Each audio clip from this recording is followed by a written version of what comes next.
This all happened when I was living in a dingy old flat in Nakameguro during my first year as a working adult. Back then I was determined to save money. I wasn't making much in my entry-level job, so I had to pick a flat that was within my limited budget. I found a cheap, worn-down place that had clearly seen better days. It was a 1DK, a single room with a tiny dining room kitchen in a 20-year-old building. The bathroom was practically a cubbyhole, a cramped unit bath with barely enough room to turn around in. The walls were so paper thin that you could hear everything the neighbors were doing. I'm talking about every little sound. If the guy next door sneezed, I'd hear it. When their phone vibrated, it felt like the walls themselves were trembling. I didn't mind too much. After all, I was out most of the day working.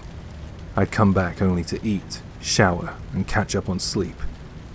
At the time, the state of the place and the sounds from next door were nothing more to me than a minor inconvenience. Then it started. I remember the first time it happened. I came home one evening after a long day at work. I dropped my laptop bag by the door and was just about to head into the room when I felt it. An odd tingling sensation, as if I had walked straight into a spider's web. You know that feeling, don't you? That sticky, clinging sensation that catches on your skin, lingering on your face and arms. The spider's web. I brushed my hands across my face, and there was nothing there. I thought little of it at first. A place like this was bound to have spiders, and worse. It wasn't unusual to find the odd cockroach scurrying around the floor, and if there were roaches, surely there would be spiders too, preying on them. So I brushed it off as a spiderweb I couldn't see, and carried on with my night. But then it happened again, and again. Every time I came home from work, I felt that strange sensation, like invisible threads clinging to my face. I would stop in my tracks, frantically swiping the air around me, convinced there must be a web. And I hated spiders. But I could never find anything. No web, no spider, nothing. After a while, the sensation became more persistent, more deliberate. It wasn't just brushing against my skin anymore. It felt like something was deliberately touching me, caressing my skin, something unseen. I started feeling it almost every time I stepped through the door, and with that, the air inside my flat felt somehow different, heavier, like it was pressing down on me, suffocating. The once harmless feeling of walking into a web had become something sinister, something that made the hairs on the back of my neck stand on end. Eventually, I had had enough. I tore through the flat, searching every corner, every crevice for a nest, for spiders, or anything that could explain what was happening. I left no stone unturned, checked every inch of the walls, the ceiling, even behind the fridge. But there were no webs, no spiders, just me alone with a gnawing sense that something was wrong. I did find a cockroach though, and I killed it on the spot. I considered the idea that it could be strands of my hair blown by the wind when I opened the door. My hair was long enough to brush my ears, so maybe I was just being paranoid. Feeling stray strands tickling my face. But no, that didn't really explain it. I checked the mirror, carefully examining for loose hairs, also my hair, after I had a bath or a shower to see if I was losing it. But I realized that the sensation wasn't from my own hair. It was different, and worse, it was getting stronger. The next evening, as soon as I stepped inside, I felt it again. But this time, it wasn't just a brief touch. It was like something invisible was wrapping around my face, sliding down my cheek, as if trying to get my attention. A deep sense of dread settled over me, and I couldn't shake the feeling that something unseen was watching me, waiting. Weeks passed with the same eerie occurrences. Then one day, In a desperate attempt to take my mind off of the flat's suffocating atmosphere, I invited 2 of my colleagues, let's just call them A and B, over for drinks. The mood at work had been tense, and a few beers and some casual conversation seemed like a good way to unwind. As we chatted about our living situations, I made the mistake of mentioning my flat's dilapidated state. "You wouldn't believe how run down my place is," I said, half joking, not realizing what those words would set in motion. To my surprise, A and B seemed intrigued, to say the least. They were saying things like, "We gotta see this place," and they insisted. And before I knew it, we were stopping by a convenience store to pick up some drinks and snacks, and then heading back to my flat. When we arrived, I saw A's eyes widen with surprise. "It's even worse than I expected," he said, laughing, clearly amused by the sorry state of the building. It kind of annoyed me, so I gave him a playful shove and said, "Shut up." I unlocked the door and I invited them inside. But as I held the door open, I noticed B standing there, frozen, his eyes locked on the entrance to my flat. He wasn't just staring though. He was completely spaced out, as if something had shocked him. So I say, "B, you coming in or what?" And he barely responds. Yeah? His voice hollow. He walked in slowly, like he was stepping into something unpleasant. I thought he might have been drunk already, but we hadn't even started drinking yet. "Are you alright?" I said, giving him a concerned look. His eyes darted around the room nervously before he forced a weak smile and said, "Yeah, I'm fine." But there was something off about him. His movements were stiff, awkward, like he was trying to keep his balance, like something was bothering him. We sat down and drank, though the mood was strange from the start. A and I cracked jokes, and we talked about work, but B remained quiet, barely saying a word. He kept glancing around the room, as if expecting something to leap out at him. I tried to ignore it, but the uneasy atmosphere was starting to get to me. Eventually, it was time for them to leave. We called a taxi, and while waiting for it to arrive, we stood outside to get some fresh air. B had been acting strange the whole night, and I couldn't shake the feeling that something was seriously wrong. I walked them downstairs and waited with them for their taxi, and then, out of nowhere, B asked, "Is your flat an accident property?" "What?" I blinked, confused. "No, I don't think so. Of course not." B's face was pale. "There's a woman there. She hanged herself." A and I stared at him, completely stunned. A let out a nervous laugh, almost choking on his cigarette. "You can see that sort of thing?" he asked, incredulous. B nodded slowly, his eyes dark. "I don't always see them, but when I walked into your flat, I saw her. She's been hanging there the whole time."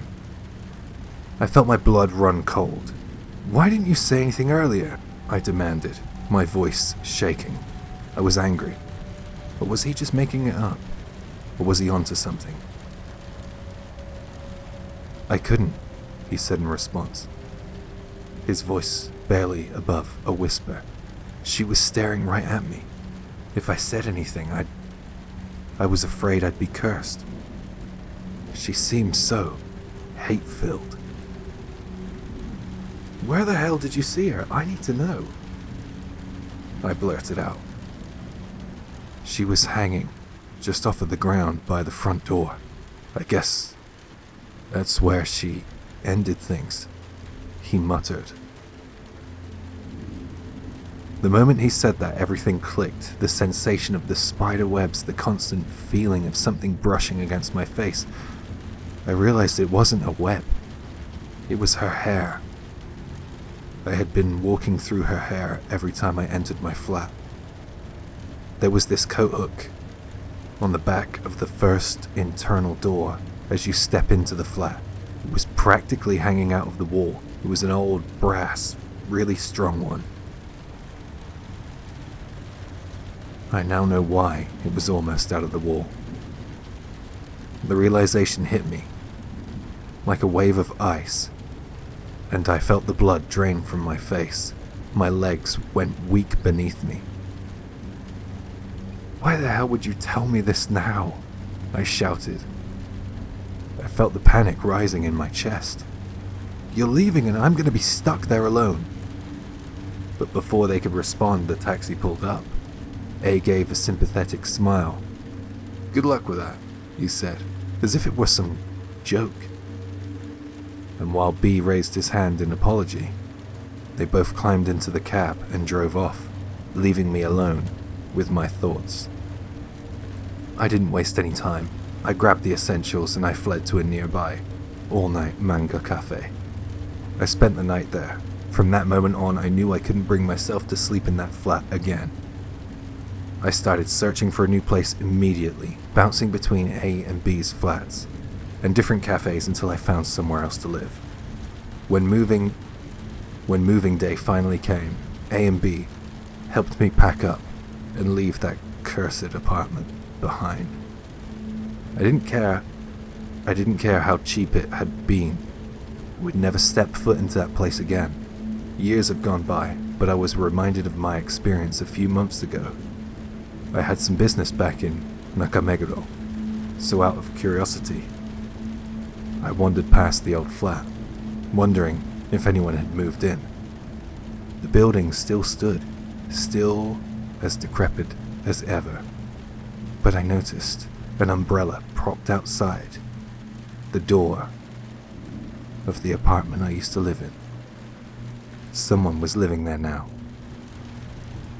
I wonder if they've felt it yet, the spider's web, or if they've seen her.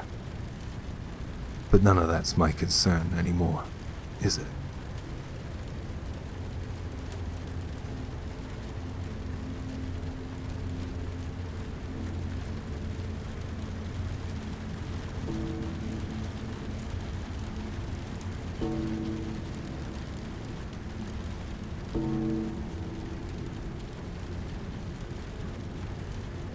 This story is something that happened to me when I was very young, and to this day it remains one of the most terrifying experiences of my life.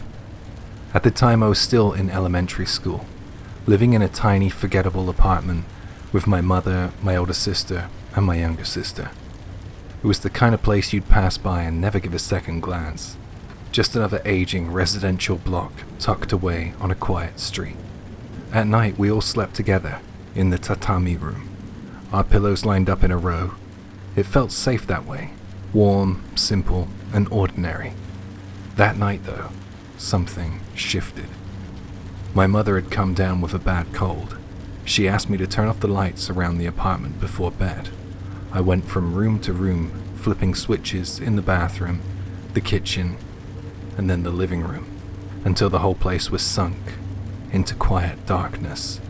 The only glow came from the streetlights slipping through the gaps in the curtains. Once I finished, I returned to the tatami room and let my mother know that everything was off. I climbed into my futon beside my already sleeping younger sister, but despite the early hour, I couldn't sleep. The silence felt too heavy. I just lay there staring up at the ceiling, letting my mind wander.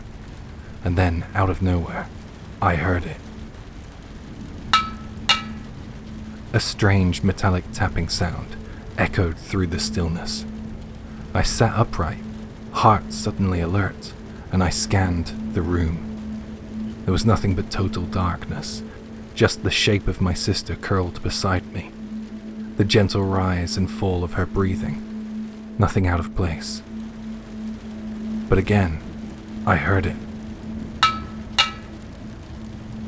This time it sounded clearer, like it came from the direction of the living room.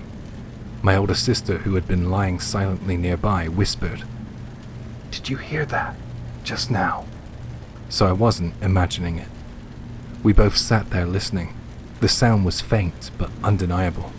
The metallic clinking, like iron tapping on some stone or wood, something deliberate, something near.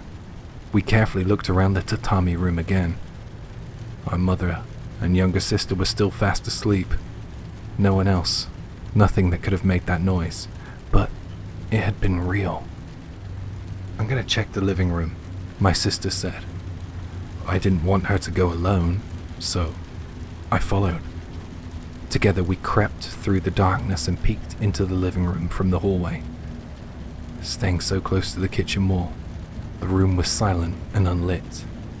The faint blue-grey light from outside, casting soft shadows across the floor. And that's when we saw something. Right there, in the middle of the room. On top of the table where we always ate dinner, laughed, played cards. Someone was sitting. A person, seated perfectly on the tabletop. She had her back to us. Long, black hair reached down to her waist. Her frame was slight, and she wore what looked like a white yukata, loose and pale against the gloom. Even from behind, we could tell it was a woman. I looked over at my sister. She hadn't moved. Her eyes were fixed on the figure, her mouth slightly open. I couldn't tell if she was scared, stunned, or something else entirely. The woman on the table sat upright, her spine impossibly straight. She didn't move, not even a twitch. She just sat there, facing away, her white-clad back glowing faintly in the half-darkness.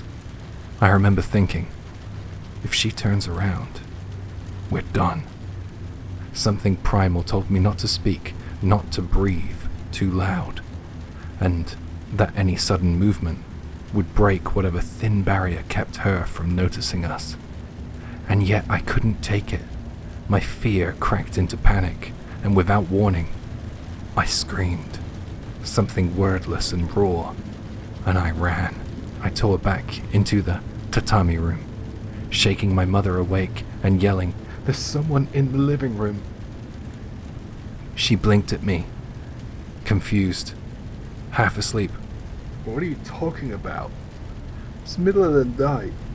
But I wouldn't let it go. I dragged her up, I pulled her by the arm, and I brought her into the living room. She turned the light on, and the woman was gone. The table was empty, clean, nothing there. No sign that anything had been disturbed. But standing next to the table was my sister, and the look on her face. Oh, I'll never forget it. She wasn't scared, not exactly. She looked hollow, like something had been scooped out of her. Her eyes were vacant, locked on the tabletop, like she was still seeing the woman sitting there.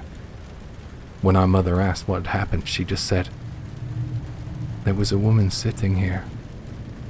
My mother stared at the table confused and sighed. "All right, back to bed." We returned to the tatami room, but I couldn't stop thinking. How long had my sister been there, alone? Had she watched that thing the whole time I was gone? Had that woman finally turned around? I didn't sleep at all that night.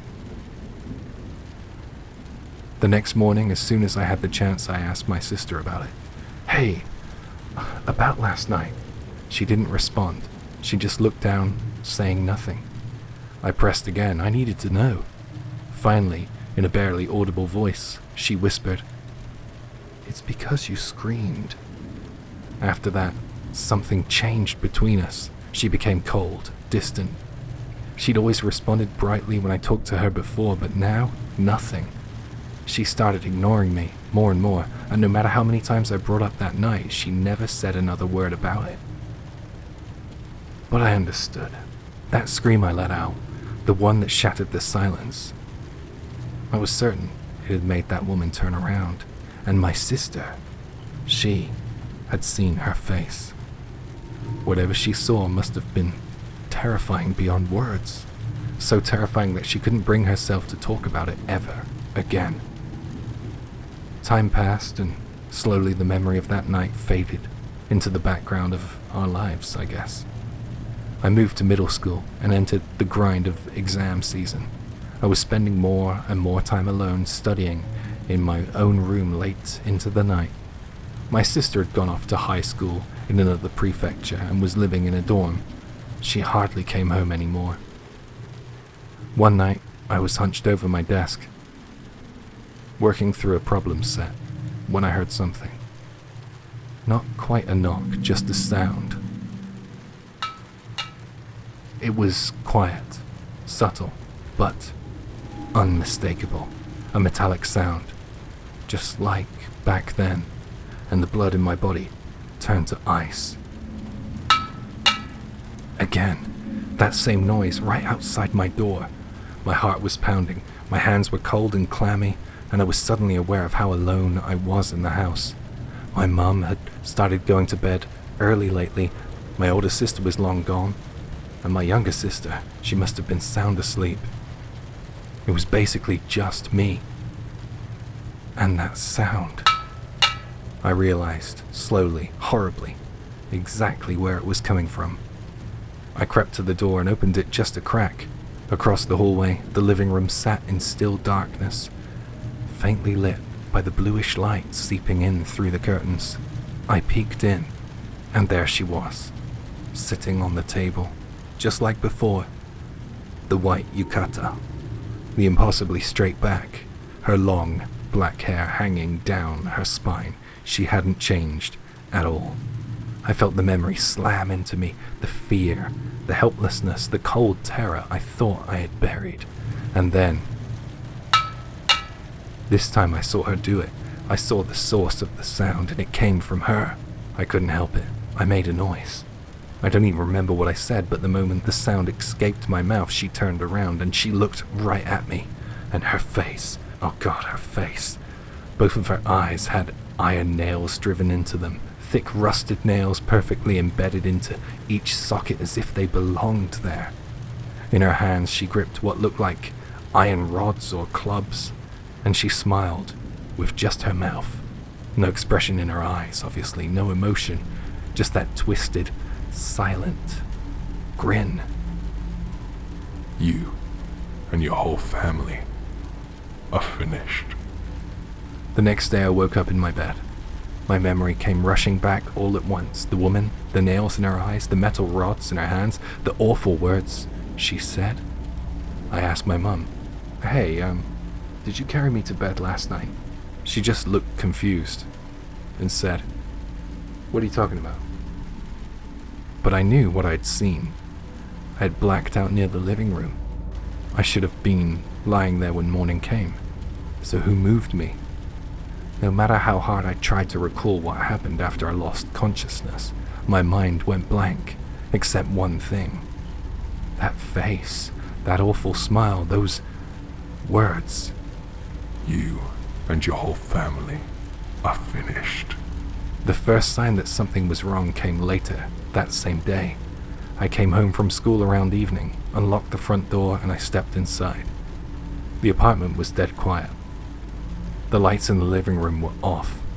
Weird. Normally Mum would be in the kitchen by now making dinner. "Mom?" I called out. No response, no sound at all. The door was unlocked.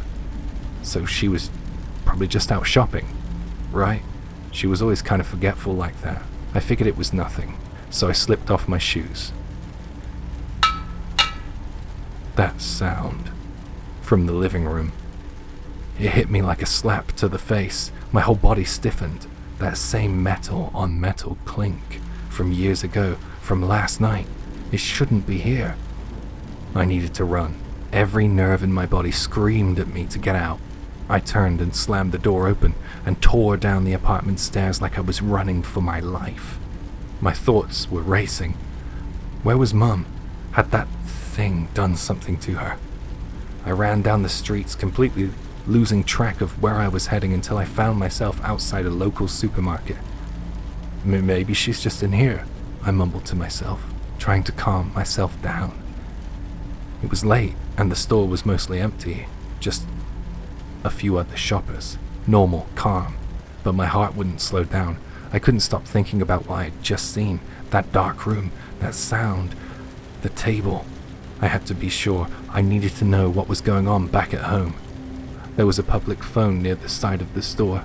I dug out some change, slid it in the coin slot, and with shaking fingers punched the number to our house.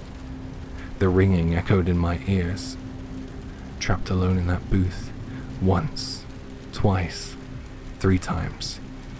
Click. Someone picked up. "Hey, who's this?" It was my mum. Her voice was calm, gentle, familiar. "Mum?" I asked, cautiously. "Oh, there you are. You're out late. What's going on?" My blood ran cold again. There's only one phone in our house, and it's in the living room. And the thing I saw in the living room earlier, that wasn't my mum.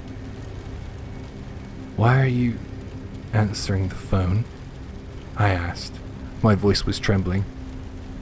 What do you mean? You're acting strange. Are you okay?" No. This wasn't right. She was acting like she'd been there the whole time, like nothing happened, like she had been the one sitting in the dark when I came home. "Who are you?" I whispered, without thought. Then a pause.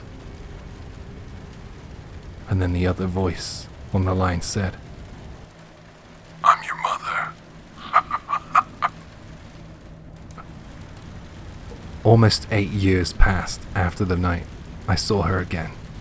8 years since I heard that voice on the phone. Nothing happened in that time, no accidents, no illnesses, just silence. I started to believe maybe, it had been some awful dream. The curse she spoke of, you and your whole family are finished, that hadn't come true. We'd moved on with our lives. My sister got into a university in the next prefecture. Dad was still working away from home. He was transferred all across the country. I lived alone while attending college in the neighboring prefecture too. Only Mum and my younger sister still lived in the old apartment. Every year Mum would call me during the holidays and ask me to come back. I always said no. No matter how normal everything seemed, I couldn't bear to go back to that place, back to that living room, back to the table where she had once sat. This year, though, was different. Dad, my younger sister Mika, and my older sister were both coming home for New Year's, and Mum, sounding more forceful than usual, insisted I join too. Reluctantly, I agreed. The truth, I wasn't scared of the house itself. I was scared of seeing my mum again. Because deep down, I never forgot that moment on the phone when I spoke with something that sounded like her. When I returned home, everyone greeted me like nothing had changed. "Graduating soon? Got a girlfriend yet? You're thinner than last time." Yeah, they were all just like I remembered.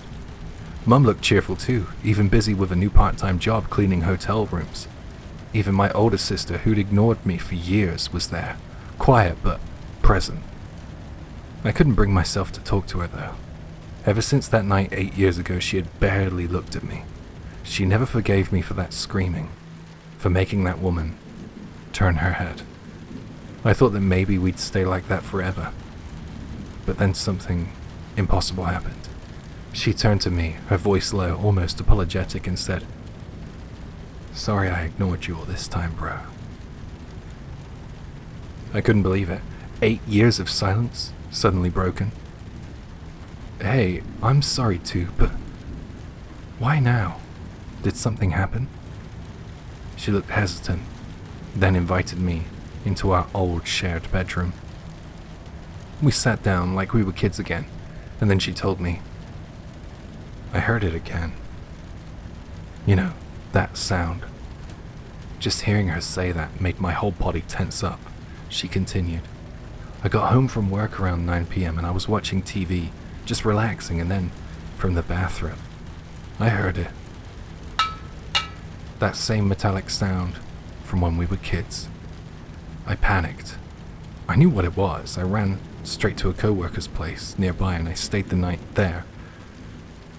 While I was telling her about it, we heard it again though. From the bathroom. She heard it too.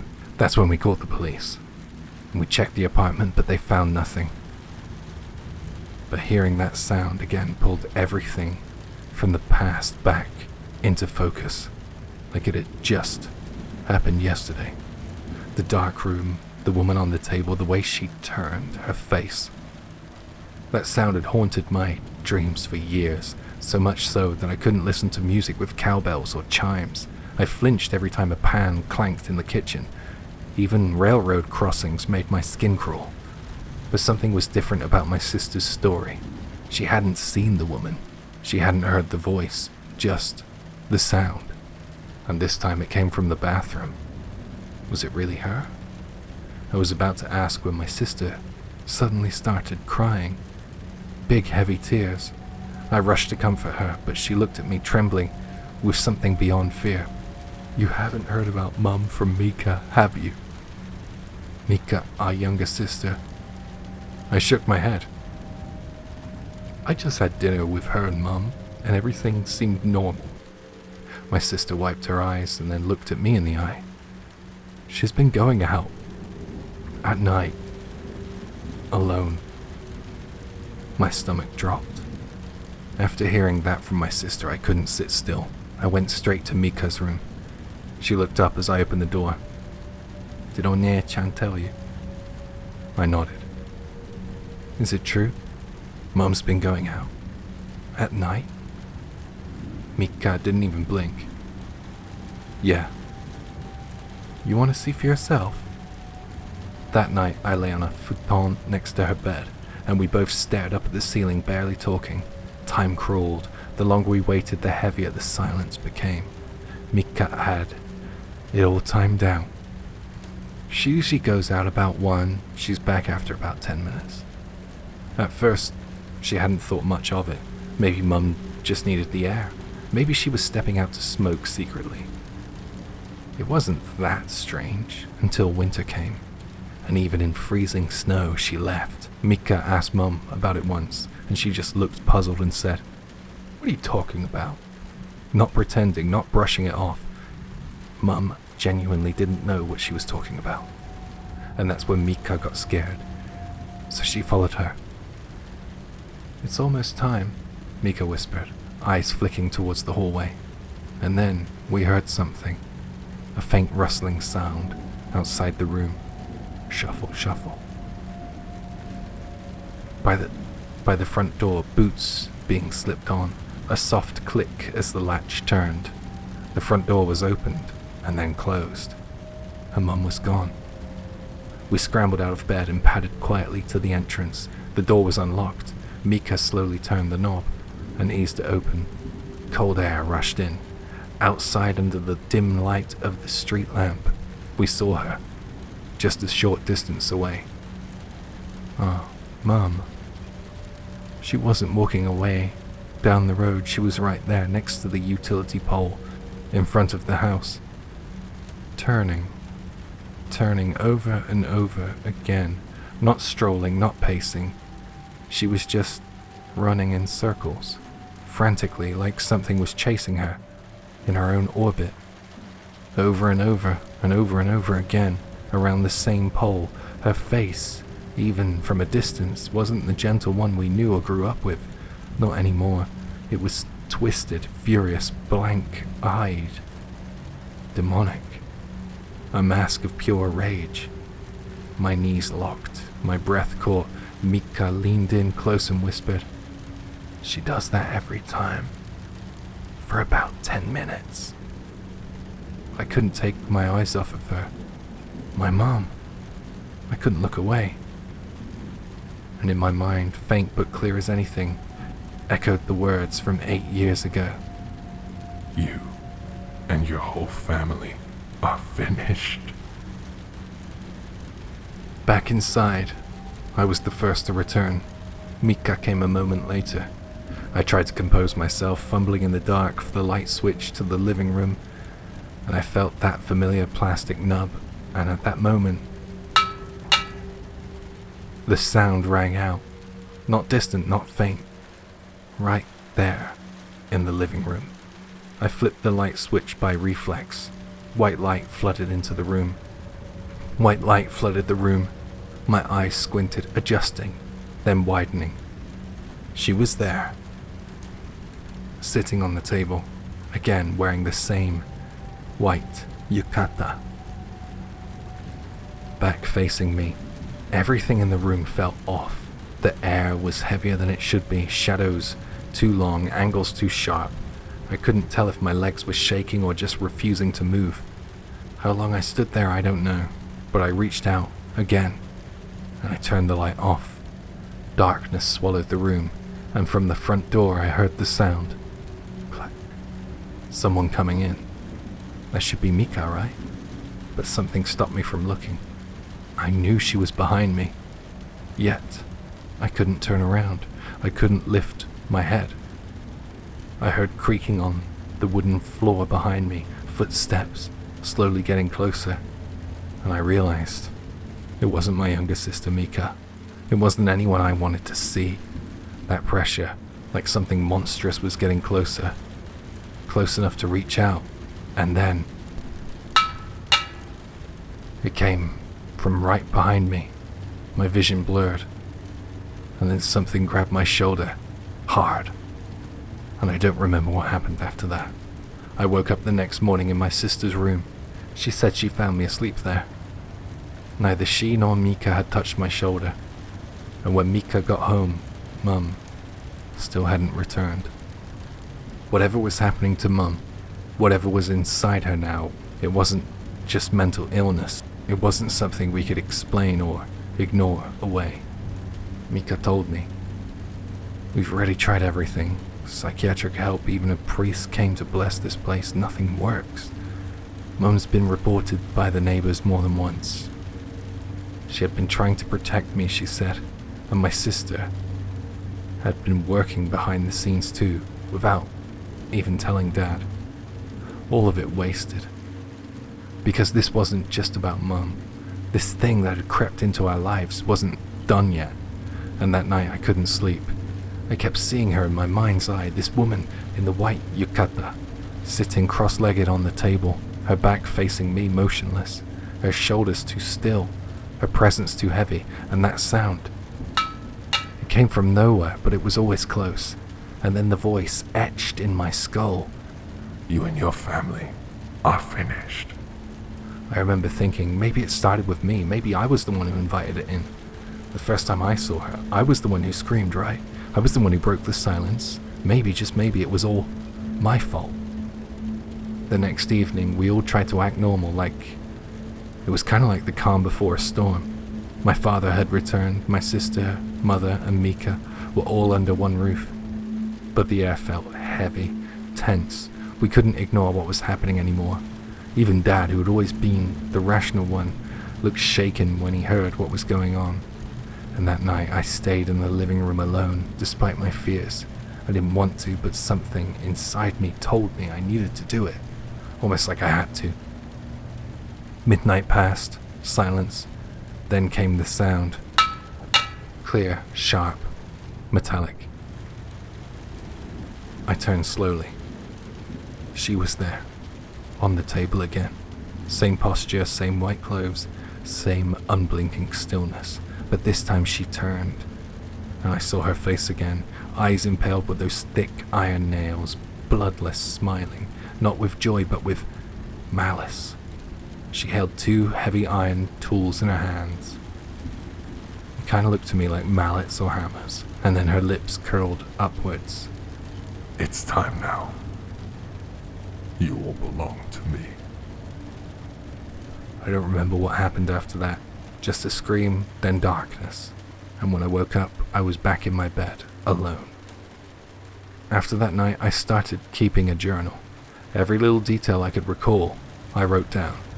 Because the memories would get fuzzy, like something was deliberately trying to make me forget. Like a fog settling over the worst parts. And my mum, she had started to change. At first it was subtle. Her voice would sound slightly too cheerful, even when nothing was funny. Then came the late night walks again. She stopped responding to her name at times. We'd have to say it over and over and over again until she blinked, like coming out of some kind of trance. Mika and I started staying in the same room every night. We slept with the lights on. The sound stopped for a while. Weeks passed without a kang. No woman on the table, no missing memories. But it was a false calm. Like the calm before a storm. One night, while brushing my teeth, I looked in the mirror, and I felt that something was wrong. My reflection blinked a second after I did. Just a beat late, you know. I leaned in as my reflection smiled, but I didn't smile. I dropped the toothbrush, staggered backwards. I raced back to my bedroom, slamming the door shut and locking it. And then there was no sound, no knocking, no words. But then came the sound of something dragging slowly across the floor. Drag, and then that. Once, twice, then silence. After that, I begged our dad to let us all leave, to move out, to go anywhere. But every time we talked about leaving the apartment, something bad happened. Mika got sick, my dad missed a crucial work call, my sister had a minor car accident on her way to work, almost like the apartment wanted us to stay there. Or something inside did. And that's when Mika said it out loud. Maybe it's not the apartment, maybe it's us. Maybe it followed us. By the time I got back to the apartment ahead of my sister, I was too shaken to even consider sleep. It's hard to describe what happened next. My sisters and I, though none of us said it out loud, we began living as if we were waiting for something, waiting for her to appear again, waiting for the next kang. Every sound of the night, every echo of metal, every flicker of light in the darkened hallway, it made my heart race and my skin crawl. We didn't speak about it, but I'm sure we all felt it. My younger sister kept hearing footsteps at night, pacing the hallway.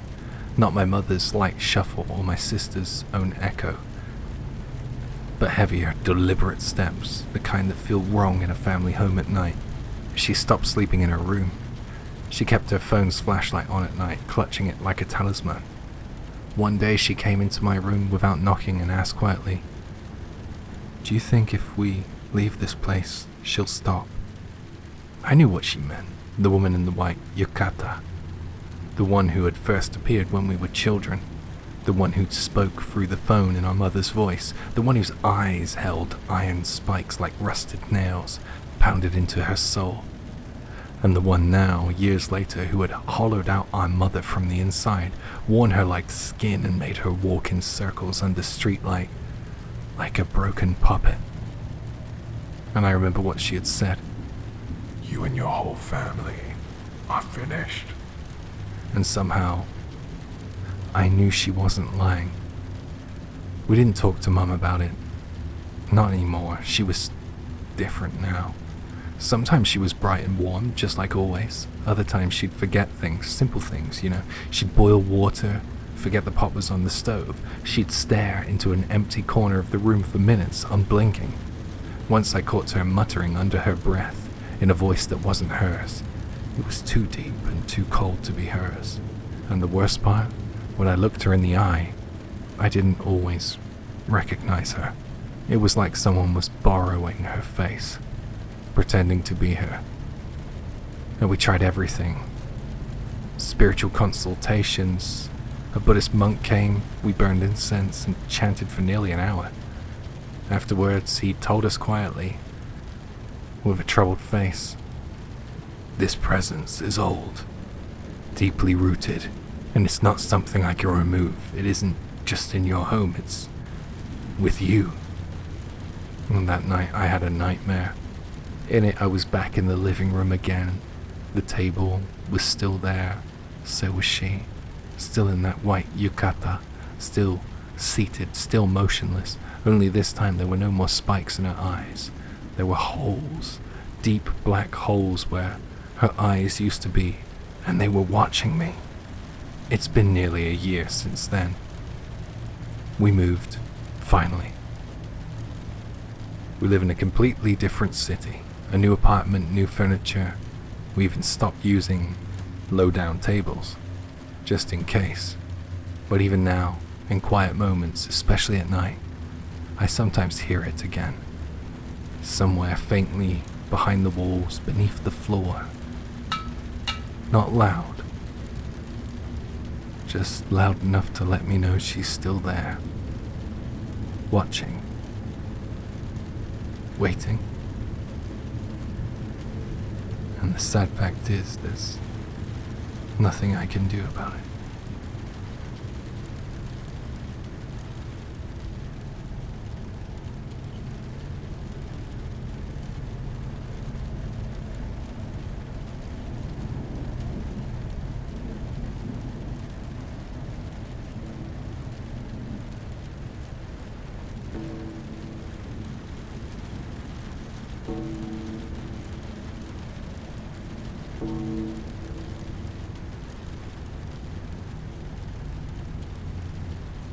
Whenever the news shows some mountain town buried in snow, there's this one image that always comes back to me.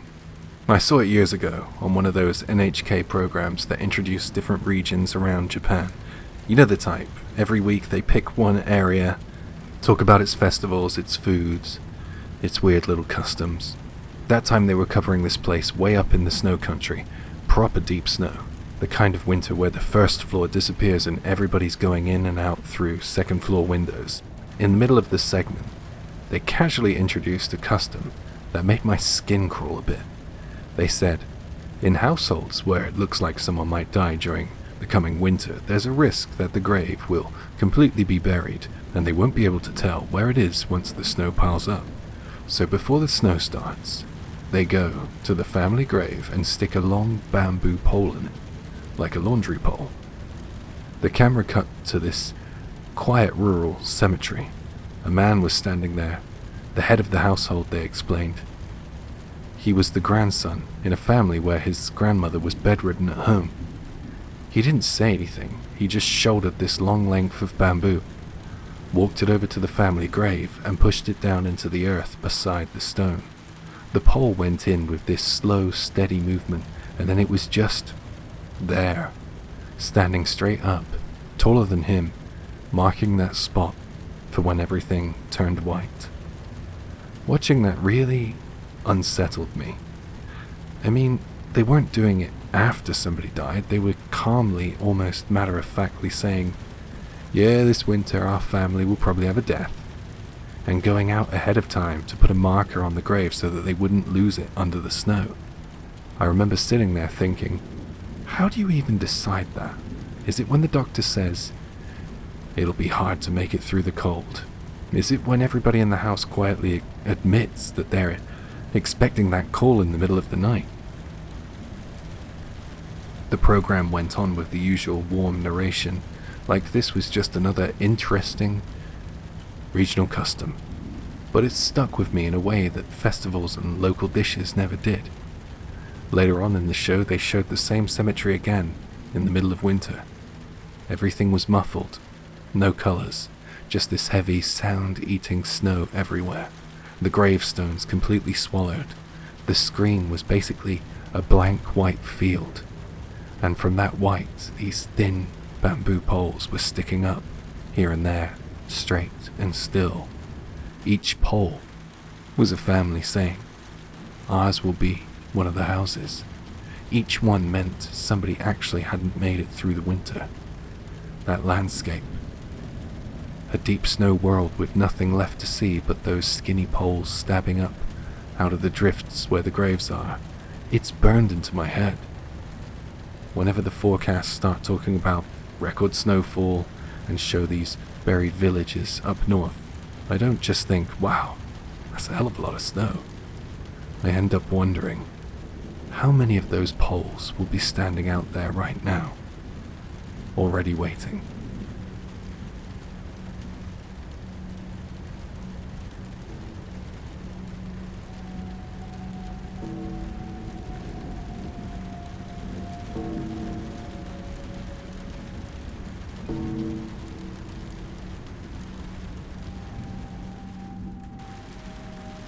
Something terrifying happened when I went camping in the north. I'm currently a sophomore at university, a student at a no-name bottom-tier college in Japan's northern frontier. Even now in my second year, I don't really have many friends. Still somehow, I'm managing to have a fun student life. Because my university focuses on biology, I naturally became interested in nature, animals, and the environment. And since I've already been living out here, in the wild north, I started to think, wouldn't it be cool to spend a full day immersed in nature, maybe even get a chance to observe some animals? It was still early in the season, and although there were patches of lingering snow in the mountains, they were bustling with people foraging for wild plants. So, one day I decided to plan an overnight trip into the mountains.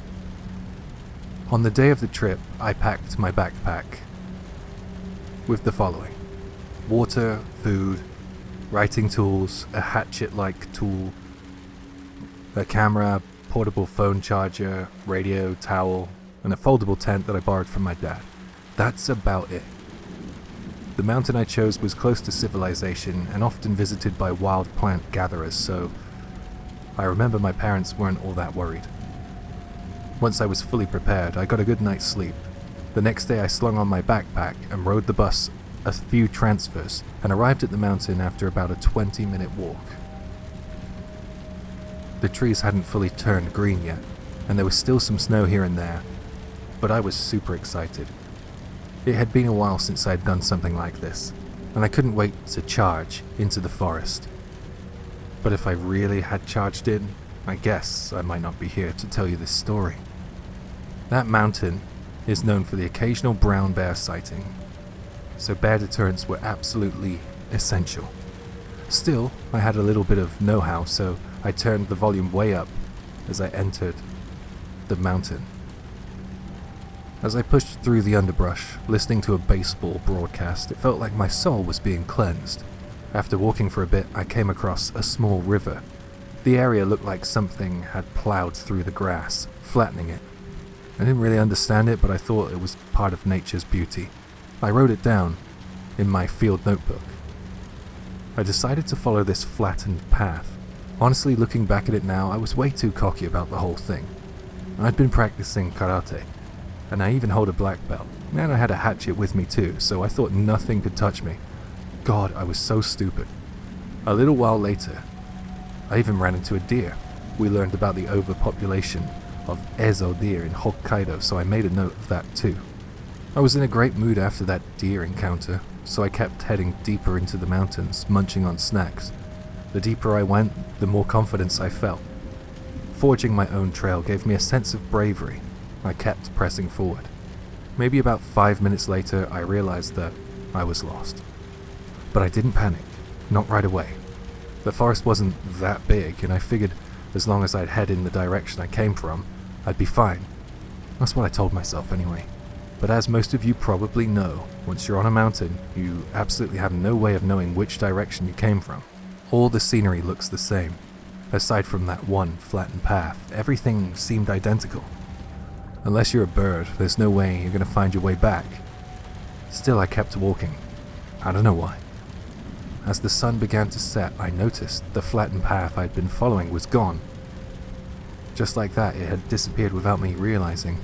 So I aimed for the direction I thought I'd entered from and started walking. I remember this part clearly. There weren't any animals around, and the grass was the same generic stuff you'd see anywhere. It was kind of boring, honestly.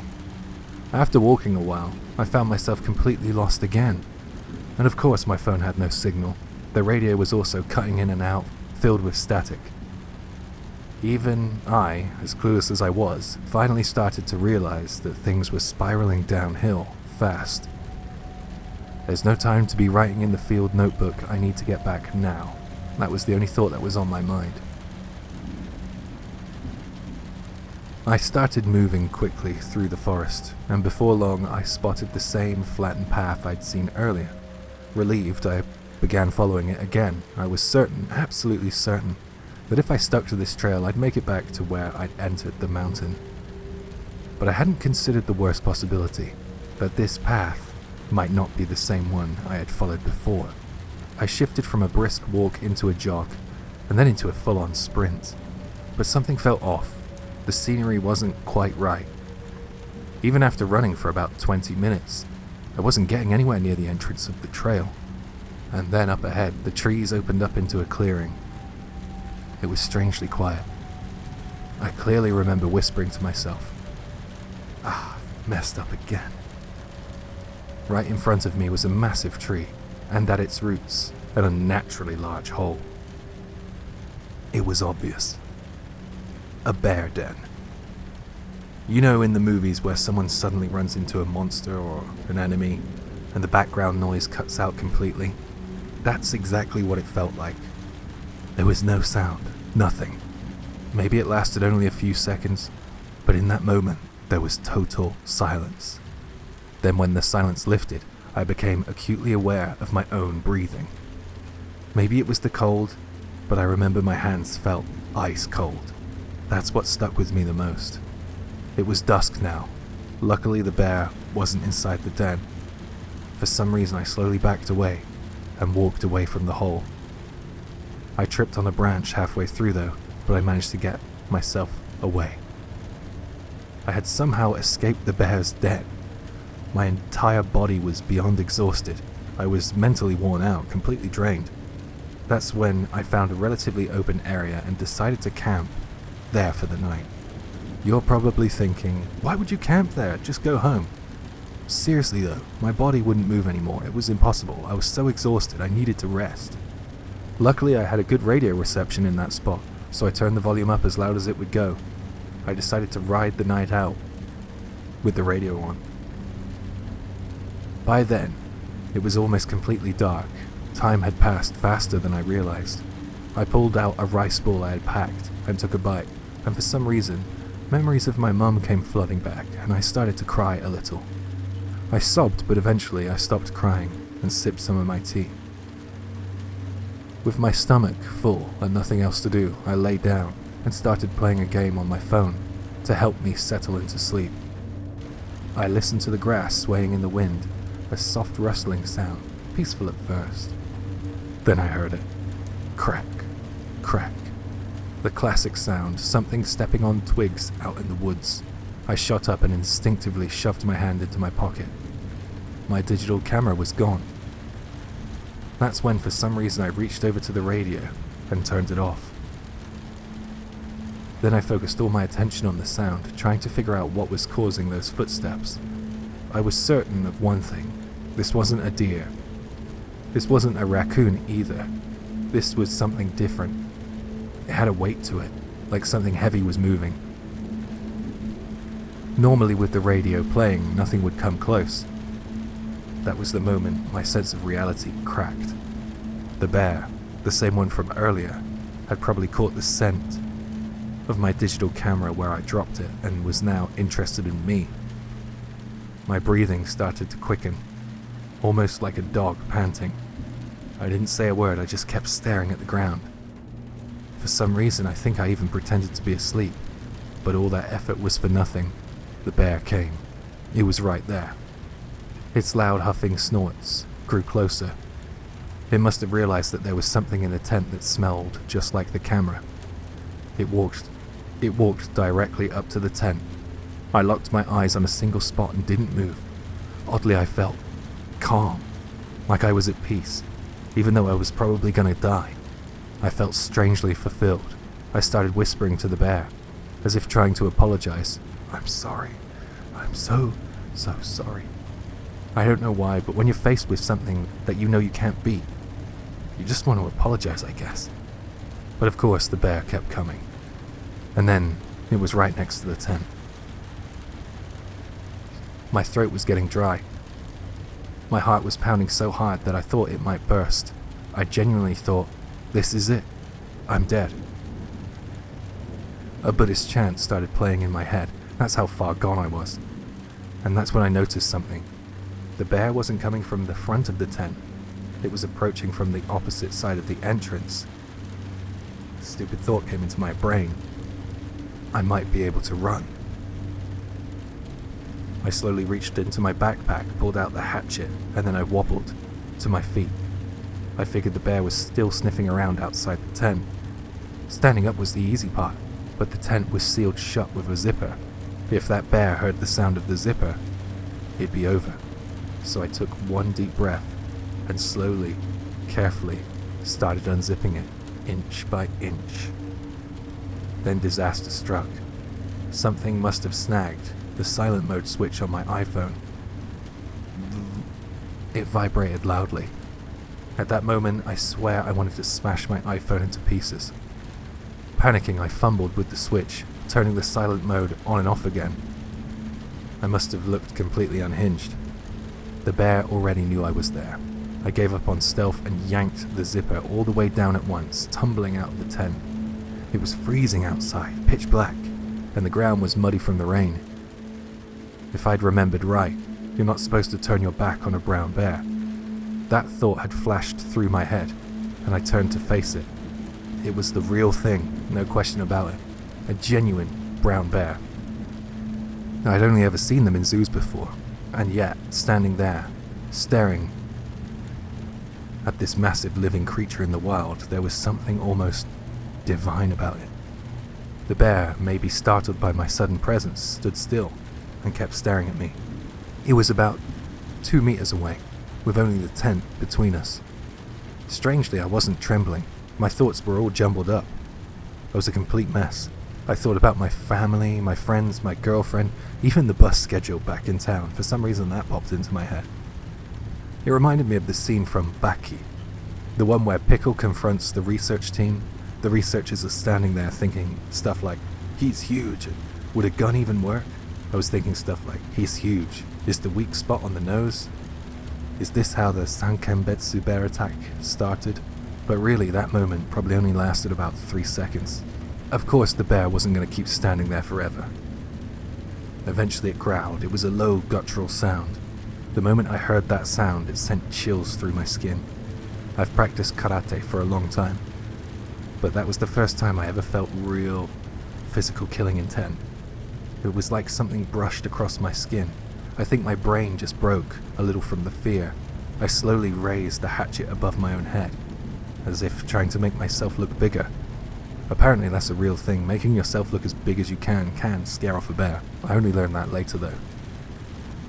At the time, I think my body just acted on instinct. And then, I still didn't really understand it, but the bear suddenly looked up at me and roared. Then it turned around and took off in a brisk jog. It was running away. I did it.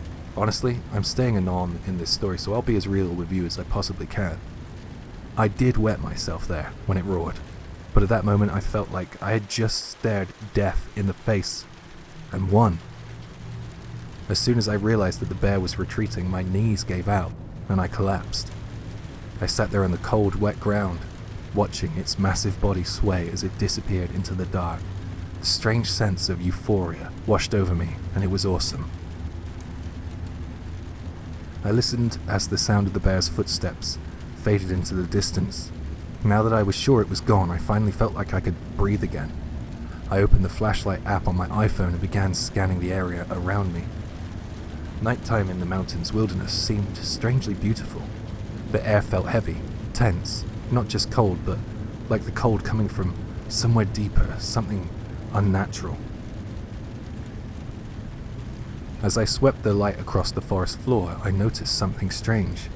There were footprints, clearly left by the bear, in the soft, rain-soaked earth. But the trail itself, it wasn't the same as the flattened path from earlier. This new path looked weird. It looked like something had been dragged across the ground, like someone had pulled a felled log through here. It was definitely different from where the bear had walked. Still, the trail looked fresh. Some of the grass was still bent, but looked like it was trying to spring back into place. Wherever that trail led, I wasn't about to follow it. Not after everything that had just happened. I'd learned my lesson. I decided to stay put and head back into the tent. And that's when I heard it. A voice. It sounded like someone was having a conversation. Up to that point in my life, I'd never experienced anything remotely supernatural. But this was the middle of nowhere, a place no one should be. And as I heard that voice, I knew this was something from the other side. Once again, like before, all sound suddenly vanished. Not just the ambient noise, everything. It was like the world went mute. A high-pitched ringing filled my ears. What the hell? Is this really happening? I thought. The voice stopped, but a few seconds later it started again. I couldn't make out words, so I strained my ears to listen. It was faint, but I could hear something like, "Ie no, wae no, wa." The same phrase repeated again and again. The tone was like a question, like the inflection to it, you know? And that voice was incredibly gentle, definitely a woman's voice. But even though it sounded soft, it was terrifying. I couldn't respond. I didn't understand the words. I just stood there frozen. Then something clicked in my head like a sharp jolt. This isn't a ghost. I don't normally believe in sixth sense stuff, but at that moment I just knew the voice belonged to something alive. Still, the voice was coming from somewhere deep in the underbrush. No way I was going near that. I remember clearly how unnaturally cold the air felt around me, and then as I stared towards the bushes, I heard it. A dragging sound. Something was coming. Something was coming straight towards me. I never imagined it would actually come closer. Whatever was in the brush was approaching, and I wasn't ready. Mentally, physically, nothing. There's no kind of prep for this. I grabbed the hatchet and raised it, ready to swing at anything. I braced myself to pounce the moment something leapt out at me. And the voice kept coming closer. That weird, faint muttering from earlier. It was getting clearer now. Noah. The words had a strange rhythm to them. The intonation was weird. It sounded like a dialect I'd never heard before. I was backed into a corner, so I tried communicating. "Who's there?" My voice cracked, but I forced it out. I hoped whatever was there could hear me. But the voice didn't change, it just kept asking. "Yeah, no why?" I asked, "Who are you?" several more times, louder each time. But the only response I got was the same phrase, repeated again and again. "Why?" It was like I was being mocked from inside the brush. I got pissed off, and I finally yelled, "Who are you? Shut the hell up, damn it!" The second I shouted, the air itself seemed to tighten, like a taut wire had just snapped and everything went still. No reply, no movement. It was like whatever was out there had just stopped. But I was too riled up, so I made the worst mistake of the night. I shouted, "Come out here, you piece of shit!" I regretted it the moment the words left my mouth. A wave of panic surged through my body, and then I heard a voice, clear and sharp this time. Wempe. It wasn't gentle anymore. You know how the teacher says, "I'm not mad, just tell me the truth," but you can tell they're angry? Yeah, that's exactly how it felt. I didn't even know what Wempe meant, but I just started apologizing anyway.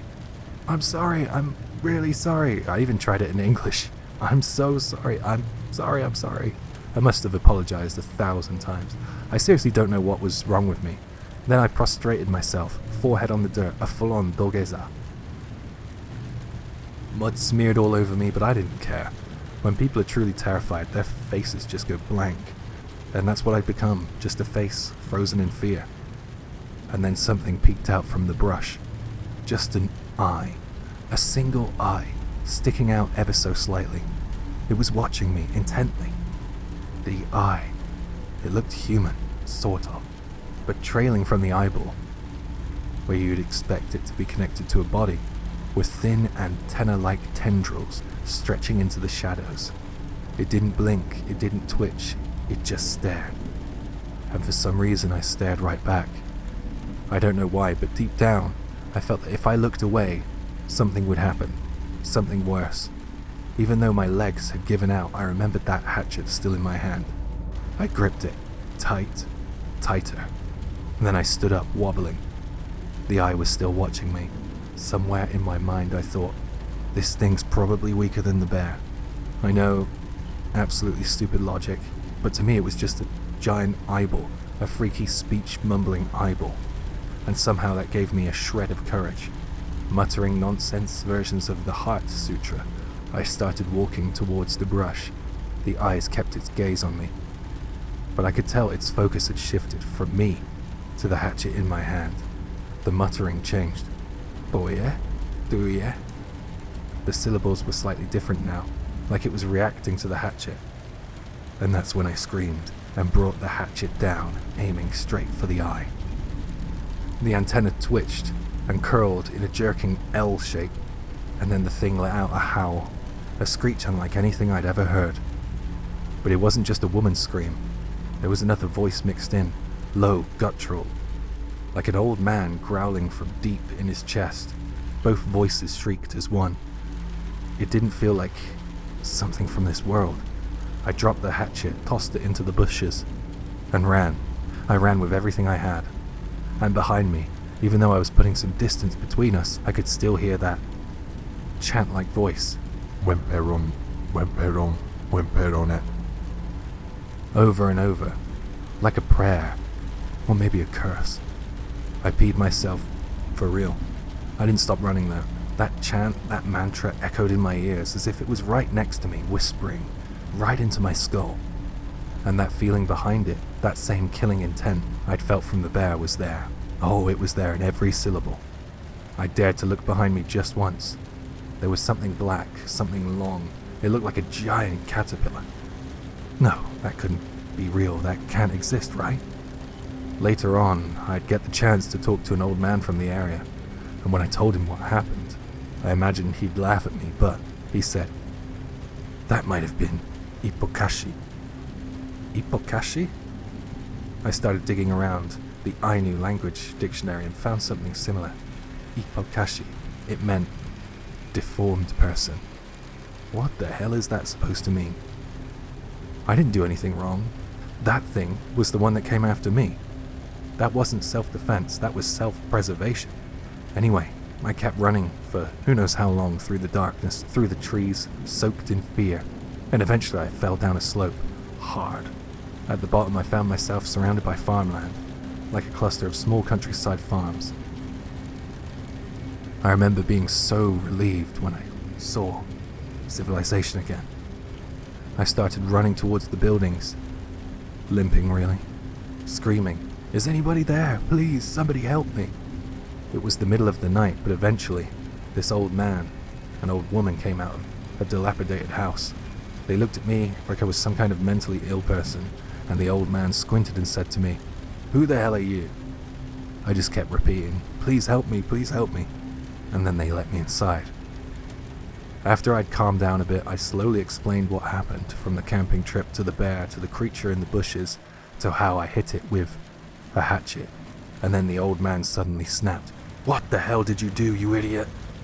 He was scary. I mean, really scary. After a while, he kind of settled down though, and then he looked at me with a blank expression, not angry, not sad, and just muttered, "Why would you do something like that?" He explained the being that I had encountered, the Ippokashi, was considered a kind of protector, or maybe even a god or yokai that helped humans. He had said it had once been a human, someone from an old Ainu or Sakhalin village, a person born with a deformity, a gentle, kind person, but the villagers hated them, feared them. Eventually, during a territorial conflict, they were killed, cut down by people from a rival tribe. Even then, the spirit didn't seek any vengeance. Instead, it became a guardian spirit for the village that had once rejected them and devoured invaders that had destroyed their homes. As a sign of gratitude, the villagers built a small shrine for them. They worshipped the Ippokashi and offered thanks for its protection. And that's the kind of being I'd struck with the hatchet. The old man was furious, scolding me thoroughly, and he made me promise to never come back again. Apparently my very presence was enough to anger Ippokashi now. Which, honestly, yeah, I couldn't blame it. It saved a human from a bear, and then the human betrayed it. That's how the old man put it. He also told me to leave everything I'd brought into the mountain behind, including the backpack and the hatchet. We'll burn it, like a purification rite. And I did. I left it all behind. Well, almost everything. I secretly kept my field notebook. Since that night in the mountains, nothing has happened. I mean, at least not yet. But while I couldn't post here for a while, I started researching things like Shishinoke and other Ainu words. The more I looked into it, the more I realized I had done something that should have never been done. Something irreversible. Even the people associated with Shishinoke are probably long gone now. Maybe soon I'll be gone too. I just wanted to leave something behind, even if it's just this thread. So if anybody remembers me, even just as that idiot who posted the story about Ippokashi, that's enough. I'll leave with you a sketch, the last image I saw of the creature. I only caught a glimpse of it in the moonlight, but I think it did look a lot like Shishinoke. Please, if you ever go into the mountains, bring bear bells, bring a radio. Be ready. Be smarter than me. And remember, not everything in the woods is just an animal. Some things are waiting.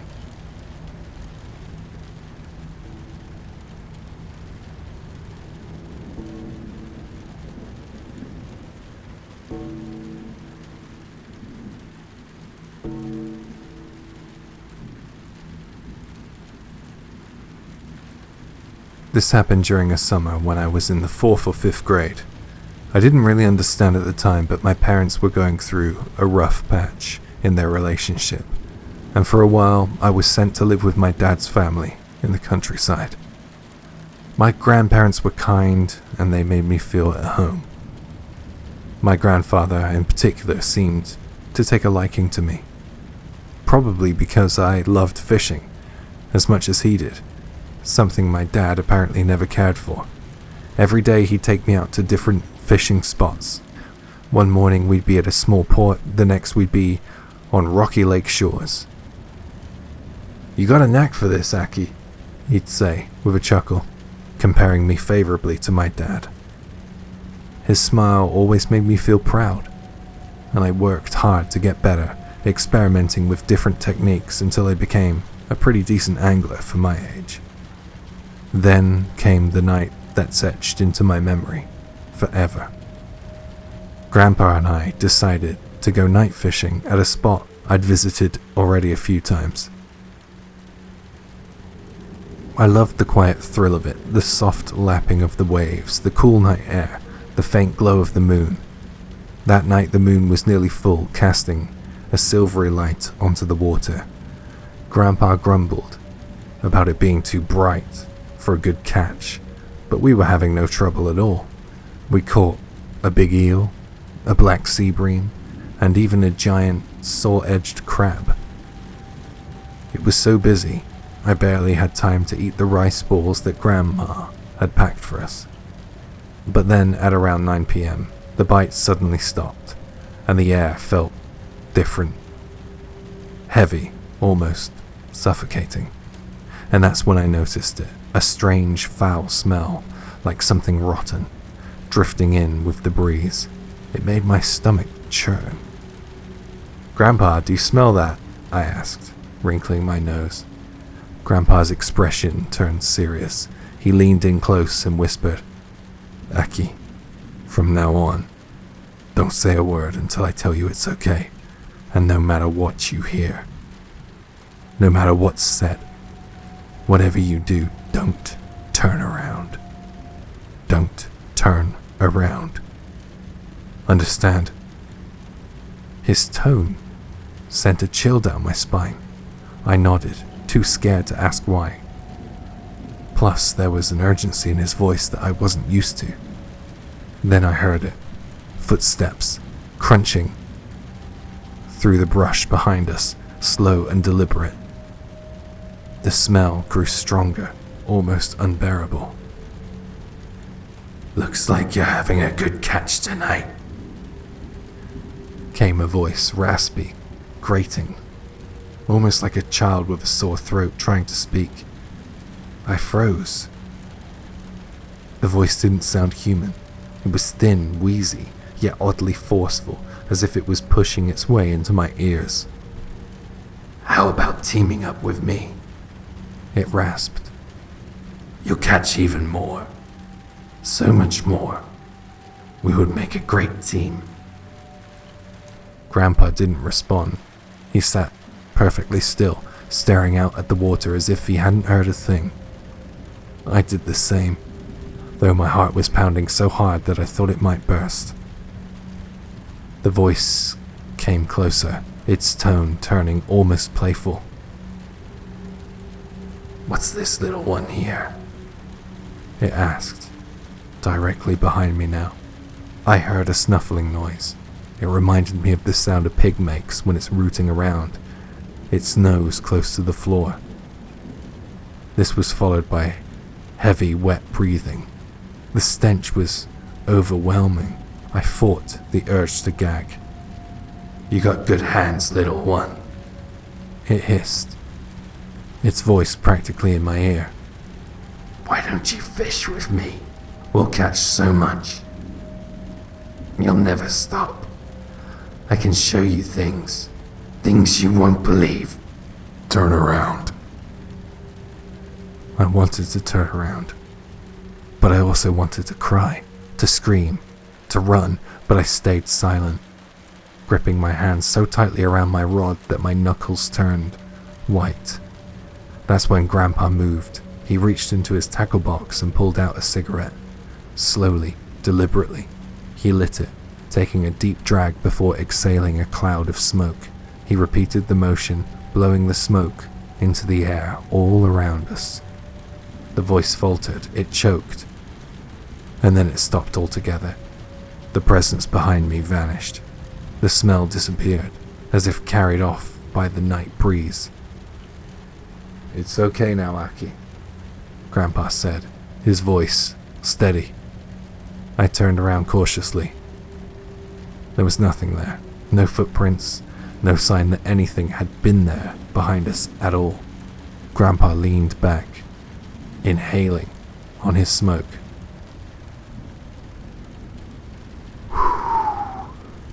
"That was, Yamaara," he said. "What's a Yamaara?" I asked, my voice shaking. He explained that it's a yokai, or something like it. They say it tempts fishermen, offering them incredible catches, but if you give in, you're trapped in some kind of loop. He'll make you fish every night, dragging you back to the water again and again until you die. I shivered. Is it like a spirit or something? Something like that. I've never seen one before, but I've heard stories of it being around here for a long time. Very lucky I had my smokes, because the smell keeps it away. Let's pack up and head home. As we walked back to his truck, the moonlight illuminated the narrow path. Grandpa muttered to himself. Last time I heard that voice was, what, 30 years ago? When your dad was in middle school. He paused, glancing at me. Did it scare you, Aki? Yeah, I admit. It was terrifying. You still want to go fishing? I thought about it. Strangely enough, I didn't feel like giving up. Yeah, sure. Stuff like that doesn't happen often, right? I asked him. Grandpa smiled and ruffled my hair. You're strong, Aki. But remember, waters can be dangerous. And not just because of yokai. Forget that and it'll take your life. Well, I never forgot his words, even now. When I go night fishing alone, I sometimes think of that night. The moonlight, the stench, the eerie voice. Grandpa passed away 8 years ago, but his warnings still echo in my mind whenever I'm out by the river.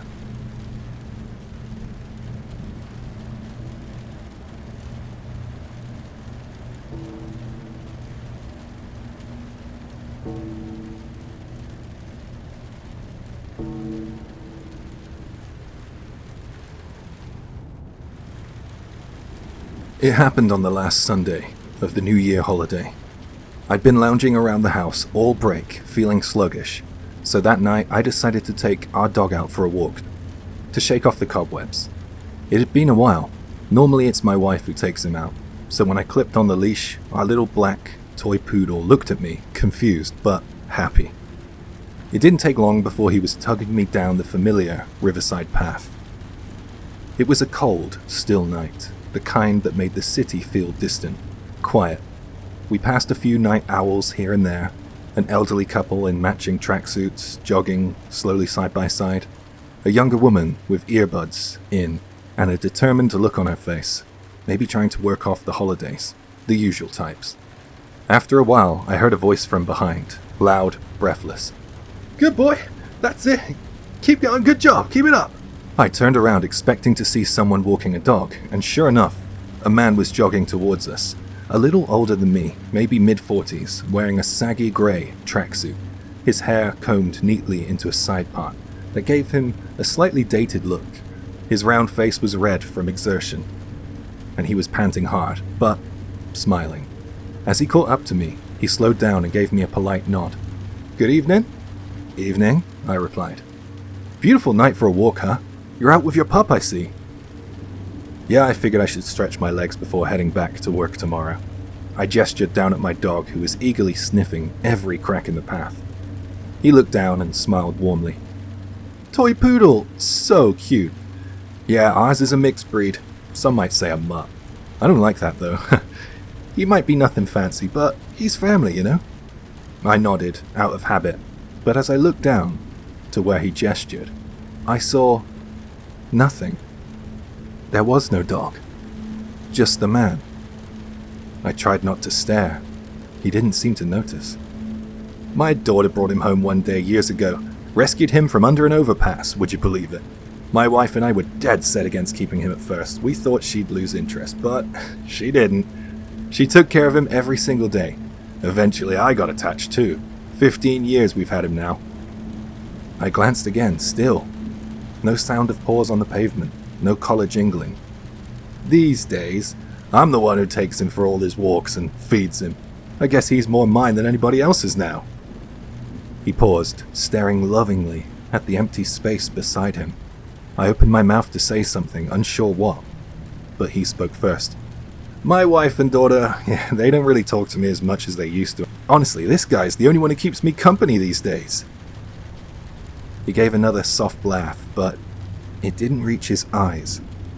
Then all at once his expression changed. He checked his watch, wiped his forehead with the towel around his neck. "Oh no, I'm late. I gotta get back. I got to prep meals, I got laundry to sort, shopping to do. If I don't move fast, they'll kill me." That last line was followed by another awkward chuckle. A joke? Maybe? But something in his voice didn't sound like he was joking. As he dabbed his forehead, the towel slipped slightly, and that's when I saw it. Beneath the towel, fastened snug around his neck, was a black leather dog collar. Right in the center was a small silver tag. It read, Yuji. I froze. Yuji. That must have been the dog's name. But now he was the one wearing it. The man tucked the towel back into place, nodded at me with a cheerful smile, and turned to jog away.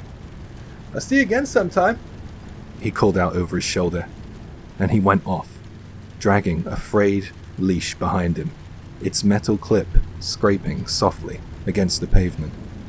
Trailing behind him, like the ghost of a bond he couldn't let go. I stood there for a while, just watching the darkness swallow him up. My dog had stopped pulling, and was sitting beside me, quietly, maybe sensing the shift in my mood. Some people might have found that man strange, unsettling even. I mean, I did at first. It was a very strange encounter. But on reflection, and I think about that little interaction a lot, mind you, I didn't see someone crazy. I saw someone who cared. Someone who had loved deeply, maybe too deeply, and someone who had no one left but the memory of that love. Someone maybe not getting much love elsewhere, I guess. I still think of that guy time to time. I wonder if he's okay. If he still walks the river path at night, whispering kind words to a friend only he can see. And honestly, I hope to run into him again someday, because no one that carries that kind of love should ever have to walk alone.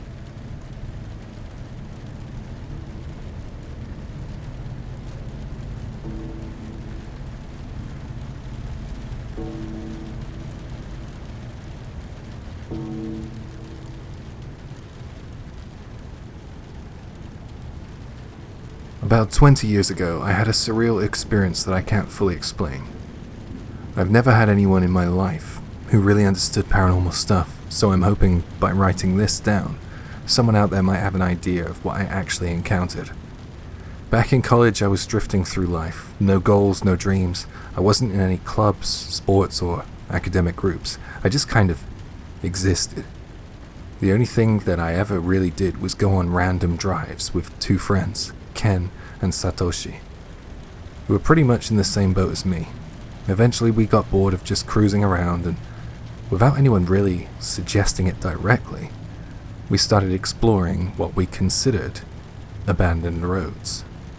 Now, an abandoned road for us was just a road that had kind of fallen out of use, maybe because a new highway replaced it, or it was just sketchy looking. A side road that went nowhere. We weren't trying to go off-roading or anything crazy. We only explored places Ken's Suzuki Jimny could reasonably handle. And strangely, this new hobby actually stuck. Something about the otherworldly feel of forgotten places resonated with us. It gave our boring days a kind of eerie spark. One day Ken said, "I found a good one. You want to go check it out?" It was just after 2 p.m. And since none of us had any plans, Satoshi and I immediately said, "Yeah?" So we hopped into Ken's Jimny and headed out. The place was about 30 minutes away from campus, nestled off a winding road. From a busy main road, a narrow side path veered off at an angle. As soon as we reached onto it, we noticed weeds pushing up through the asphalt, loose stones and twigs scattered everywhere. It clearly hadn't been used in ages. But about 100 meters in, the path abruptly ended. "That's it?" Satoshi and I grumbled. Ken just smirked and pointed to the side. "Look at that." At first we thought the wall running along the road was just a standard landslide barrier. But partway along, it gave way to a chain link fence, and behind that fence the road continued. "I'm pretty sure we can get in." The fence was only held shut by thin wire. Ken came prepared with wire cutters and snipped it like it was nothing. We all climbed back into the Jimny and drove in. Honestly, it didn't really feel like we were doing anything wrong. We figured we'd only be able to go a short distance before fallen trees or debris blocked our way. But to our surprise, the road beyond the fence was in even better condition than the part before it. It was almost too clean. We kept going for 5 minutes along this narrow mountain path. Then a brick arch appeared, like an old aqueduct tunnel, only 4 or 5 meters deep. It was wide enough for the Jimny, so we drove straight through it. Once we emerged on the other side, the road started to degrade, stones scattered across the surface, and that's when Satoshi suddenly shouted, "Stop the car! Look behind us!" We turned to look, and that's when we saw it. A torii gate, just like the ones at shrines, was standing directly over the tunnel's exit, so tight against the arch you wouldn't see it until you were already under it, and the only way to get through the tunnel was to pass under the gate. That gave us all an uneasy feeling. We debated on turning back, but eventually agreed to press on, just a bit further. Hi, Jay here. In my experience, it's a bit of a taboo to walk directly under torii gates. I often see people walk to the left or the right of it while bowing their heads, to offer respect to the spirits that reside beyond the gate. I'm assuming this is the reason for that little debate and unease there. Anyway, back to the story. Another 500 meters down the road, the pavement ended. It transitioned cleanly into a dirt path, marked on both sides by 2 small shrine-like structures. The symmetry was unnatural. It looked less like an old road and more like a deliberately constructed boundary line. Instead of turning back, we felt compelled to continue. The dirt path was still wide and surprisingly clear. No fallen trees, no tire tracks either. Looking back, maybe we should have realized that something was off. The cleanliness, the silence. Then we reached an open area that took our breath away. The narrow forest path suddenly opened into a massive flat plain. There were no houses, no farmland, just empty fields as far as we could see. The sky was perfect, cloudless blue. It was stunning. But where were we? This area wasn't far from where we lived, and yet none of us knew that this place existed. It felt like stepping into a dream. Or somewhere we weren't supposed to be. And then, in the distance, we saw something dark. A building. As we drove closer, it became massive. It looked like a traditional thatched roof house, but huge, like gymnasium level huge.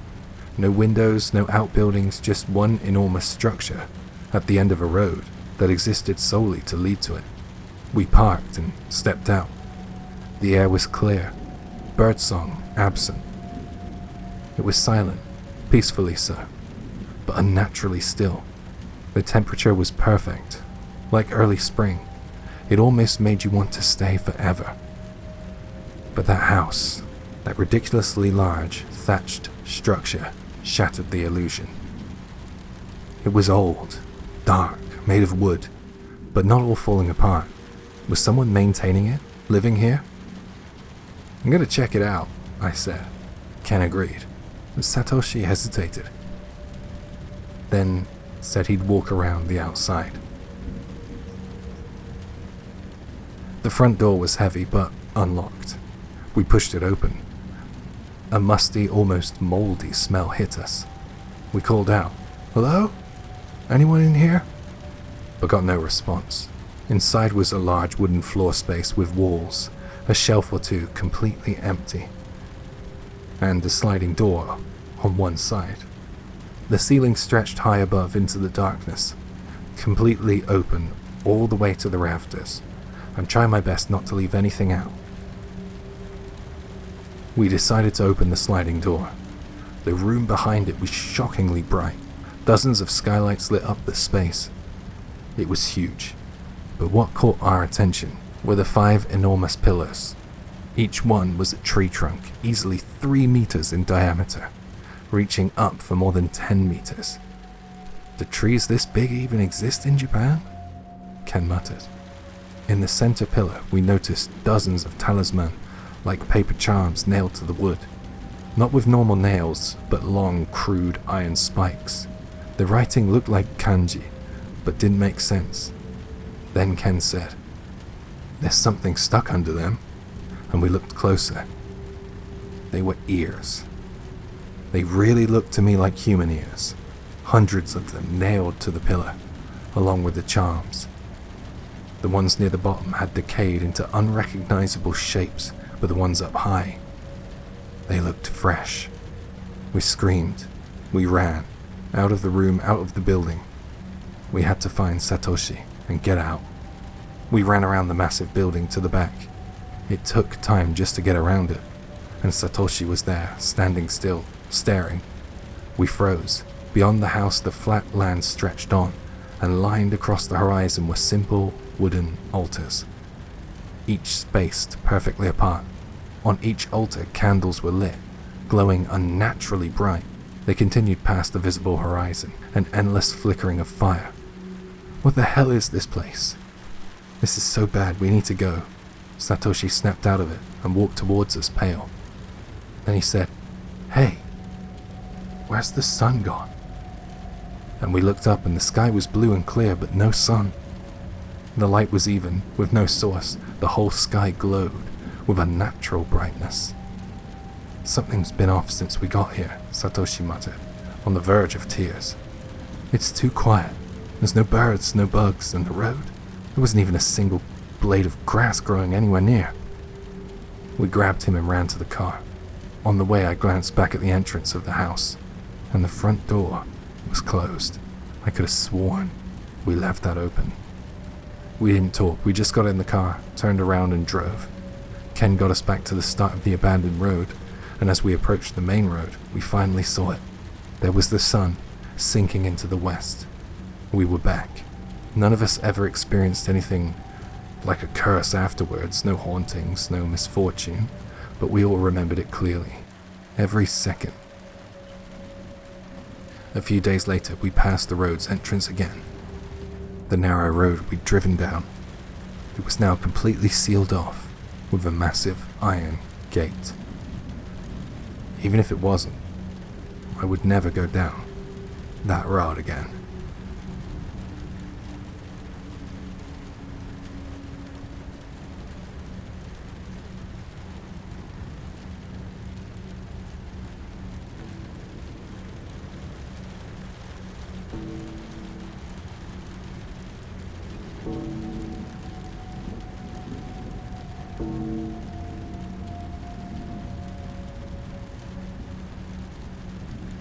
Quick heads up, this next story involves serious illness and talk of giving up. Please skip ahead if that's not for you tonight. Among night shift nurses in Tochigi Prefecture, there's a rumor about a hospital rooftop that stays open to all, and patients who come back against the odds. New staff get told this story. You're about to hear it. This is survival rate. Stage 4. The 5-year survival rate is about 5%. The doctor informed me of that in a dry, businesslike tone. It was the spring of the year I turned 42. Using being busy as an excuse, I dawdled and skipped my health checkups for years. Then last winter, my boss finally scolded me, and I went reluctantly to be examined. Abnormalities were found. I was sent back for further tests. After a whole series of detailed examinations, what was waiting for me was an utterly unexpected diagnosis: bile duct cancer, and that hollow little number, 5%. Why me? Work was going well, family was going well. I mean, it's odd to say it myself, but I've treated other people kindly, and I quit smoking as soon as our first child was on the way. So what exactly did I do? How does it make sense that the probability I'll still be alive in 5 years is only 5%? Anger, sorrow, resentment, every negative feeling you can imagine in this world rose in me incessantly, one after another, from the moment I woke up to the moment I lay down at night. On a friend's recommendation, I transferred to a hospital rumored to have a high cure rate for cancer. Even after the transfer, when family and colleagues came to visit, I put on my bravest artificial smile and tried not to show any weaknesses. That act became stress of its own, and before long, I found myself seriously considering ending my life. Thinking about it now, people are a deeply strange species. Even though I did nothing, there was a 95% chance I would die in 5 years, the moment death came close enough to touch, so I started to pull it closer, with my own hands, searching for a way to take my life. Perhaps I really was cornered badly at that time, because I was trapped in thoughts like that. Of course I was unmotivated about treatment. Maybe it was the mental strain, but the medicine hardly seemed to work at all. Each day I could feel the illness swallowing me, a little at a time. Then one day I finally went up to the hospital roof, looking for a place to die. If I'm gonna die anyway, I thought, and for the first time in 10 years, ever since my wife became pregnant with our eldest son, I drew cigarette smoke slowly, deeply, into my lungs. As I did, memories came back, exactly like a revolving lantern. How desperately I'd quit for the sake of our child. How later a daughter was born, the entrance ceremony, the kindergarten recital, those little scenes, and the tears came on their own. When I finish this, I'll go. Just then, while I was sunk in what I assumed to be the final sentimentality of my life, a child appeared from who knows where, and suddenly spoke to me from directly behind. "Mister, are you gonna die?"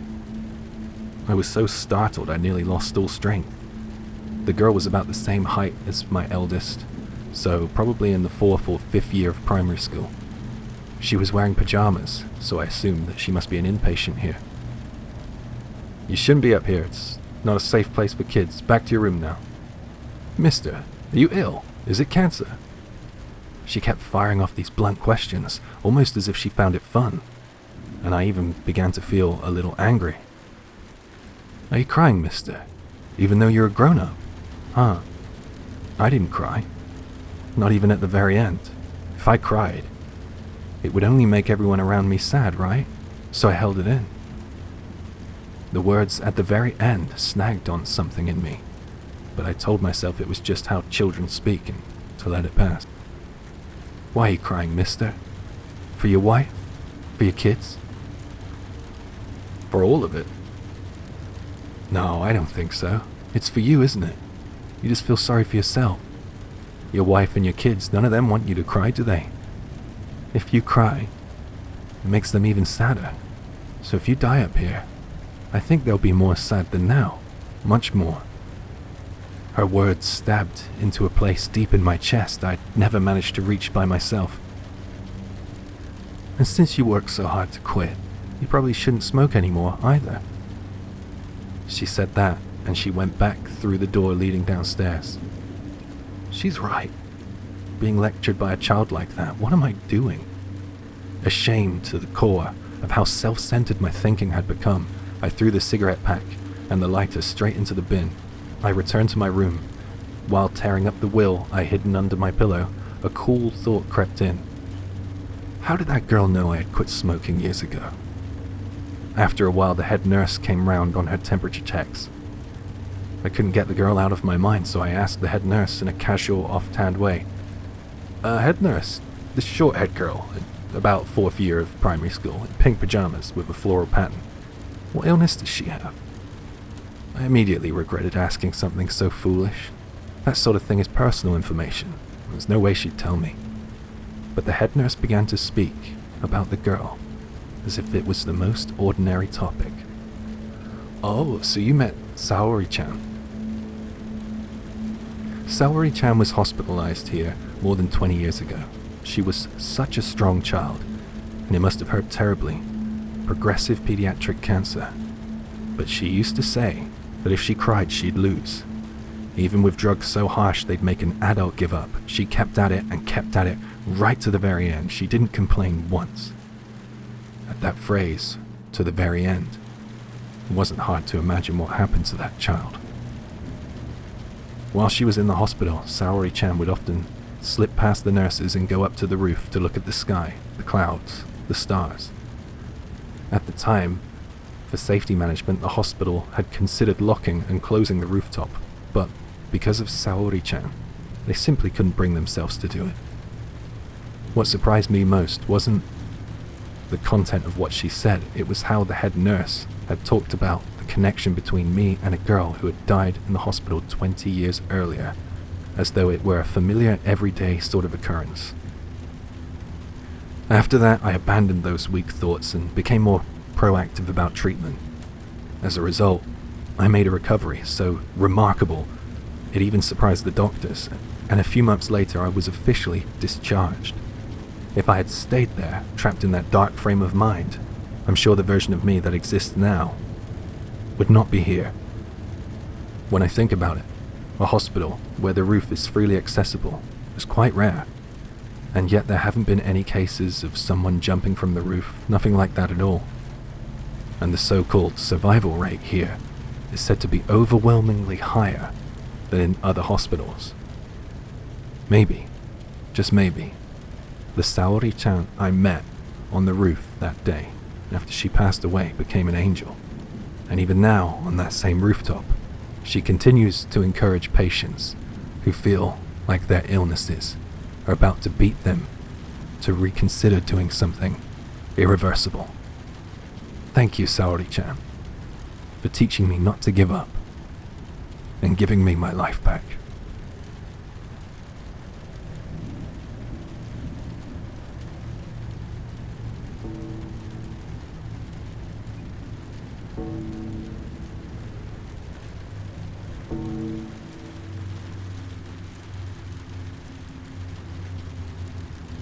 This is a story about something that happened when I was 22, working at a company. It still haunts me to this day, and I can't shake the feeling that something dark was happening beneath the surface at that place. Back then I was a programmer at a company that published job listings. I worked a rotating 2-shift system, and everything was just normal, or so I thought. One morning at work, I had an unbelievable headache.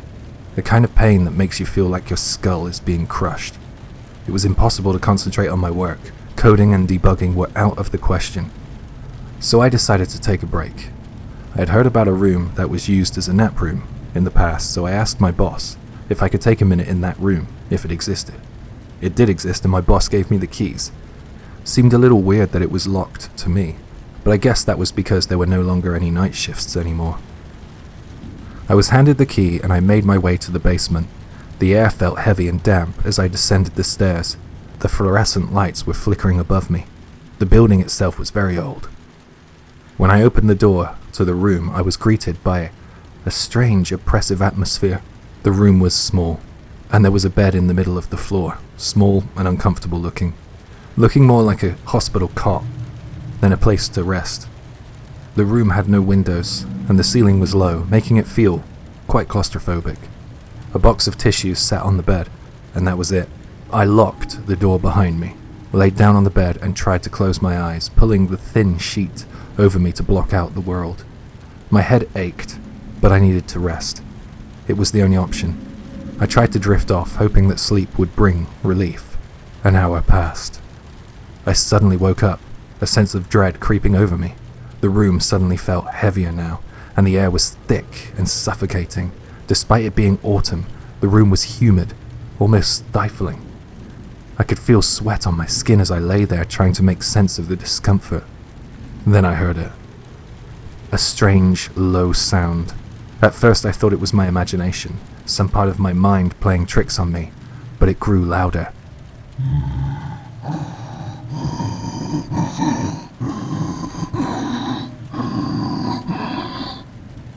It was a rhythmic sound, almost like the rasping of a breath, deep, heavy, and erratic. My heart started pounding in my chest. I lay completely still, trying to tell myself that this was nothing. But the sound, it didn't stop. It came from somewhere in the room, somewhere in the corner, but I couldn't see where. The walls felt like they were closing in on me. No, this can't be happening, I thought. My body wouldn't respond. I was paralyzed, stuck in place. The sound of ragged breathing grew louder, closer. The temperature in the room seemed to rise, making the air even thicker, more suffocating. And then I heard another sound, the unmistakable sound of a tissue being pulled from the box beside me. It was so sudden, sharp, and unnatural that it made my blood run cold. In that instance, the paralysis lifted. I could move again, but my body felt weak, like it was made of stone. I quickly pushed myself to sit up, my eyes darting around the room. The air had cleared, but my mind raced, trying to make sense of what just happened. I counted a few minutes in silence, waiting, terrified to look anywhere but the door. I decided I couldn't stay in that room any longer. No matter how tired I felt, my instincts screamed at me to leave. I hurriedly stood up, rushed towards the door, but as I reached for the handle, my eyes caught something on the floor. Something that hadn't been there when I came in. A crumpled up tissue. I froze. It looked like a tissue from the box that had been on the bed, the one I had been resting beside. But it wasn't just any tissue. It was the one I heard being pulled from the box. I hadn't moved from the bed. I had locked the door behind me and no one entered. How? A cold chill ran down my spine at that realization. The room wasn't just strange, it was haunted. Something had been in there with me, something that shouldn't have been. My mind raced as I imagined the details of what happened. Something had been watching me, something that knew I was alone, vulnerable. I scrabbled to get the door unlocked and then I bolted out of the room, rushing back to my desk. My heart was pounding in my chest and I could barely breathe. I was shaking, unable to calm myself. What the hell just happened? A few days later, I spoke to one of the older employees about what had happened. He was someone who knew a lot about the company's history and its secrets. At first he laughed it off, suggesting that it was a prank or a coincidence, but then his tone shifted as he told me something that scared me deep down. Well, there's this story of a former manager who died of overwork while on the night shift. He passed away in the basement near the stairwell where you went down. Some employees say that they've heard noises down there at night, and some say they've even seen him too.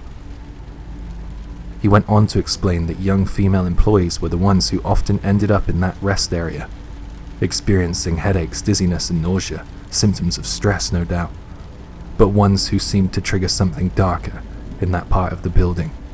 It made sense because at the time I was a young female employee too. As I pressed him for more details, he said something that still gives me the chills today. And the tissues, they've always been there, always. No one knows why. That was the last straw. I had worked at that company long enough to understand its dark underbelly. Long hours, high pressure, and the complete disregard for employee health and well-being. This wasn't just a poorly managed company, it was a black company in every sense of the term, where employees were pushed to the brink and ignored when they broke. Now, the sight of that crumpled up tissue, the sound of something breathing in that room with me, has never left me. I don't know if it was the ghost of an overworked manager, or something even darker lurking in that basement, feeding on the stress and exhaustion of employees. But I know one thing. I never ever went near that room again. And I still wonder to this day how many others had felt the same fear before me. And I wonder if other female employees will experience what I did down there.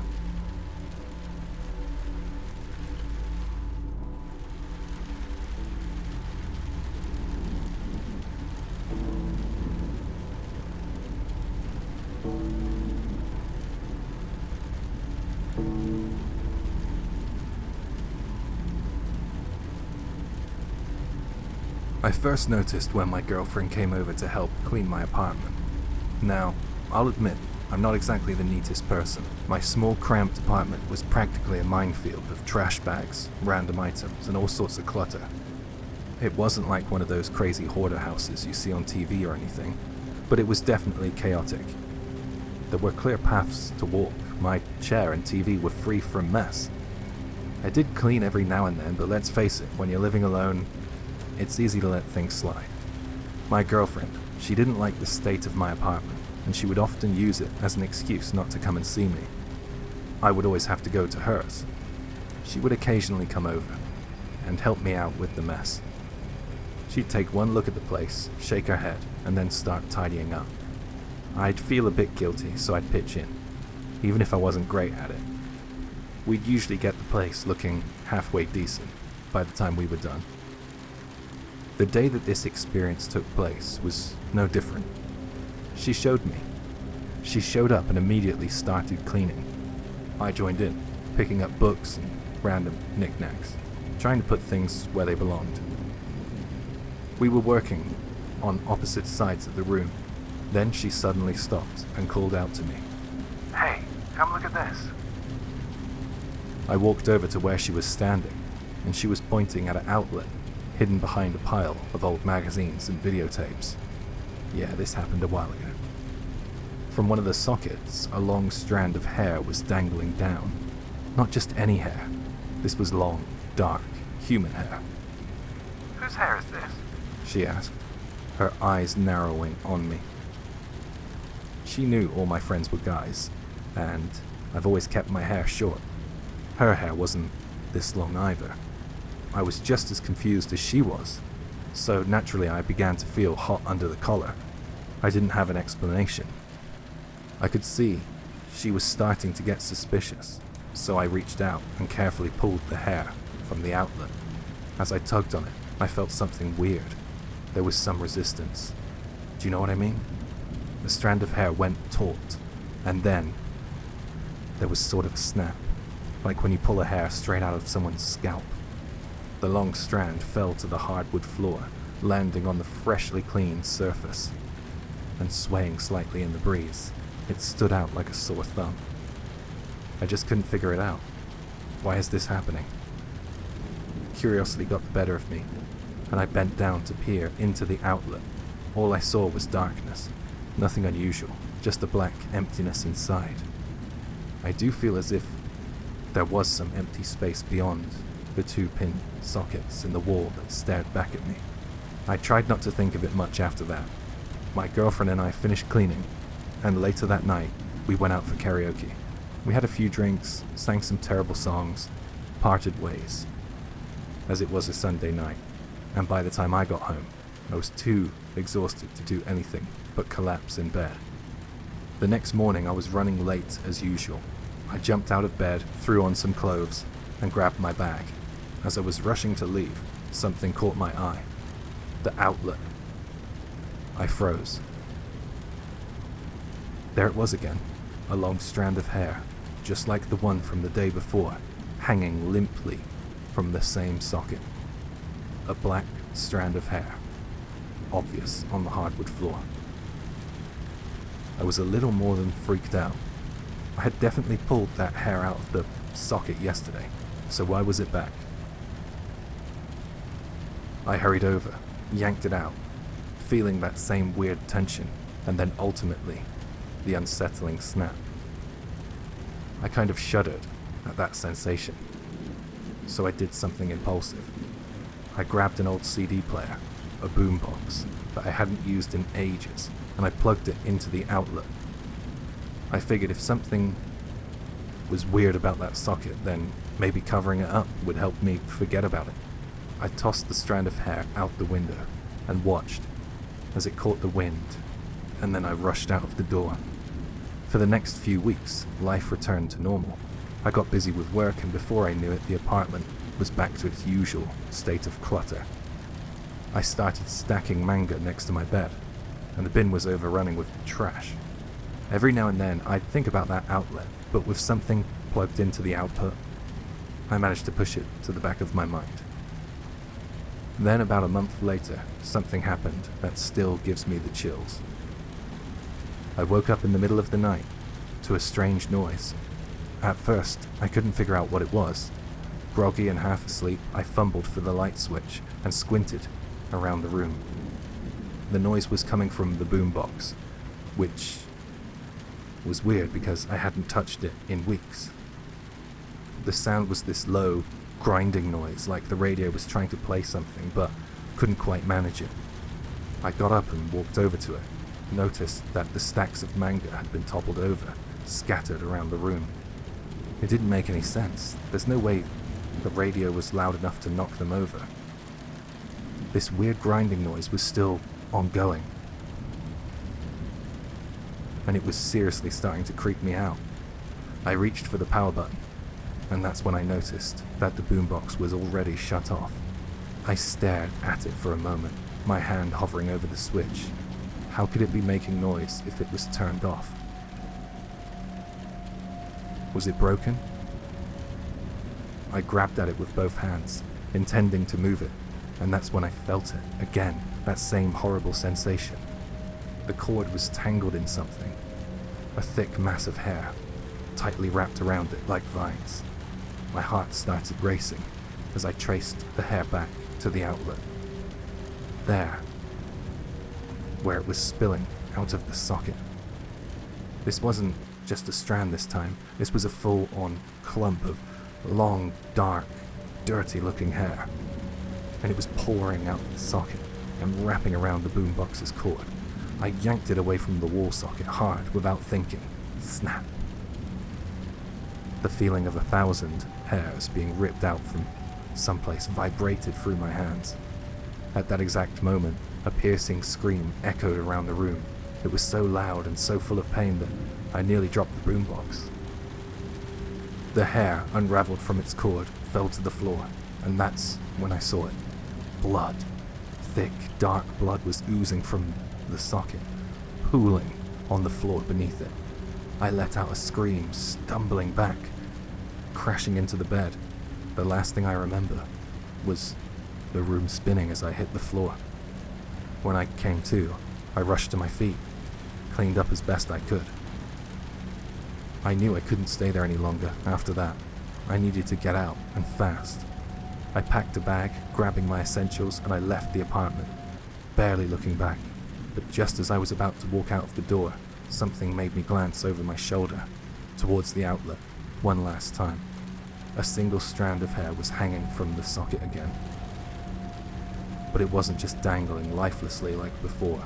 It was moving, slowly, almost deliberately, swaying back and forth, like it was reaching for something. No, not something, someone. It moved with an unnatural fluid grace, like it was alive. Don't leave me. Stay. The voice was coming from the outlet, from inside the outlet. I couldn't take it anymore. I turned and bolted out of the door, slamming it shut behind me. I didn't stop running until I was out of the building, my chest burning and my legs trembling from exhaustion. I kept going, not daring to look back, not daring to slow down, until I was far, far away. I never went back to that apartment. I couldn't. I found a new place and threw away anything that had come from that room. I tried to forget what happened, but the memory has always haunted me. Sometimes late at night, I'd wake up in a cold sweat, certain that I could hear that voice again, whispering from the darkness, begging me to come back. The sound of static would fill my ears, and I swear I could feel something brushing against my skin. Soft, like hair. But the worst part? Every now and then I'd find a long strand of hair on my pillow, or caught in my clothes, even though I've kept my hair short ever since that night. It's stupid, but I think whatever was in that outlet is waiting for me. It's patient, and it's hungry. One day, it might find a way to reach me again. My girlfriend thought I was crazy, and she didn't stay around too long after that. As for me, I like things to be clean these days. Clean and pure.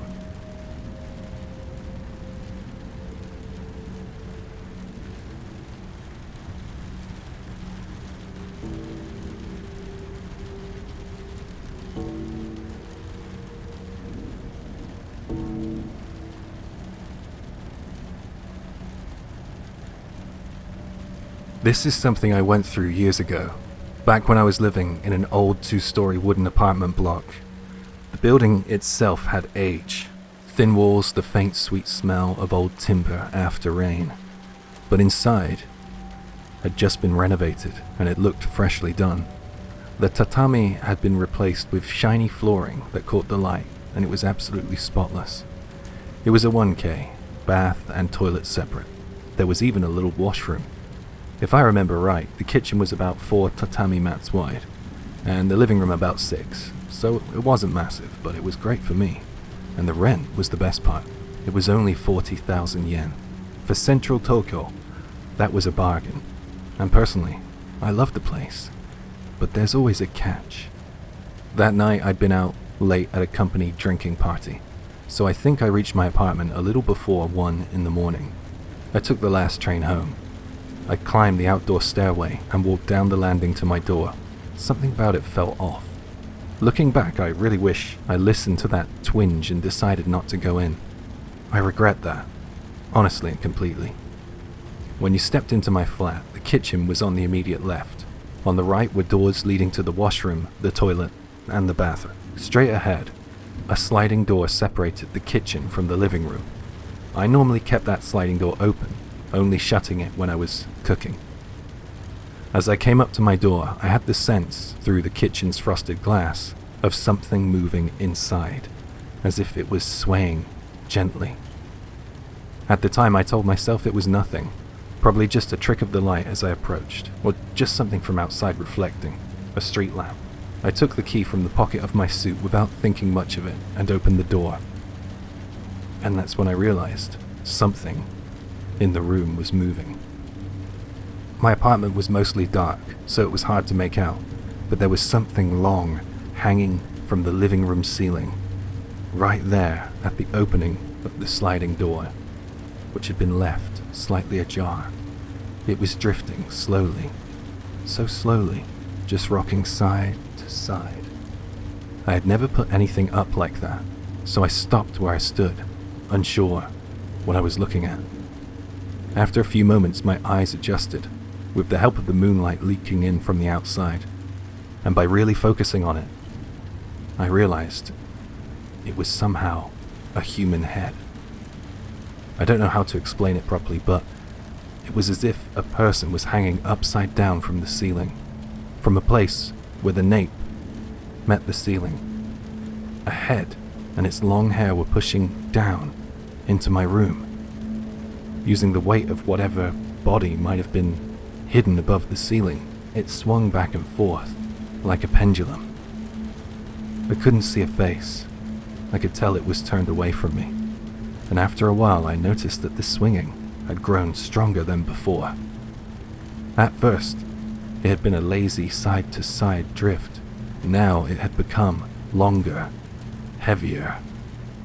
Its arc slower, then longer and longer. With that, the range of motion grew wider. I didn't dare move.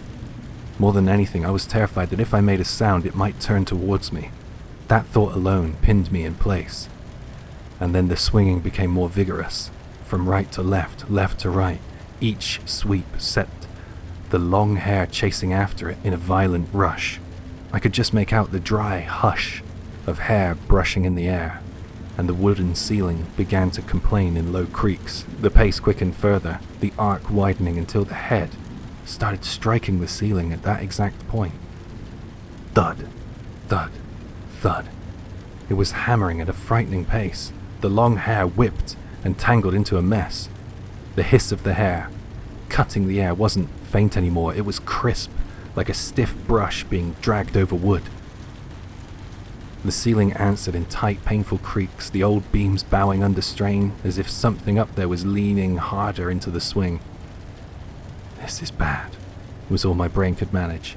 I squeezed my eyes shut for a second, and then a barrage of knocks detonated behind me, on my front door.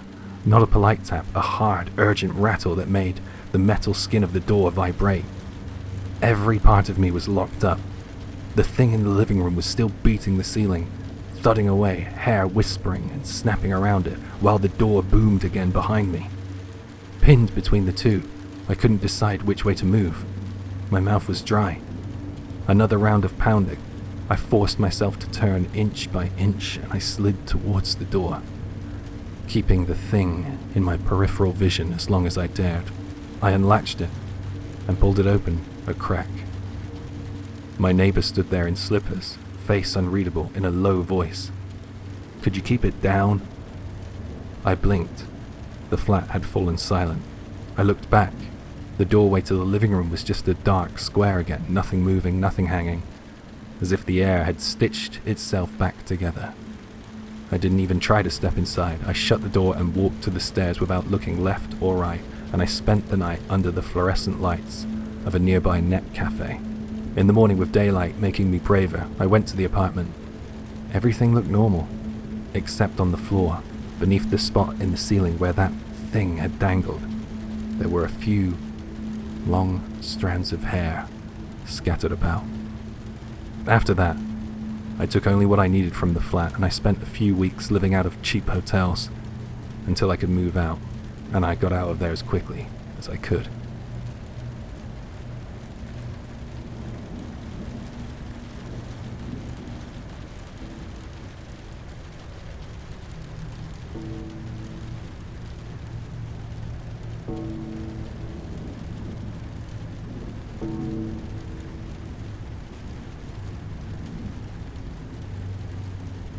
You know how every school has at least one weird rumor, like, don't go into that bathroom after dark, or there's a face in that window if you look up during cleaning time. At my elementary school, that rumor wasn't about a ghost in a classroom or a cursed staircase. It was about a man at the school gate. We called him Akichin. He was this strange middle-aged guy who started showing up around third period almost every day, right when the morning chill still hadn't lifted and the classrooms were finally warming up. He'd appear at the front gate. He always wore the same thing, a black cap and a tracksuit. No one knew who he was or why he was there. He wasn't a parent anyone recognized, and he never came inside to talk to the teachers. He just stood by the gate and danced. Every day, same time, same place. He did the exact same dance too. I'll try my best to describe it. He'd swing his hands up and down and shake his head around like he was trying to rattle something loose in his neck. All the teachers knew about him. When we first started the school, everyone would press up against the windows during break, or peek from the entrance whispering, There he is again. What's wrong with this guy? What's this guy's deal? It was kind of like a weird free show. Even the cold didn't matter much on those mornings. Kids would stick their faces to the glass, breath fogging it up, and just watch him. But as the months went by, we got used to him. He just kind of faded into the background. He was that guy who dances at the gate. Once you noticed him, your brain would file it away as part of the scenery, like bare trees by the fence or the white paint peeling on the gym wall. It was around that time this happened. I was out in the schoolyard playing jump rope with everyone. Back then there was this thing called rhythm jump rope, and it was really popular. You'd jump in time with a radio program, they'd play music and call out the rhythm, and if you kept up, you'd advance to higher levels. Our school was obsessed with it. Even on cold days we'd be out during break, breath puffing white, fingers going numb, on the plastic handles, while the radio in the equipment room blasted. Ready? And 1, 2, 3, 4, like that. Anyway, one day I forgot my jump rope at school. It was the one I always used. This was on a Saturday. On weekends there was only one teacher on duty in the whole school, and I didn't want someone borrowing my rope, or it going missing, so I went back to get it. The school grounds feel different with no kids around. Grey sky, frozen dirt, and the building kind of just hunched over in the cold. I went to the entrance, and the on-duty teacher let me in, and it was just the two of us. We went upstairs to my classroom to grab the rope. I found it, and I picked it up. As I did, I happened to look outside the window. For some reason, Akichin was standing there in the middle of the schoolyard. Not at his usual place by the gate. He was inside the grounds. He wasn't dancing this time. He was just standing there on the empty yard in his black cap and tracksuit in that grey, cold light. I stared, thrown off by how wrong it looked, and then our eyes met. This was the first time I'd really seen his face. Up until then, he'd always been a shape at a distance, head jerking around, as he did that weird dance. You couldn't really focus on his expression. Now he was still, close enough that I could see every detail. The instant I understood what I was looking at, a shudder went through me. His face was turned sideways, not a slight tilt. His head was twisted so far that his face was basically horizontal to his body, like his neck had been bent to a right angle and left there. His eyes, nose and mouth were all pointing straight off to the side instead of forward. When our eyes met, he wasn't smiling or glaring or anything. His face was completely blank. And that somehow made it worse. The very next moment, Akichin suddenly took off running. He sprinted full speed across the schoolyard, straight towards the school building we were in, and then it hit me. When the teacher had let me in just now, he'd unlocked the front doors and left them open. Nothing was stopping that man from coming straight inside. I was just an elementary school kid. My legs went out from under me, and I dropped down where I was, grabbing onto the teacher without thinking. The teacher looked genuinely startled too. He reacted quick enough. He snatched up one of those big meter-long rulers that teachers seem to have, the kind of thing they use on the blackboard, and he stepped out into the corridor and started down the stairs towards the entrance. A few seconds later, from below, I heard someone pounding up the stairs, fast, heavy steps, slamming against the concrete and echoing up the stairwell. "Hide," the teacher said. I hurried over to the wall and I pressed myself flat against it, out of sight of the stairs. He stayed there in the hallway, facing the top of the stairwell, clutching that stupidly long ruler. From where I was, I just peeked around the doorway. He looked exactly like a hero, facing down some invisible enemy. "Naoki!" he yelled my name. "Until I say it's okay, you don't move from that spot, understand?" Hearing him shout like that, sounding so sure of himself, actually calmed me down for a second. My heart was still hammering, but I thought, Sensei's here, he's gonna handle things. The footsteps kept coming up, and then all of a sudden they stopped. A few minutes crawled by. No footsteps, no voices, no movement. The building was so quiet I could hear the ticking of the classroom clock and the faint hum of the lights overhead. Eventually I couldn't stand it anymore. I leaned out a bit peeked towards the stairs. There was nobody there. No teacher on the landing, no strange man. Those pounding footsteps had completely disappeared. The stairwell was just empty concrete and handrails. Right then, "Naoki, you can come out now." I heard that. It came from somewhere along the corridor, not too far away. But it wasn't the teacher's voice. The tone was close, but the way my name came out was wrong. There was no familiar rhythm, no warmth. It sounded like someone trying to copy him, repeating the right words with the wrong feeling. All that "sensei will protect me" confidence vanished instantly. In an instant, it tilted over into a heavy, sharp kind of fear. For a while I stayed there by the wall, shaking like a leaf. A part of me wanted to get out of there immediately. Another part of me was stuck on that voice. If I stepped out again and it spoke again, closer this time, I didn't know what I'd do. Those two feelings pulled against each other, and I just stood there, unable to decide. In the end, I forced myself to move. I pushed away from the wall and ran for the stairs. The moment I started running, footsteps started up behind me from the corridor. Those same heavy footsteps, like somebody in indoor shoes taking big steps coming after me from down the hall. I didn't look back, I just ran.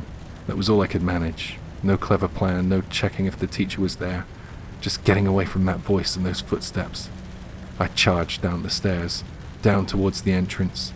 The stairwell felt even colder than before, like I was running through a pocket of air that didn't quite belong in the building. I pushed through the front door and burst outside.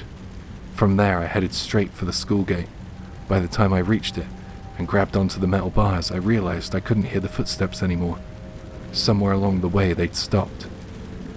I stood there crying so hard my scarf was damp and my throat hurt. Breath steaming in the cold air. I wiped at my face with my sleeve and turned back to look at the school building. Up on the floor I'd just been on, at the classroom window I'd peeked from a little while ago.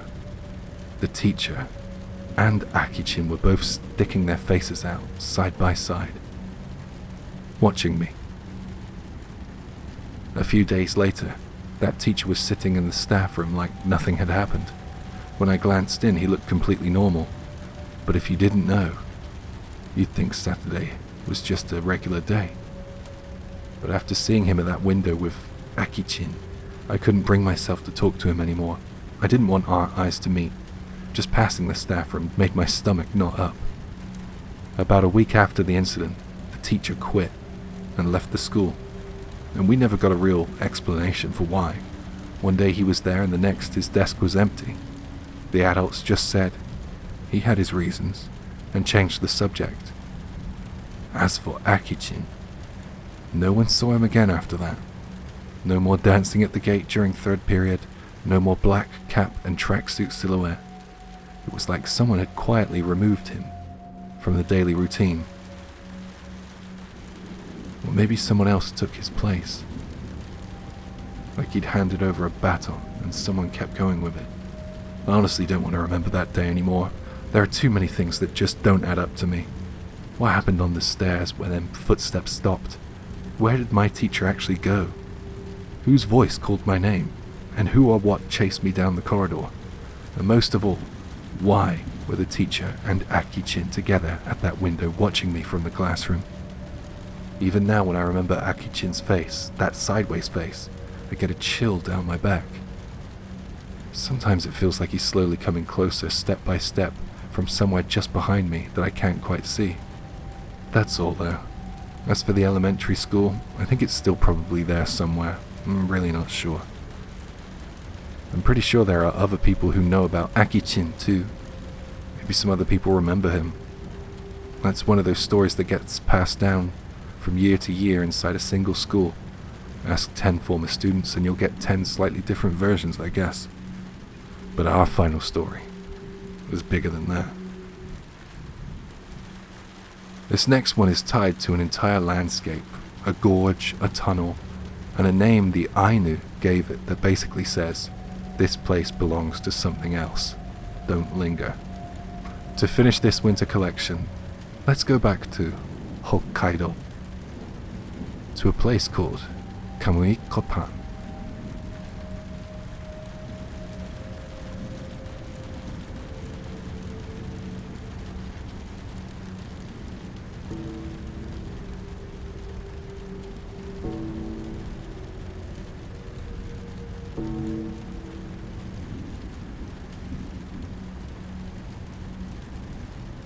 This is a story I heard from an old man who has spent decades foraging in the mountains. Let's call him Tanaka-san. Foraging for wild plants and vegetables is his passion.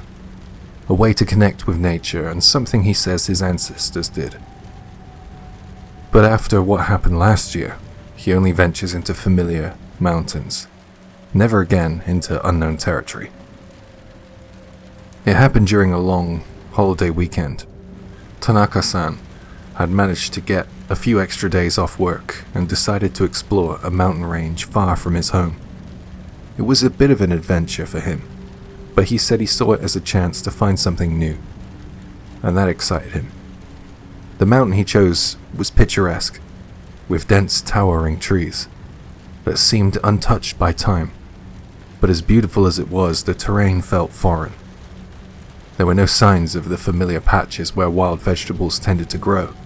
He searched for hours, his basket remaining disappointingly light. By late afternoon, he had only managed to gather half of what he normally would. That's when he spotted it. A cluster of mushrooms, sprouting at the base of an old, gnarled tree. They were white, their caps shiny, as though polished. Something about them was very mesmerizing to him, though their color and sheen made him a little apprehensive.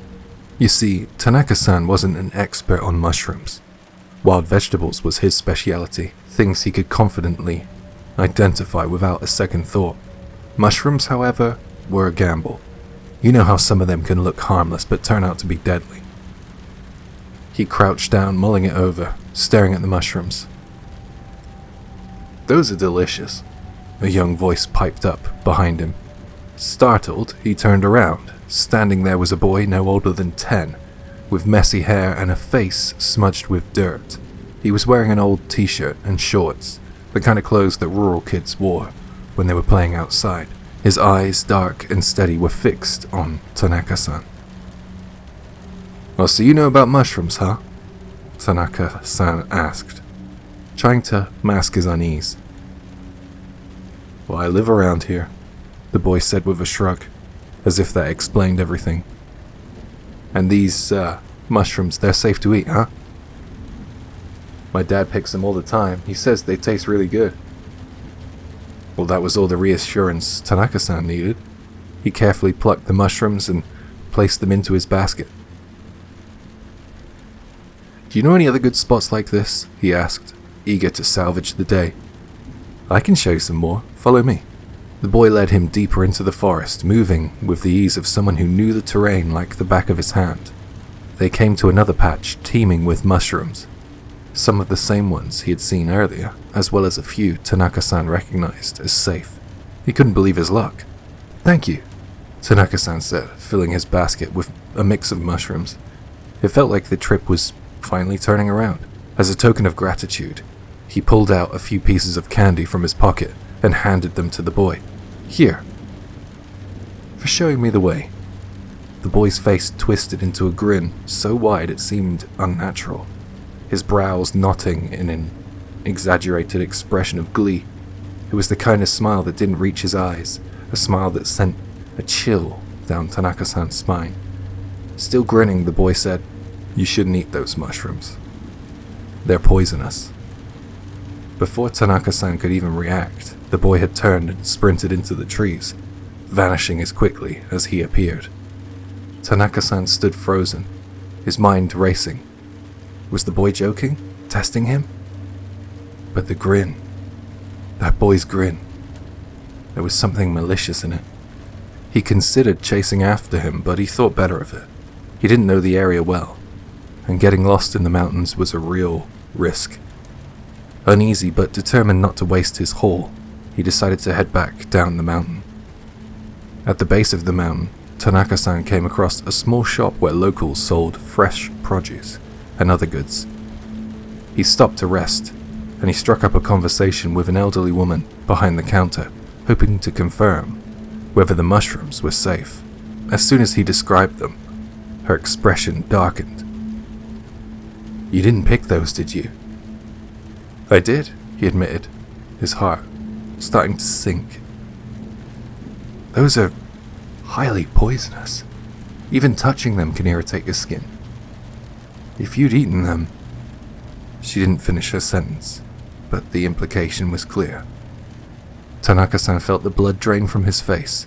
He immediately dumped the mushrooms into a nearby trash bin.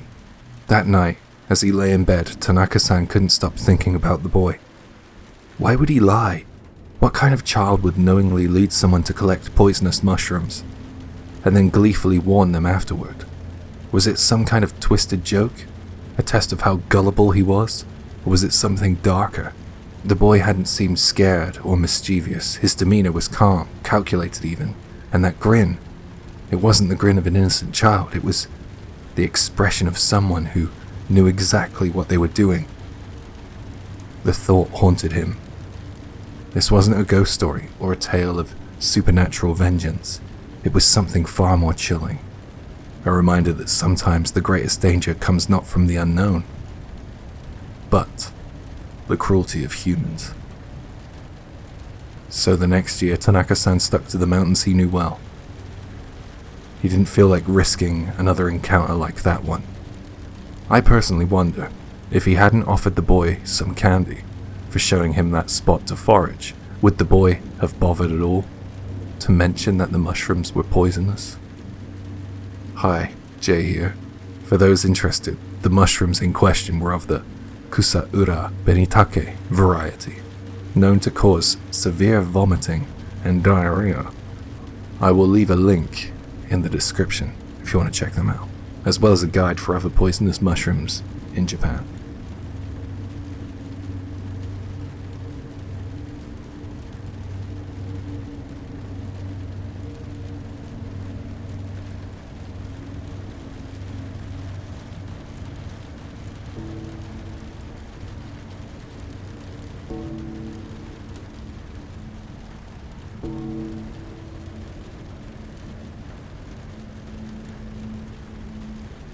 Hi, Jay here.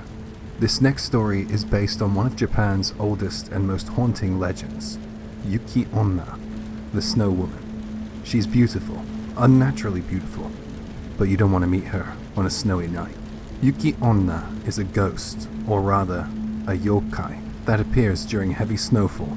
Her name changes depending on the region. Some call her Yuki Musume, Snow Daughter, Yuki Onago, Snow Maiden, or Yuki Joro, Snow Courtesan. In places like Ehime, she's known as Yuki Onba or Yukimba, and sometimes even Yuki Furibaba, the Snow Falling Hag. She's also tied to icicles and frost, going by names like Tsurara Onna, Kanekori Musume, or Shigama Nyobo. Whatever name you use, the feeling she leaves behind is always the same: cold, eerie, and unforgettable. The origins of the Snow Woman. The legend of Yuki Onna is old, very old. She appears as far back as the late Muromachi period. In a work titled Sogi Shokoku Monogatari by Renkyu poet Sogi Hoshi, though the name may differ, the figure described was already unmistakable. A pale woman dressed in white, the color of death in Japanese funeral tradition, who breathes an icy fog, freezing her victims on the spot. Sometimes she seduces men, drawing them in with her ghostly beauty, only to drain them of life and warmth. Her story is one of contradictions, feared as a deathbringer, yet remembered as a tragic beauty. It's worth noting Yuki Onna is always female. Her male counterpart, if you can call him that, is usually depicted more like a Yeti or Bigfoot, hulking, hairy, and primal. But Yuki Onna is elegant, silent, and deadly. Tales from the Snow. Number 1. The Woman Who Melted. In the snowy countryside of Ojiya, Niigata Prefecture, there's an old story a man encountered a breathtakingly beautiful woman. She came to his door during a blizzard and asked to stay. Eventually, she asked to become his wife. They lived quietly together, but one day the man insisted she take a bath. She resisted, strangely fearful of it. When he forced the issue, she stepped into the tub and she vanished. And all that remained were a few shards of ice floating on the surface of the water. This same tale, or something very much like it, appears in Aomori and Yamagata too, where she's known as Shigama Nyobo. It's as if she appears all over North Japan, where the snow falls heaviest. 2. The Snow Woman of Kaminoyama. In Kaminoyama, Yamagata, an elderly couple once heard a knock at the door during a snowstorm. A young woman stood outside shivering, and they welcomed her in to warm herself by the irori, the sunken hearth. She stayed the night without saying much, but as the sky brightened with morning, she quietly rose to take her leave. The old man, perhaps worried for her safety, reached out to stop her and grasped her hand. It was cold, deathly cold, like touching ice itself. In that moment, the girl turned back, and in a swirl of snow and frost, she vanished into the morning mist. 3. The woman carrying a snow child. On stormy winter nights, travelers sometimes see a woman cradling a baby, what locals call a yukinko.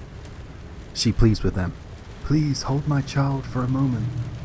Those who often do regret it, because the child grows heavier and heavier until their knees buckle under the weight. Unable to move, they collapse into the snow, slowly freezing to death. But ignoring her can be just as deadly. There are tales of those who refused, only to be shoved off snowy cliffs into ravines by invisible hands. In Hirosaki, one samurai had the misfortune of encountering her, but he was clever, or lucky. Sensing danger, he held a dagger in his teeth while taking the child, for reasons unknown. This protected him. The curse passed over him, and he survived. Grateful, the snow woman returned and gave him priceless treasures in return for holding her child. In some regions, it's said if you manage to carry the yukinko without succumbing to its weight, you'll be granted supernatural strength, but very few ever succeed. This connection between Yuki Onna and children is widespread. It mirrors the legend of Ubume, a ghostly woman who dies at childbirth and wanders the world with a baby in her arms. In the Mogami district of Yamagata, people even say that Yuki Onna and Ubume are one and the same. What makes the Yuki Onna story so chilling isn't just her power, it's the loneliness. These tales often begin with someone living in isolation, an old couple, a man in a remote mountain village, someone who has grown used to silence and solitude. Then one stormy night, they hear a soft knock at the door. Their hearts leap. Maybe it's someone they've been waiting for, a loved one, a traveler, anyone. But when they open the door, it's her. Pale skin, dark hair, her eyes frozen like water, and she asks to come in. So, what is she, really? Some say Yuki Onna is the spirit of a woman who died in the snow, lost, alone, her soul frozen in the white silence of the mountains. Others believe she's a snow spirit, a seirei, born from the cold itself. The Edo period scholar Yamaoka Genrin once proposed that if the snow piles high enough, some life will inevitably form inside it. Just like fish arise in deep water and birds in dense forests, so too could a woman be born from snow. And then there's the strangest theory of all. In Oguni, Yamagata, people say that she was once a princess from the moon. Bored of her perfect, lifeless world, she descended to Earth, only to become trapped here. Now on snowy nights, she walks the land she can never leave, still longing for a way back to the sky. So the next time a snowstorm hits, if you hear a knock at your door or see a woman in white standing just beyond the tree line, don't answer. Don't speak. Don't even look her in the eye. Because once she chooses you, there's no warmth that can save you. Do you think you would survive meeting Yuki Onna? Let me know in the comments.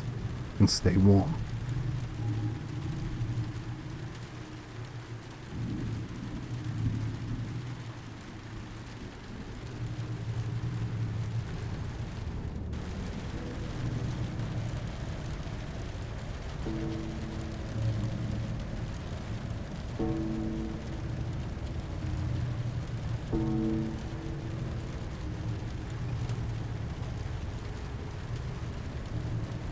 Hi, Jay here. To finish, I've saved a Christmas story that's more haunting than it is horrifying. It's short, it's simple, and it might stay with you. I think it's gonna stay with me. Alright, listen closely. Good night, everyone. It was Christmas Eve. Mio, Mio. Someone was calling Mio's name. Half asleep, rubbing at her eyes, Mio realized there was a Santa Claus standing right there in front of her bed. Oh, Santa. Merry Christmas, Mio. Have you been a good girl? Yeah. Have you been listening properly to what your mum tells you? Yeah. Is kindergarten fun? Yeah, and there are some mean kids, but I think I'm okay. Mio, don't forget that you're strong. Still tucked under the covers, Mio chatted with Santa for a while. Outside the night was cold and quiet in that winter way.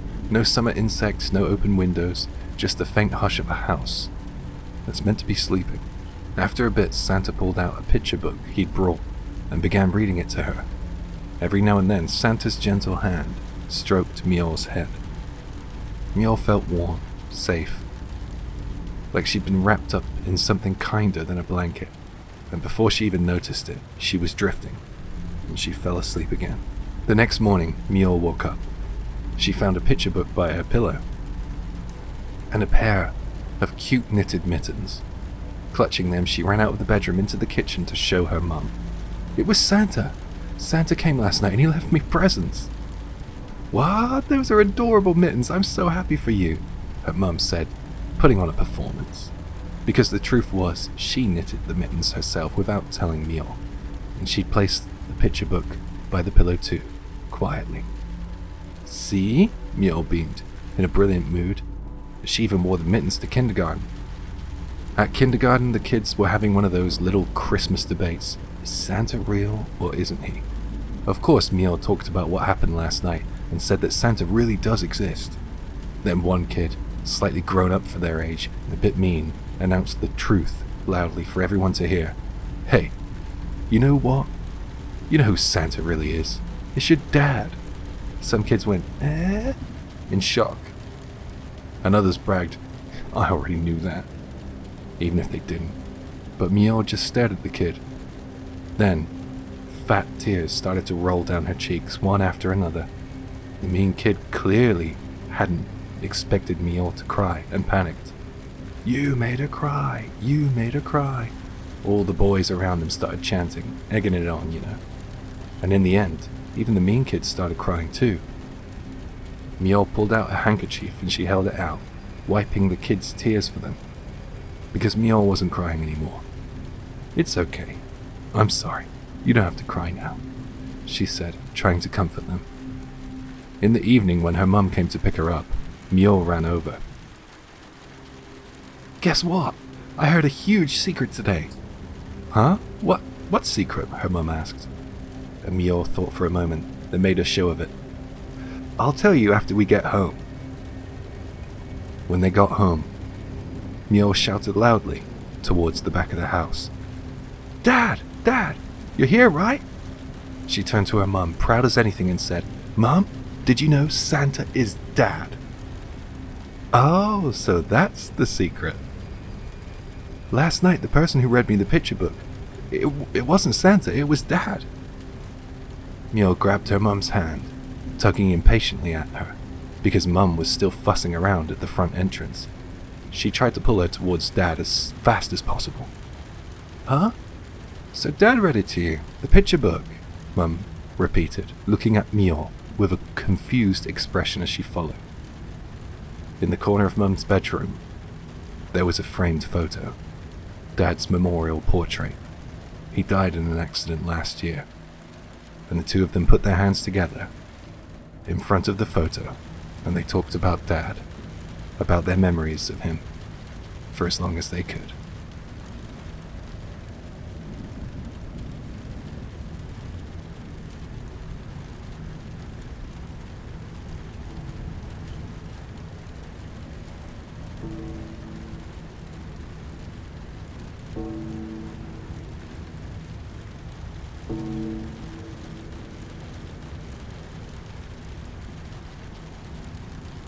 This is a story I heard from my dad, who used to work as a taxi driver on the night shift.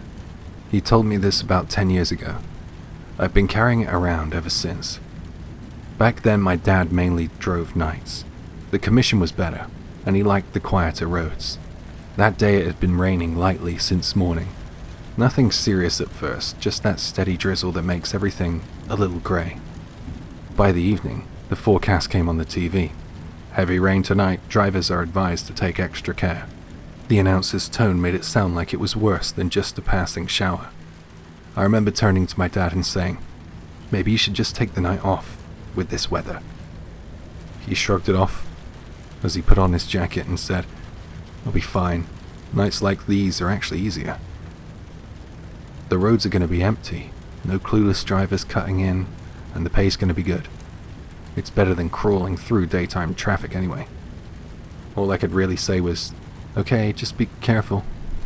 He laughed and waved and headed out into the rain.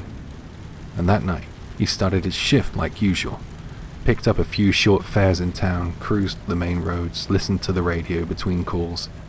A little before 11 p.m. he got a call over the company radio. A dispatcher's voice crackled through the speaker. "We have a time booking. Please have a car at Akagawa bus stop for 11 o'clock. Akagawa bus stop? It was a small stop out in the hills, on the edge of the city. Apart from a cemetery and a care home for the elderly, there really wasn't much out there. Once it gets dark, hardly anyone is on foot in that area. And the rain had strengthened by then, big drops thudding against the windshield, wipers working non-stop. Dad said he arrived at the stop a few minutes past 10:50. He pulled up near the bus sign, parked and watched the dashboard clock creep towards 11 o'clock. Outside the world was just headlights, raindrops, and the hazy outline of the bus shelter. Right on 11 o'clock he heard a voice behind him. "Excuse me." A voice came from the back seat. Dad jumped a little and swiveled in his chair to look back. Sitting there, as if she'd been there the whole time, was a woman in a kimono. He hadn't heard any door open, no thud, no click, no gust of rain-cooled air. Just the voice, and then she was there. He later told me, "Well, I was sure I hadn't unlocked the back doors yet, but with the rain coming down that hard, I figured maybe I just didn't notice her getting in."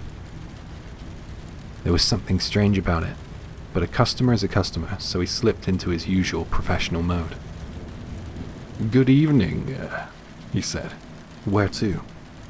The woman replied, "Could you give me a moment?" And then she fell quiet.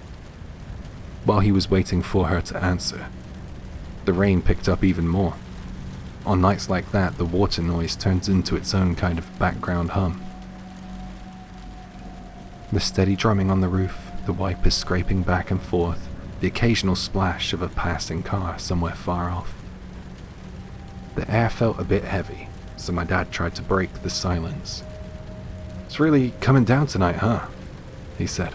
"Feels like a typhoon, just, without the wind." The woman let out a small laugh.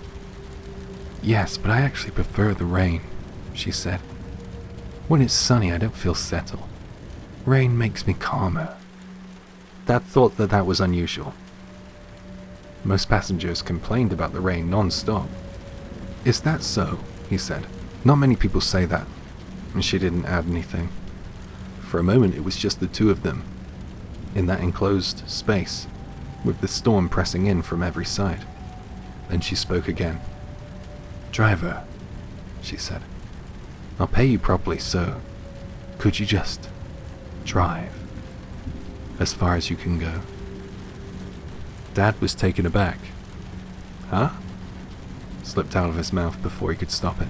Her expression, though, it was serious. There was no smile, there was no joke in her eyes, just a calm, steady look in the rearview mirror.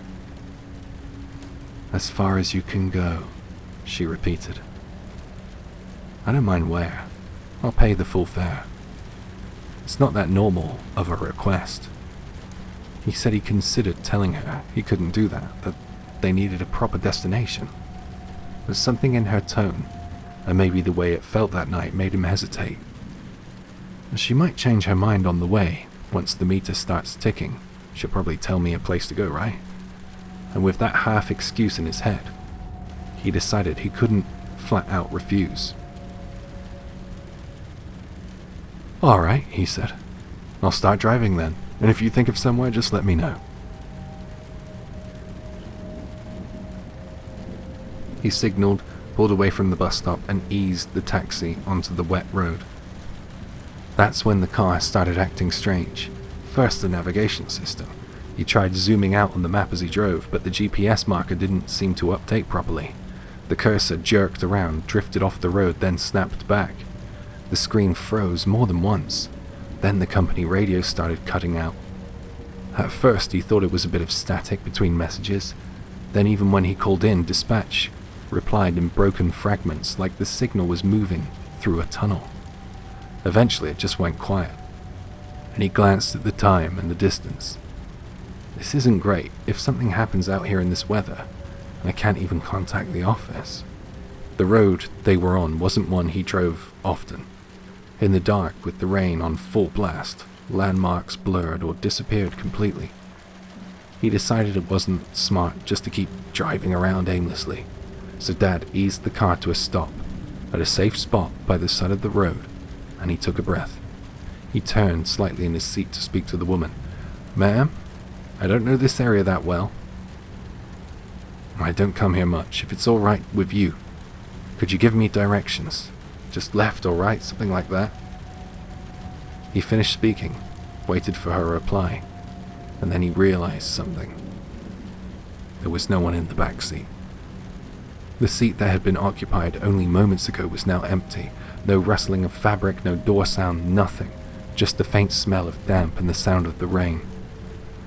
Dad told me that for a few seconds, his brain refused to process it. He checked the door locks automatically, and they were still set the way they had been.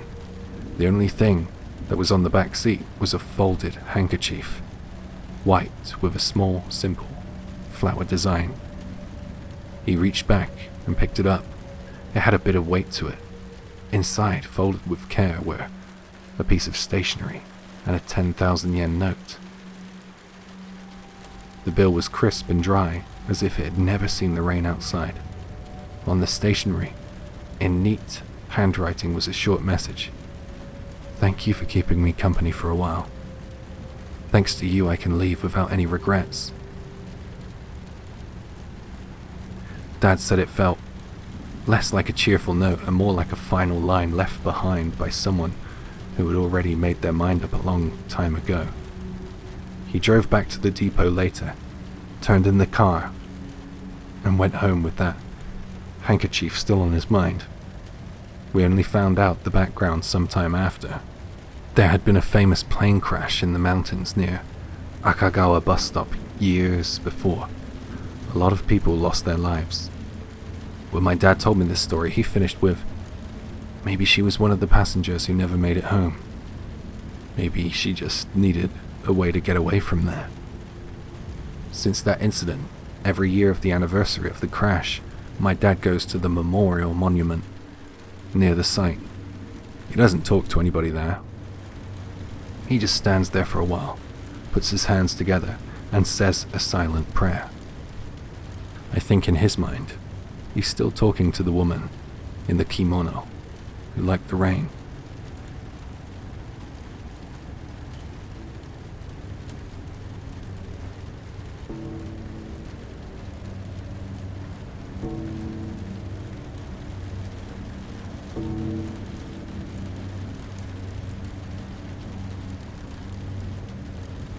I run a tiny website, like truly microscopic.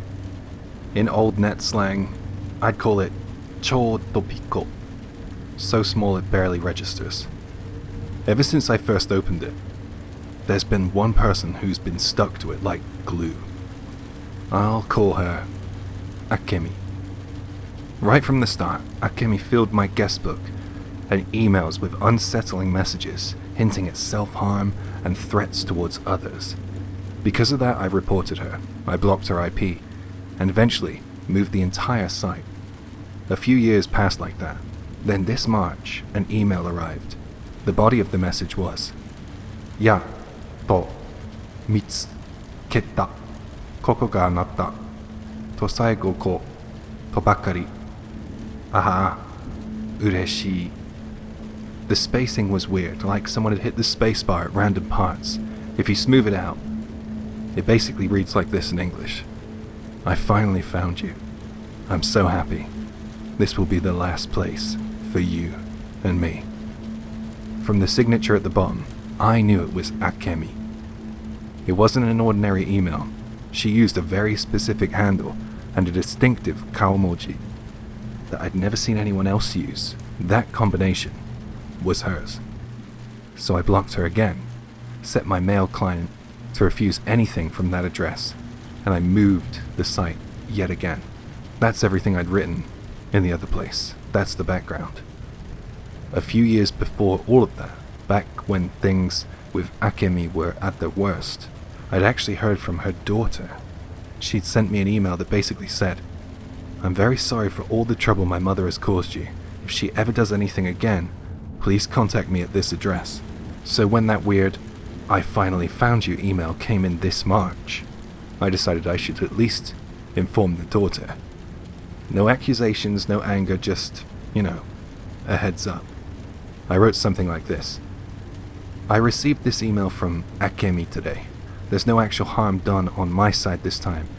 I just wanted to report it to you, just in case. And I attached the full text and I sent it to the daughter's email address. A reply came back quite quickly. I'll summarize. I've only ever read this once, but the gist was like this. I've read the email you sent me. I'm very sorry, but I'm honestly confused. My mother passed away last year, and there's no way she could have been sending that email to you now. However, this signature, the handle name, the unusual kaomoji, that's definitely hers. I'm very sorry, but I have no idea what's going on. I sat there in front of my monitor, staring at the message. Death last year, email from Akemi this March, same handle, same kaomoji. I wrote back, in that case, let's both forget about this. I'll forget it and I hope you can too. Even now, I really regret sending that just so you know email in the first place. I basically dropped something unsettling onto the daughter's lap that she didn't ask for, and there's nothing she can do about it. I should have just quietly blocked it and moved on. As for Akemi, I can't contact her, obviously. There's nothing to solve here. I guess the only thing I can do is put my hands together for her, in my head, and hope that she may rest in peace.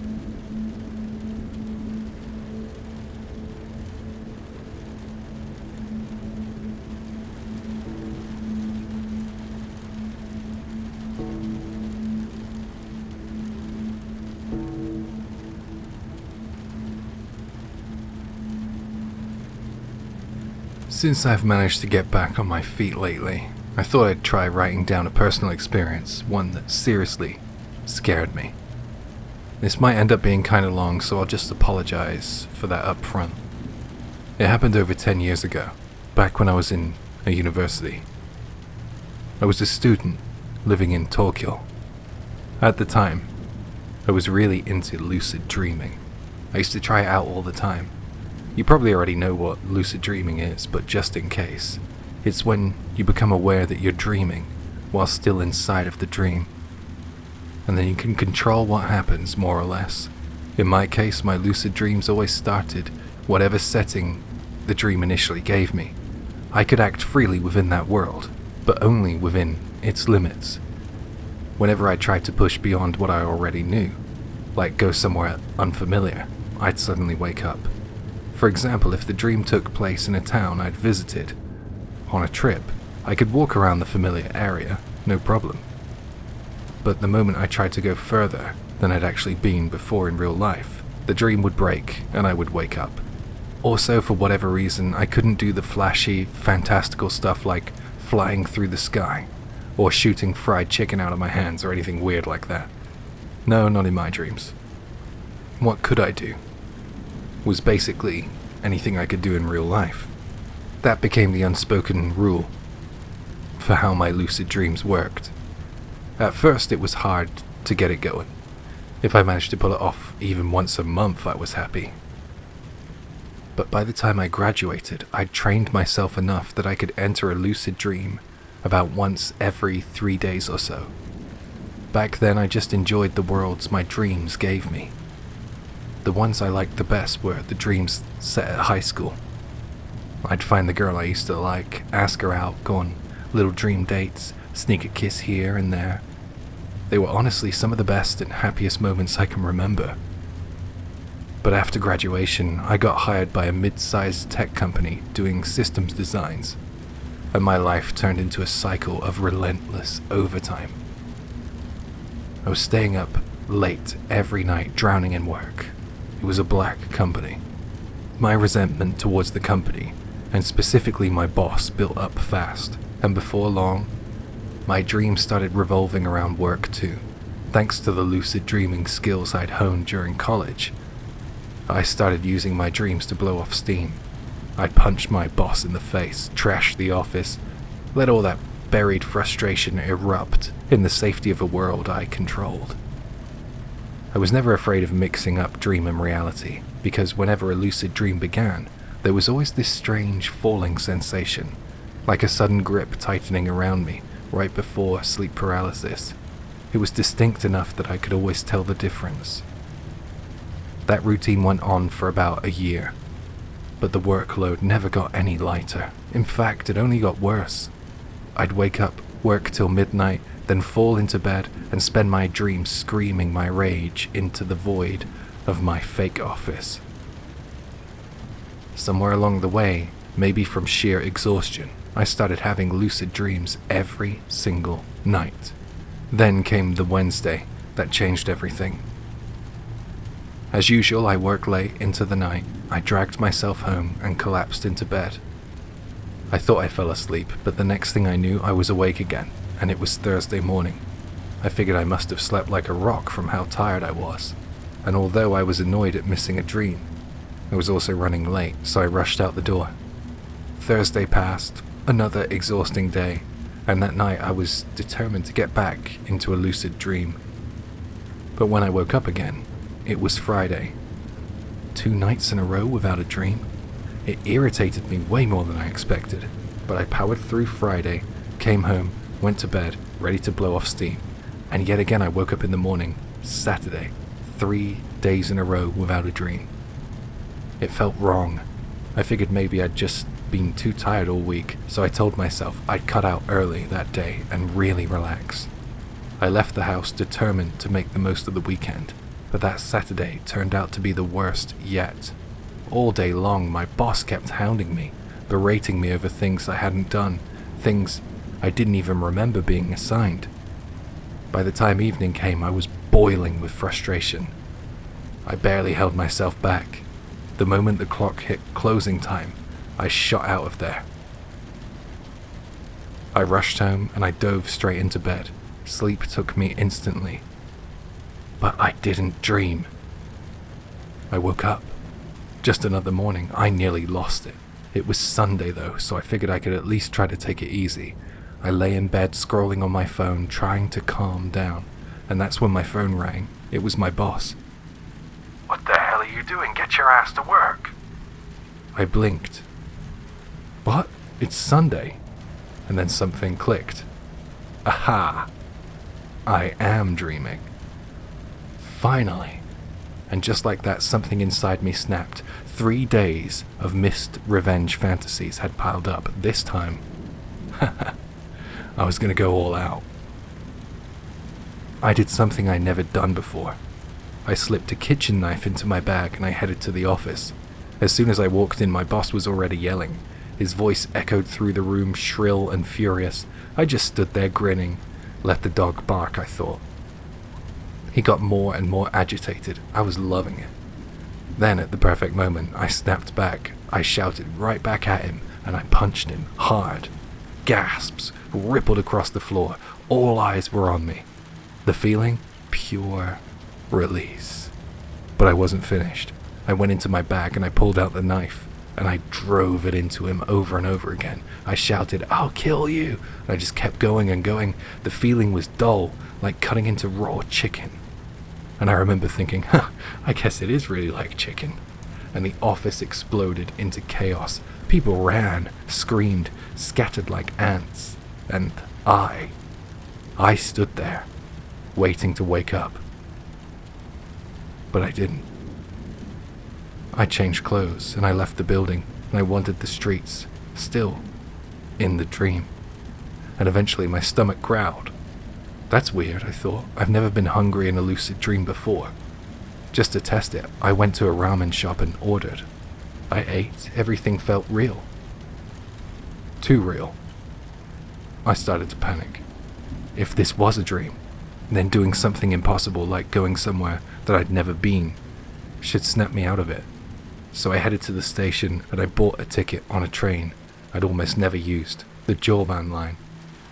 Even after boarding some limited express train I'd never seen before, I didn't wake up. I passed through Kashiwa, a place I'd visited before, and I kept going. No change. I eventually got off in Mito, a city I didn't know at all, and still, I didn't wake up. That's when I really realized that I might have killed someone. Actually killed someone. Maybe I'd always known, but something in me refused to admit it. Panicking, half crying, I jumped on another train and headed north. At some point I lost track of time, and I came to sitting on a worn-out 2-car train, the kind with frayed seats and cracked windows. There were only a few old folks on board. Outside was pitch black. The train stopped at a station, Izumigamori. I think that's what it was called. The conductor walked straight up to me, even though I hadn't moved. "Get off here," he said. I figured I was about to be arrested or something, so I stepped off. The platform was old, broken, lit only by a flickering streetlight. I looked back at the conductor. His face was blurred, impossible to make out. He told me, "When you leave the station, go uphill. When you see a shrine, go inside, then follow what comes next." I couldn't think anymore, or maybe I didn't want to, so I obeyed. I left the station. The town outside looked like any other rural village, but there were no lights on in any house, no sign of life, only street lamps glowing in the dark. I followed the road upward. Eventually I saw the shrine. It was quiet. Beautiful, in fact. I remember there was a perfectly clear pond in the middle, and the full moon mirrored on its surface like glass. At the center of the pond was a small shrine building, and a priest waiting in front of it. "We've been expecting you," he said, and gestured for me to sit. He handed me some foul-tasting drink and began to chant something. A sutra? I'm not sure. Time passed, the chanting continued. Eventually my body felt light, and my mind floated. The priest said, "Let yourself go. Let the feeling carry you." I did. Everything turned white. It was beautiful. And then I blacked out. And the next thing I knew, I was staring up at a ceiling I didn't recognize. My mum was there, and she was crying, saying my name. I was in hospital. Apparently I had collapsed from exhaustion on Wednesday night in my apartment. and when I didn't show up for work for 2 days, my boss came looking for me and found me, and he'd been at my bedside ever since. He'd never left. All those days I thought I had been working, the fights, the murder, the ramen, all of it had happened in a lucid dream. And Saturday, the day I thought I was being screamed at, he'd been calling my name, trying to wake me up. I cried when I realized that. Even after I recovered and went back to work, the dreams wouldn't stop. Worse, they started happening without that falling sensation, so I couldn't tell what was real anymore. And even if it was just a dream, the fact that I'd killed someone I potentially owed my life to left a scar inside of me that I couldn't heal. I couldn't really forgive myself. Even though he was as bad as he was, I wouldn't be here if he didn't act or check on me. Eventually I was diagnosed with severe depression, and I was hospitalized for a long time. I know this was long, and it probably sounds just like a bad dream or something, but here's the thing. I looked it up. Izumigamori Shrine is real. I've never been to Ibaraki in my life, but when I saw the pictures, it was exactly the place from my dream. The station though, Izumigamori Station, does not exist. The nearest one is Omika Station, and it's a long walk away. But I want to visit there one day, but a part of me is terrified that if I do, something in my head will just snap. So for now, I'm gonna stay away.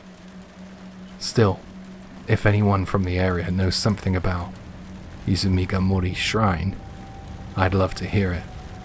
Sometimes I think if I hadn't followed that path at night, if I'd stayed on that train, I might not have come back. So I'm warning you, if you're thinking about trying lucid dreaming, don't. Just don't try it. Hi, Jay here.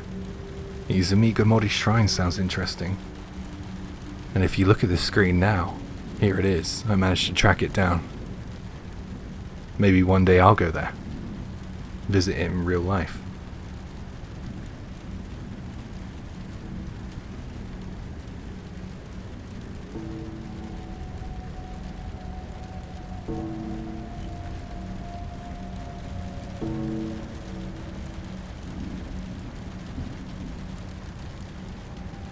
This was about 5 years ago. I'd gotten into uni and finally moved out on my own. Maybe it was the rush of being out from under my parents' eyes, but I got into wandering around at night. Before I lived alone, they were overprotective. Going out late just wasn't allowed.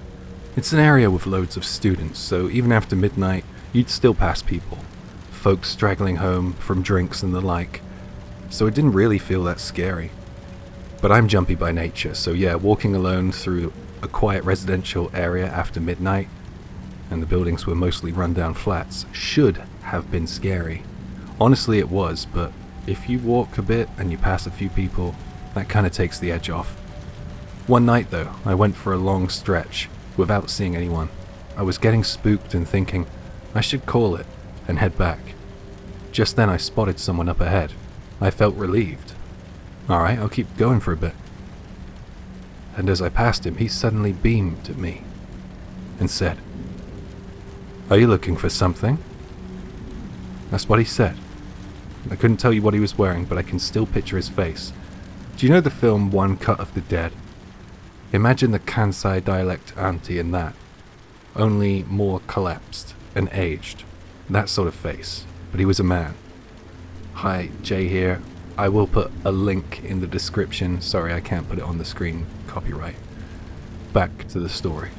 And the bit that really made my skin crawl, even though my eyesight's bad and I've got night blindness, for some reason he was the only thing I could see clearly.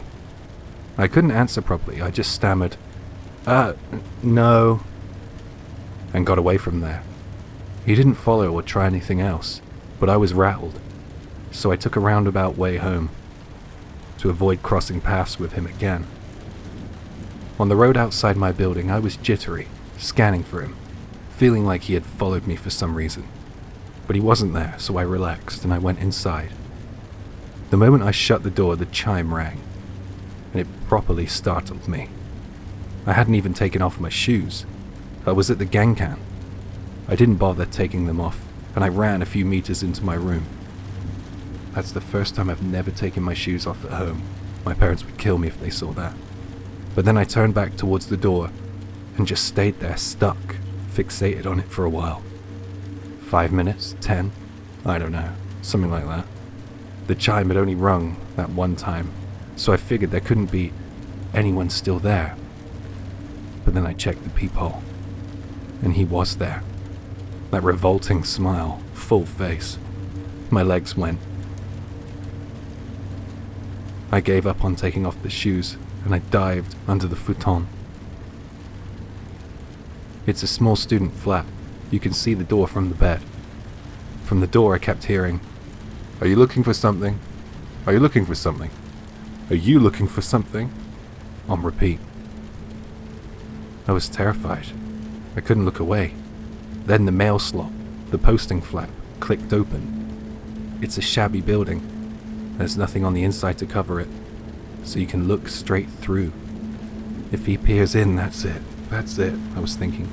The mail slot clicked, and a folded flyer slid and hit the floor with a soft thud. Another followed.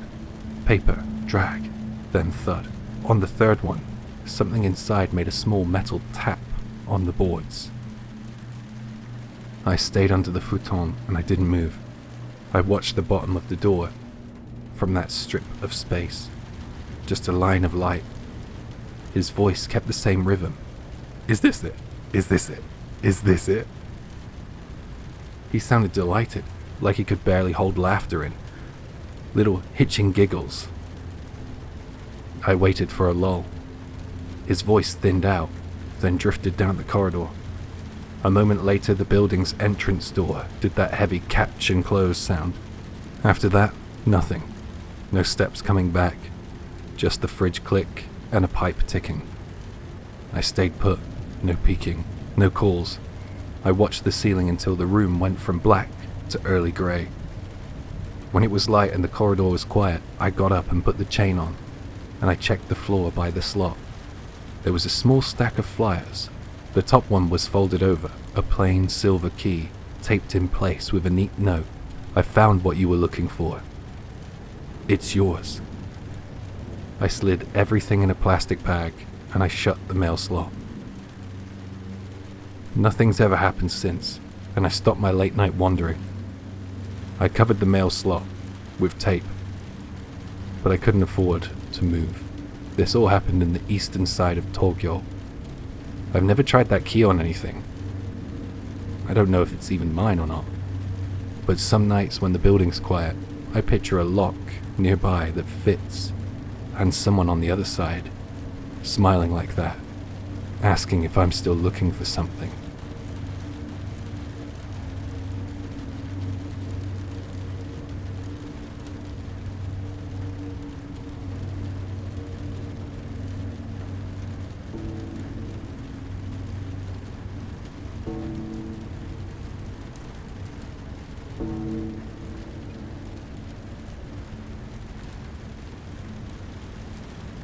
This account was copied from a lined A4 notebook left on the last mountain bus from the Hot Spring Street. The driver logged it as lost property for a week, but nobody claimed it. A regular commuter scanned the pages and re-uploaded the text before handing the notebook back to the depot. There was no name, only a date and the title, Meat House. Landmarks match what locals whisper. Lone Tory on the approach road. A glass lobby, rail bends around the central pit. The handwriting runs steady until the final page, where the lines wobble and end hard. What follows is the notebook typed as found. "Hey, you want to go to the meat house?" Summer break. I used my holidays to go back to my hometown in Nagano Prefecture for the first time in a while. I usually work in Tokyo, but my family home is in a mountain town. The temperature runs high, but the humidity is low, so it doesn't feel muggy. The Alps run along both sides, laying out a view that's hard to beat. Compared to the city, the climate is comfortable, and that feeling of being home after so long put me in a good mood as I headed for home. Apparently though, nobody was home. My parents run their own small business and they were probably out both working. My siblings seemed to be out somewhere too. I thought I'd sit down in the living room and take a breath, but the work I'd been doing up to the other day had caught up with me, and I'd left the house early that morning. Bone deep tired, I decided to nap a little until my family came back. The ring of the phone woke me up. It was a friend who heard I was back. He called me to invite me out to dinner. I wanted to go eat with my family since I was finally home for once, but seeing a friend is always good, so I said yes on the spot. I hung up and looked at the clock. It was already past 6 in the evening. I'd slept way longer than I meant to. The setting sun had dyed the room orange. The glare made it hard to open my eyes properly, and still there was nobody home. So I washed my face and I texted my mother, saying that I'd be going out to eat. I got ready and drove over to my friend's place. I rang the bell, and a familiar face peeked out from behind the door. We traded easy small talk, first time seeing each other in ages, then decided to hit a diner nearby. We ate while swapping old memories and catching each other up on life. Just as we were about to leave, my friend, face lit with excitement, said, "Hey, do you want to go to the Meat House?" Meat House is one of those local haunted spots. It's a ruin, a bit up the mountain from the hot spring street at the edge of town. Rumor says that it used to be a yakiniku, grilled meat restaurant, that ran into money trouble, and the owner resorted to murder and started serving human meat as product. People around here know this story, but nobody I know had actually gone up there. I wasn't keen at first, but between his persistence and the fact that I don't exactly hate the occult or spooky things, we decided to go. It was past 9 by then. We looked up the location online and headed out in my car. 30 minutes of driving later, we reached the foot of the mountain where the meat house was supposed to be. For some reason, there was a torii gate at the mountain entrance, with the road stretching into the dark beyond. Even with my headlights on high beam, past the torii, it was pitch, absolute black. You couldn't even see a step ahead of you. The map showed the meat house was a short way in from here. Fortunately, the car could make it. No need to hike. I eased the car forward. The fear of not seeing ahead at all, and the nerves about where we were going, made my foot let up on the accelerator. The road was so narrow that the only way to drive back down would be to go to a space deeper in and make a U-turn. With visibility like this, backing down the slope would be impossible unless we waited till the morning. We climbed a winding grade. On the left, thick trees fell away and a building came into view. I pulled up alongside it while my friend in the passenger seat lit it with a flashlight. It was a pretty big structure. The walls were white all over, but covered in patches of moss. Where a sign must have once hung, metal hooks sat, eaten up with rust. Right in front of us, a broad lobby-like space opened out, with broken glass scattered here and there. You could imagine it used to be all glass out front, so you could see inside from outside. Deeper in, tables and chairs lay smashed and tossed everywhere. I was sure this had to be the meat house. I cut the engine. Once it died, the silence got even heavier. A forest so still you couldn't even hear insects. I didn't want to switch off the headlights. We were 2 people alone in a lightless mountain. An unnamed dread wrapped around us. And eventually I did turn off the headlights. From here on, the only light we could count on was our 2 flashlights. I lit my watch to check the time. It was already past 10. There was what looked like a front door, but with the glass broken. You could basically step in anywhere along the front. On both sides of the building, the trees grew dense, right up against it. No chance of slipping in around the sides to the back. My friend took the lead and went in. Trash carpeted the floor. The walls were covered in graffiti left by earlier visitors. Even so, it was unnerving. With only the flashlights to rely on, Every time the beam moved into a new spot, it was easy to think, what if something was standing there? We went in from the entrance, and a little ways deeper we came into the kitchen. The prep counters were filmed with rust, spiderwebs sheeted the ceiling. No knives or tools anywhere. Like the entrance, it was strewn with instant noodle cups, empty beer cans, and other rubbish. My friend further in swung his flashlight at me and gestured me over. He'd found a way leading deeper in. The door hung by a single hinge, looking ready to fall at any moment. We opened it and stepped into a corridor that ran further in. Maybe 5 meters ahead, a heavy door blocked the way. It was fastened, shut, with a padlock. I checked my watch. It was coming up to 11. I was ready to call it and head back, but my friend, who knows where he picked it up, jammed a length of iron into the padlock and tried to break it with the leverage. I started to say stop, and then a sharp crack of breaking metal ran through the place. I looked around without thinking. That sound, would it bring someone out here? My friend looked pleased with himself and motioned me over again. Sighing, I went to him. Beyond the solid door was more corridor going back and a staircase going up.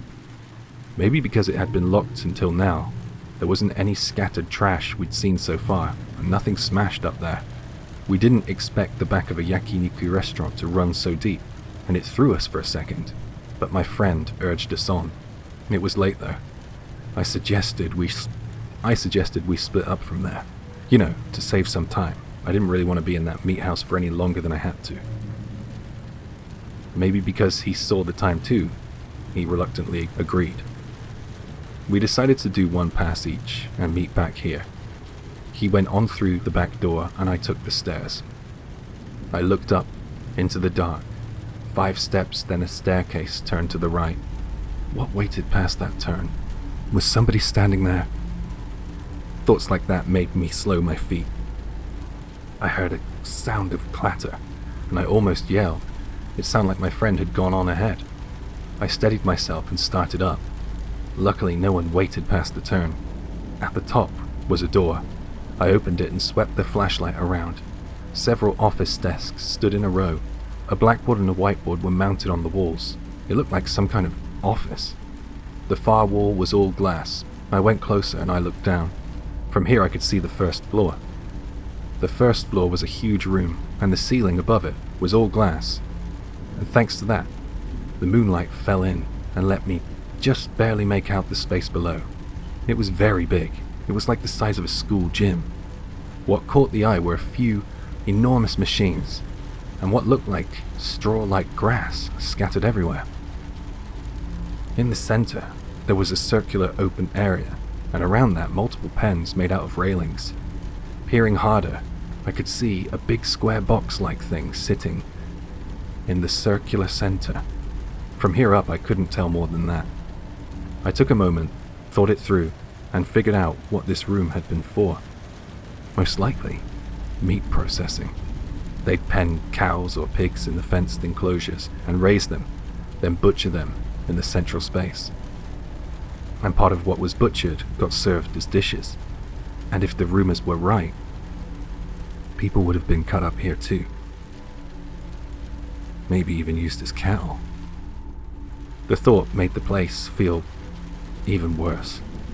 As I watched below, small lights flickered and moved, my friend poking around on the first floor. He was walking near one of the big machines. After a bit, he slipped into the machine's shadow and I lost sight of him. I looked around the room I was in, and then went back down the stairs and waited in the corridor for him to return. I don't know how long I waited, but he still didn't come back. Even for a big room, it was about time. Had something bad happened to him? I raised my flashlight again and then opened the door he'd gone through. I had a rough idea of the layout from looking down earlier. But with my feet on the floor, the scale hit different. The place was big. A passage ran from the door straight towards the back. And at the end there, should be that circular area I'd seen from upstairs. On the way, large machines sat flanking the passage. If I shouted his name, I might find him fast, but the place was dead still, and for some reason I couldn't bring myself to call out. So I moved forward, taking care with every step. Maybe he'd jump out of some shadow to try and scare me. With every step, though, straw scraped underfoot.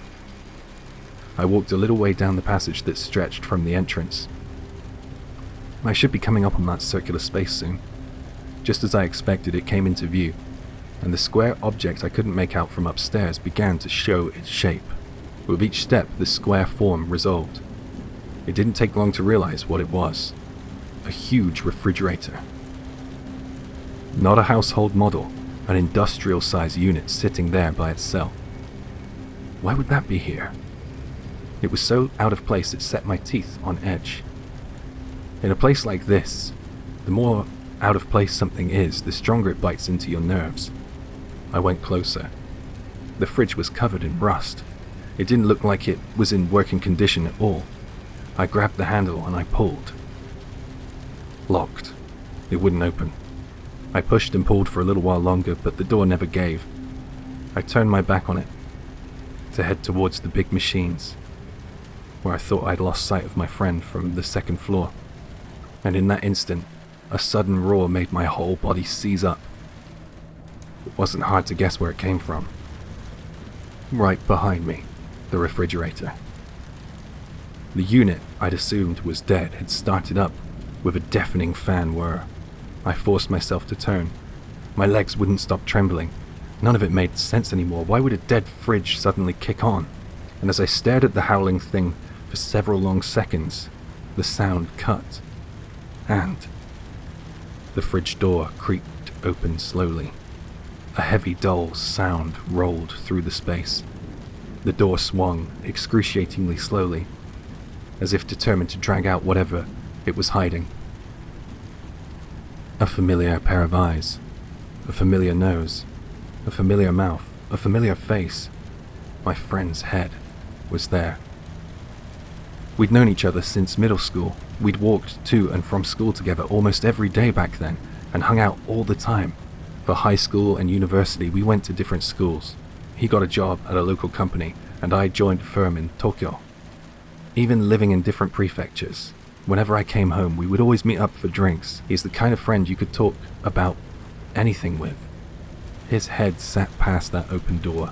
Blood ran from both his eyes, and his pupils were skewered in opposite directions. From his mouth, a long tongue stuck out like a snake. It had probably been cut off and forced into his mouth. I lost control of my bladder.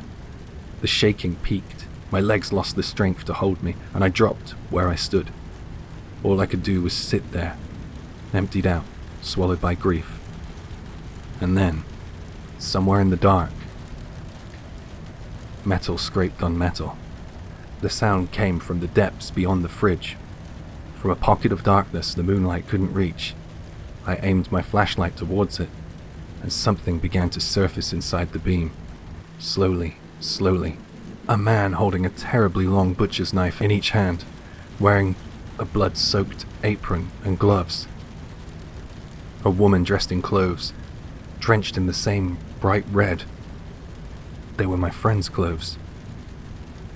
In the woman's hand was a human arm. The knives in the man's hand, maybe they were the kind used to take a cow's head. The blades were eaten with rust, gummed with old blood. He was smiling and he just kept rubbing the two knives together over and over. On the arm the woman held, my friend's wristwatch was strapped. She was clawing at it like a madwoman trying to wrench it off. I didn't want to think about what that watch meant anymore. They weren't about to give me any time to mourn.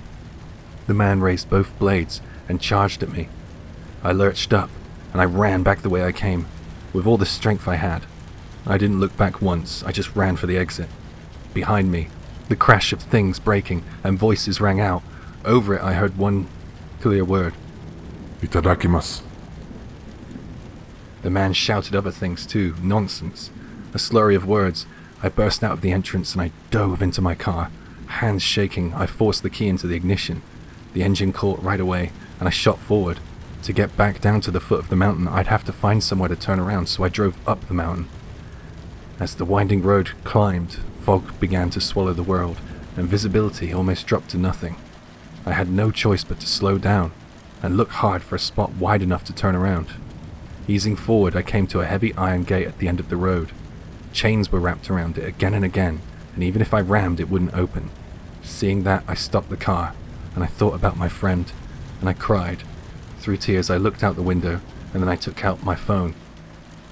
I crafted an email. To Mum. I'm sorry. Mum, I'm sorry. I'm going to have to head back to Tokyo after all. Something came up. I really wanted to eat your cooking. It's been so long, but I'll just have to wait till next time. I'll come again though, okay? I'm really sorry. I hit send and closed the phone. I know my time's up. I sense a presence.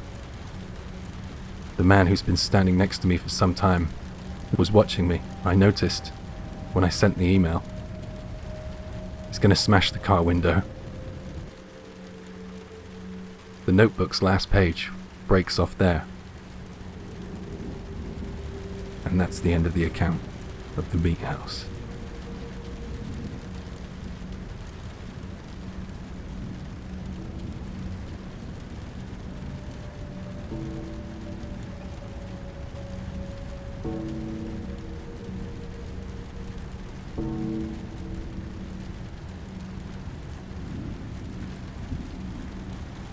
There are roads in Japan that lead to nowhere.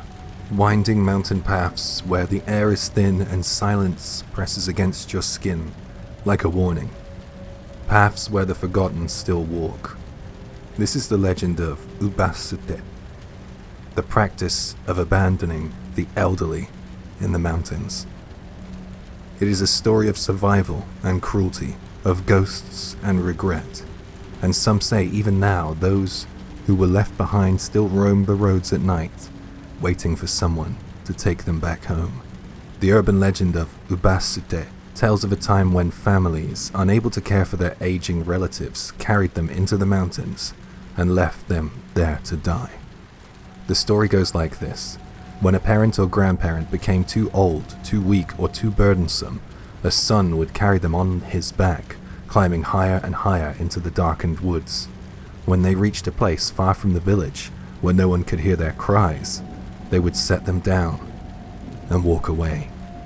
The elderly, abandoned and alone, would often starve, freeze, or disappear into the shadows of the forest. Some villages called these places Ubatsute-yama, or the mountain where old people are abandoned. Many say that in certain areas you can still hear their voices calling out in the wind. And if you ever find yourself on a quiet mountain road at night, you may see something out of place, an old woman walking alone. One of the most infamous haunted locations tied to Ubatsute is the mountain roads of Kobe. Kobe is often seen as a modern urban city, but its surrounding mountains have a darker history. One night, a man and his friend were driving through a mountain road at 2 a.m. when they saw something strange. An old woman walking unsteadily alongside the road. Her hair was wild and unkempt, her steps slow and uneven, as though she might collapse at any moment. "That's strange. Why would an old woman be out here at this time of night?" the driver's friend whispered. Worried that she might be lost or ill, they decided to turn the car around to check on her. But when they did, she was gone. Vanished. The woman had been walking slowly, far too slowly to simply have disappeared into the darkness. Even if she had run, it would have been impossible for her to escape their headlights in mere seconds. Later they learned the truth. That mountain had once been an Ubatsute site, a place where in ancient times families abandoned their elderly to die. And even today, some say the spirits of those left behind still walk the roads at night in Kobe. While Ubatsute is often regarded as a myth or an exaggerated legend, history tells us a darker story, the reality of elder abandonment in Japan. During periods of famine and hardships, particularly in the Edo period, 1603 to 1868, and earlier, families in rural Japan struggled to survive. The winters were harsh, food was scarce, every grain of rice counted. Some families had too many mouths to feed, and elderly relatives who could no longer work were seen as burdens. In some regions, a form of population control called mabiki was practiced, where infants and the elderly were abandoned in order to save resources for the stronger family members.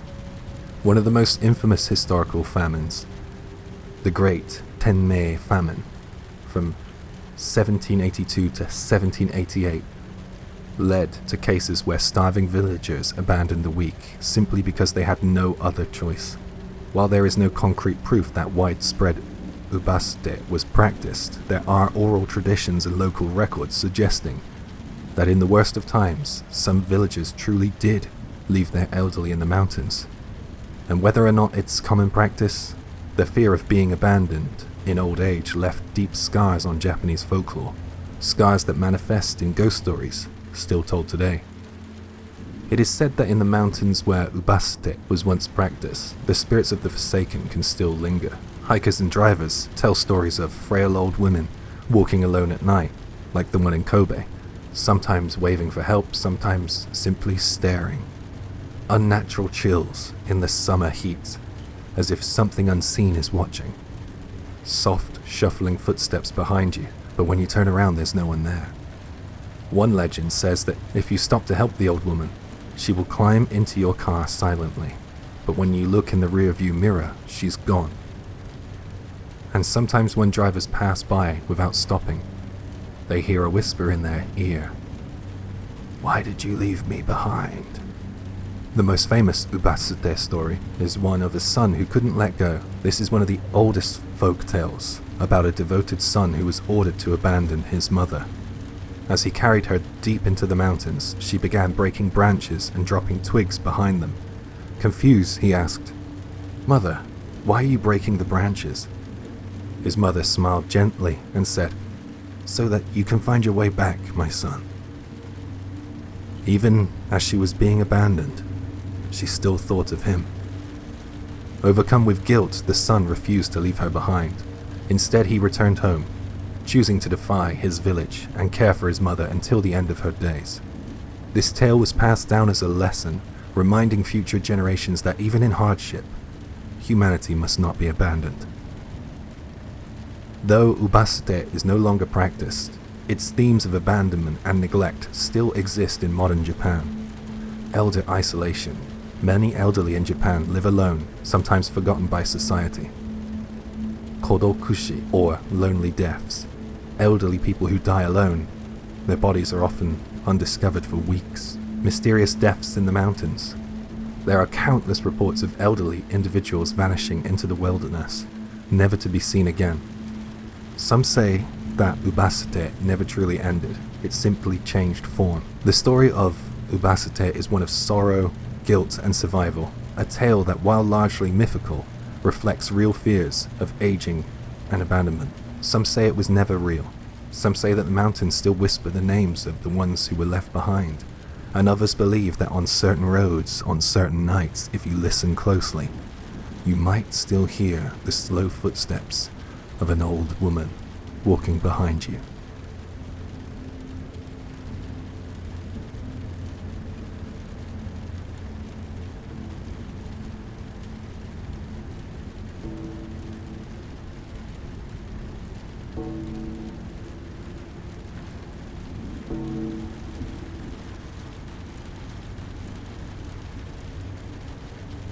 This is a story I heard at a relative's house through a friend. My friend's uncle had a house deep in the mountains of our prefecture. Back when we were students, my friend and I, both of us training in martial arts, decided to spend a week there under the pretense of one final training camp. We brought along mitts and hand wraps and stayed at his uncle's place for about a week. My friend's uncle had quite a large house with lots of rooms, so any concerns about us being a burden turned out to be unnecessary. It ended up being a very comfortable week. Our meals were mostly egg whites and protein powders, so we really didn't cause them trouble in that department either. By the time we hit the halfway mark of our stay, we'd gotten pretty friendly with the uncle and his cousin, and they started opening up to us more. It was on the 5th day after dinner that I casually asked, "Hey, I noticed if you go a bit further out from here, you see posters on the local train line advertising festivals and hiking trails, all sorts of stuff. Why don't you have anything like that around here?" His cousin grinned. The mountains here missed out the whole hiking boom back in the Showa era. But more than that, stuff shows up here, so it's not exactly suitable for tourists. Ghosts? I asked.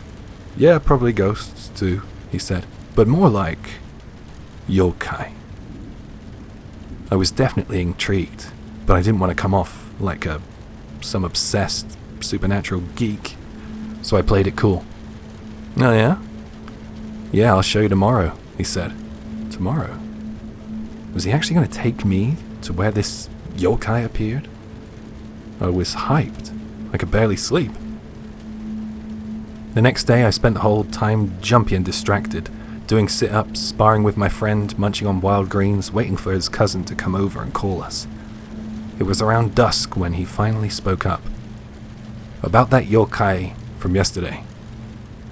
We're ready now. So come with me. What, now?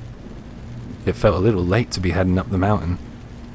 But instead of the woods, he led me to one of the house's tatami rooms. Inside, his uncle was sitting there cross-legged in the middle, with a single book laid out before him. Sit, he said.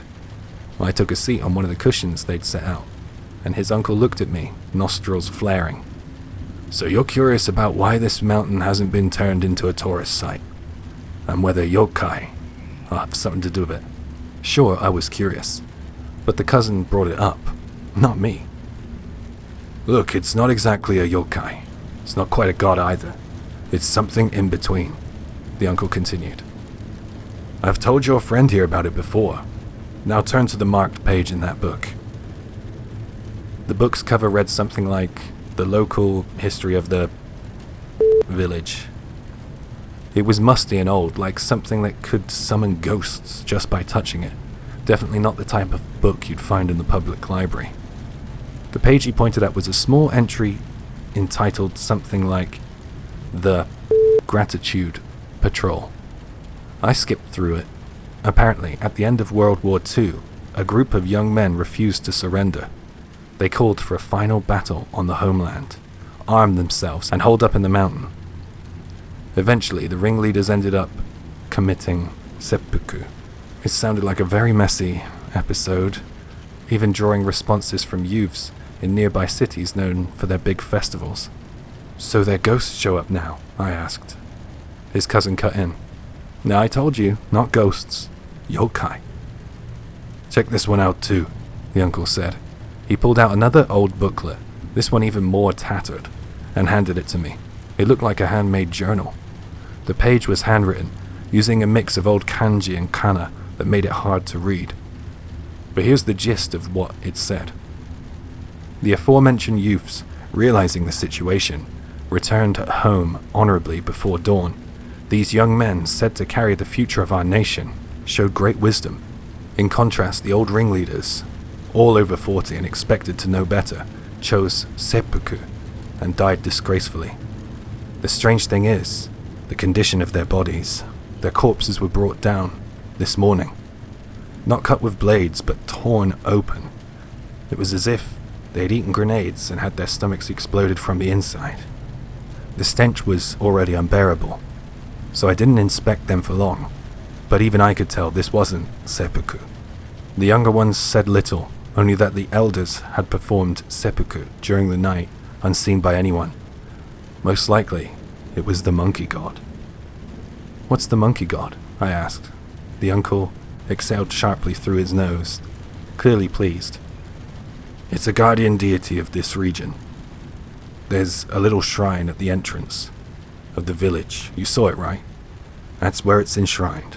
This mountain isn't what you'd call a sacred peak or anything, but it's being protected by the monkey god for generations. That's why we can't just let hikers and tourists wander in here. You never know what the god might do. The story goes that the monkey god attacked the ringleaders in the dead of night and tore open their guts because they manipulated the youth and led them astray. And now, if some outsider comes in with no respect for the mountain and its customs, they might end up facing the same fate. That's why they've deliberately chosen not to promote the area for tourism. After that, we swapped some ghost stories about the main house, had a few drinks, and went off to bed.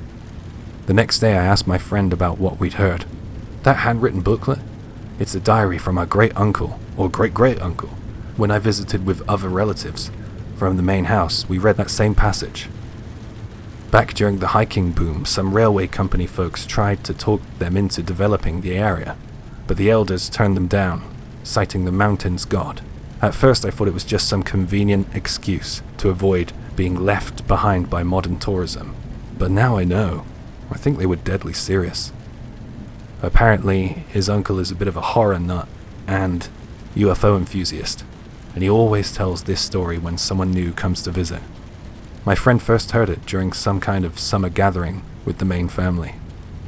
Hi, Jay here. Just like to go into a little bit more about the monkey god. The Sarugami-sama, monkey god, is a lesser-known figure in Japan's vast pantheon of yokai and kami. In folklore, monkeys often straddle the line between sacred and dangerous. They're seen as protectors in mountain regions, particularly where the boundaries between the natural world and the spiritual world blur. In certain Shinto practices, monkeys serve as messengers for the mountain gods, and in rare cases they are the gods. Wild, cunning, and temperamental. When angered, they're said to attack those who defile sacred lands. In this story, the monkey god serves as a brutal enforcer of nature's justice. Its wrath is directed not at foreign invaders or abstract evil, but just at betrayers, those who lead the young astray, who exploit faith or community. It's not just some misunderstood forest spirit, it's a protector that kills when necessary, striking with shocking violence to preserve balance. And what makes the story chilling isn't just the cryptid or yokai itself, but it's the logic behind the village's silence. By not promoting tourism, they're protecting both outsiders and themselves. They're guarding the mountain, yes, but they're also guarding the god from modern disrespect. And when faith becomes fear, when traditions aren't just honored but weaponized, who's really in control? Whether you believe in yokai or not, there's a lesson here. Some places aren't just quiet because they're forgotten. Sometimes they're quiet on purpose.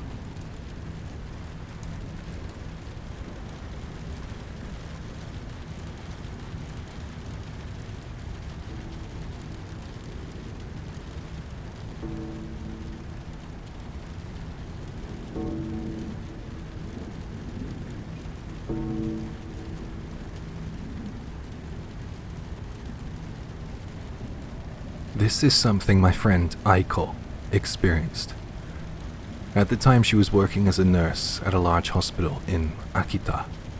The building was old, the paint on the walls were discolored, the stair rails smoothed from decades of hands, and the floors carried that faint smell of antiseptic mixed with damp concrete.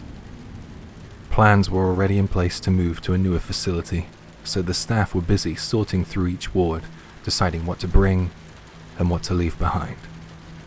Aiko was assigned to pediatrics. That meant not only dealing with patient files and equipment, but also the hundreds of toys that had been collected over the years. Plastic blocks doled from cleaning, picture books with curled edges, dolls missing arms, stuffed animals gone thin and patchy from being held too tightly for too long. The cleaner items would be taken to the new ward. The rest, stained, broken, or forgotten, were put in a large box for disposal until collection day. Staff were allowed to take something if they wanted to. When Aiko peeked inside, she spotted a small stuffed rabbit. Its fur was worn flat in places, and one ear was bent forward, while the other stuck out sideways, but it still had a softness to it. She thought of her 5-year-old daughter and slipped it into her bag. Her daughter was obsessed with rabbits. At home, her daughter's face lit up the moment she saw it. She hugged the rabbit tightly, carried it around the house, and even refused to sleep without it tucked under her arm. And that was when things began to change. The first signs were in the living room. The fluorescent tube light began blowing out again and again. One evening, the room went dark with a faint pop. Aiko replaced the bulb, only for the same thing to happen the next night, and then again later during the same week. She stopped counting after the 4th tube. At first she blamed the wiring. The hospital's old building had constant electrical problems, so why not her home too? She pushed the thought away. But then came her daughter's sleep talk. It only happened when she slept with the rabbit. On those nights, her daughter would start tossing, her face tightening as though she was fighting something in her dreams. And then without warning, she would cry out in a strained, unfamiliar voice, "Oka-san, gomen nasai. Mother, I'm sorry." The tone wasn't hers. The words weren't hers either. She had never once called Aiko Oka-san. She had always called her Mama. That voice, it didn't sound like my daughter, Aiko told me. It sounded like a child who was terrified of her own mother. But in the morning, her daughter remembered nothing. She would wake happy, hug the rabbit, and chatter away as though nothing had happened. That was enough for Aiko. She became convinced that the rabbit had something to do with it. The next day, she placed it back into the disposal box at work. She figured she could explain it away to her daughter later. But for now, she just needed to be out of the house. The head nurse happened to notice. She hurried over, frowning, and asked, "Why are you putting that one back?" Aiko hesitated, then said quietly, "You probably won't believe me," and explained what had been happening. The lights, the sleep talk, the voice that didn't sound like her daughter's. The head nurse listened silently, then pressed her lips together before speaking. "That rabbit, it belonged to a little girl who was admitted here because of abuse at home." She used to hold it up and say, "Oka-san bought this for me." She carried it around everywhere. She never let it out of her hands. She paused as though weighing whether to go on, and then continued. After she was discharged, things didn't change. She kept coming back, in and out. And then one day, she didn't make it. She was 6. As a mother herself, with a daughter about the same age, Aiko felt a weight settle in her chest. She looked at the rabbit in the box and thought, if we just throw this away, aren't we throwing her away too? So she asked the head nurse what to do. Together they took the rabbit to a temple. The priest listened carefully.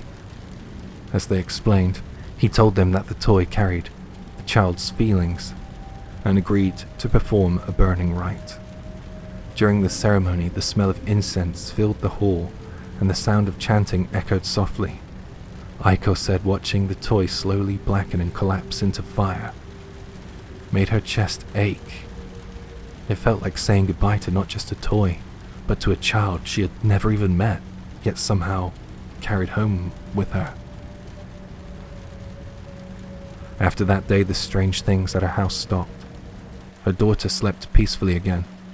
Even now, Aiko says she still thinks about it. Working in pediatrics, she still meets families where the bond between parent and child is broken, and it always brings her back to that rabbit. She told me, I don't know if it really was the girl's spirit, but I do know that she loved that rabbit, and clung to it as if proof her mother had loved her once. Maybe that was enough for her.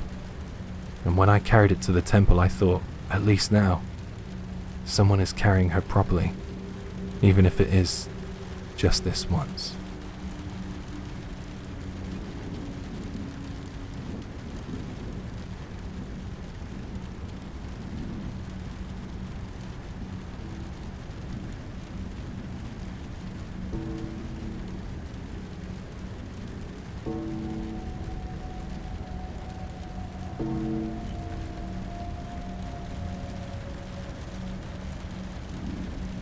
This is a story my aunt once told me, from when she was younger, back when she was living in Tokyo, in a quiet corner of Bunko Ward, not far from the university district.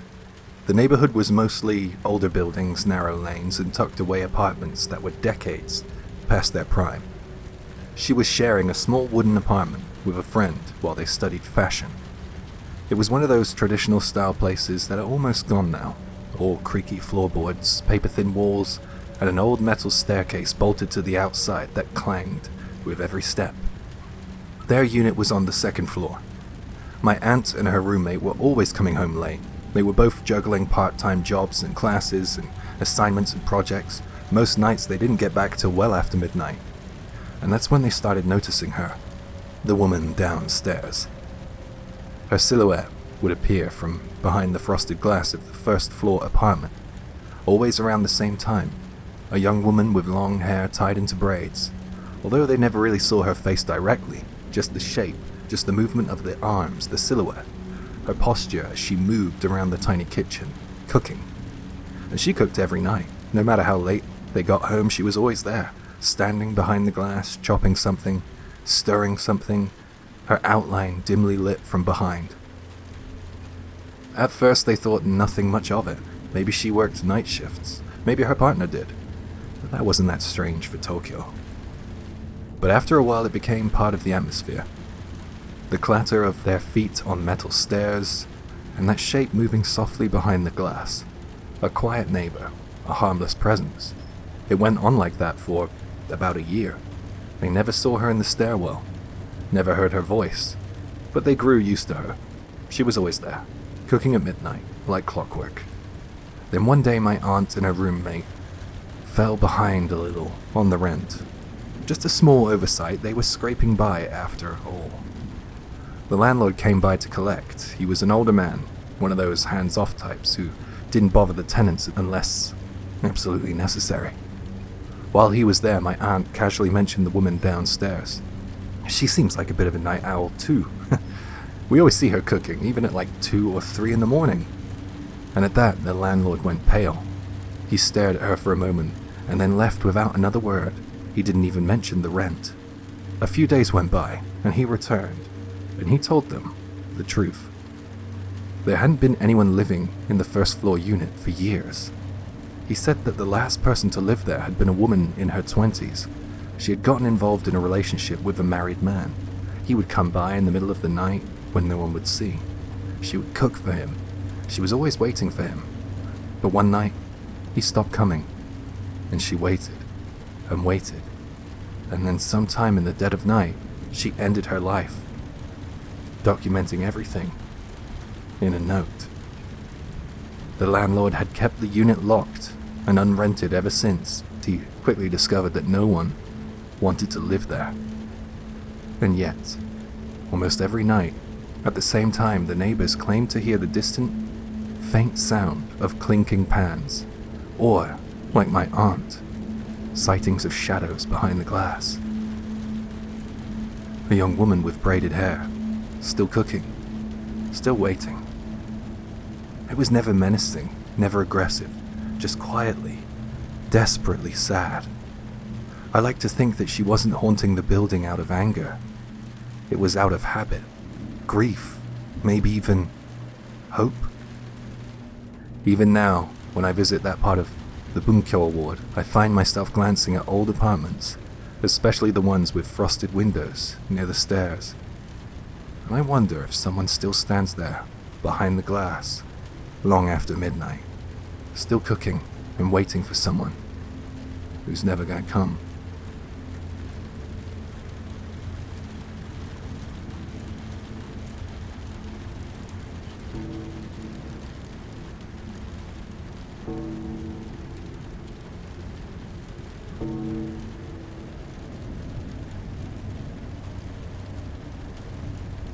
After exploring some unsettling shrine stories, I want to shift the tone a little. The next story still carries the weight of hardship and fear, but ends on a more hopeful note, a reminder that even in the darkest times, light can find its way back into our lives. If you've been with my channel for a while, you might have heard this one. It's a story I shared back in 2021, but if you haven't, or you'd just like to revisit it, stick around. And while you're here, don't forget to like, share, and subscribe for more stories. Your support helps keep these tales alive and allows me to make more of them and keep bringing them to you. Now let's dive into life at the shrine. I want to tell you a couple of stories about when I used to live on the streets as a homeless man. It was hell living on the streets. The stares, the looks of disgust were nothing compared to the violence I endured. I got into an altercation with some guys one night in a park in Tokyo, and I was beaten to within an inch of my life. I had to get out of the area, as I thought they would be back. I remember moving from place to place, and it was all a bit of a blur. Somehow I ended up way up in the sticks, close to the mountains, and eventually I ended up living in an abandoned shrine. It wasn't so bad. I would walk down to the village and exchange my labor for food.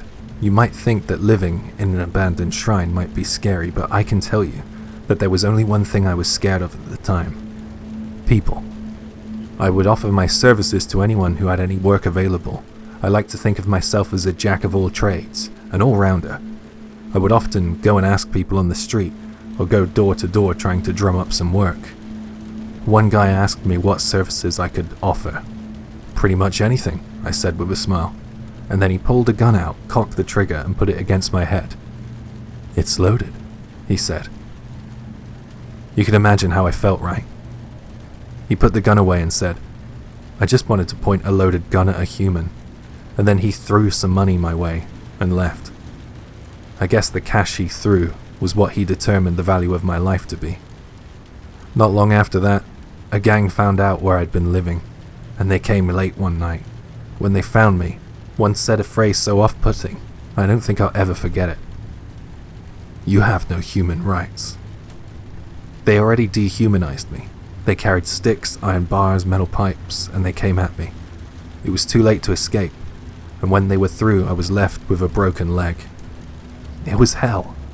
At the same time I experienced such a lack of humanity, I also experienced the opposite. A farmer I had worked for in the village brought me food when he'd heard about the gang attack, and even paid for my hospital bills.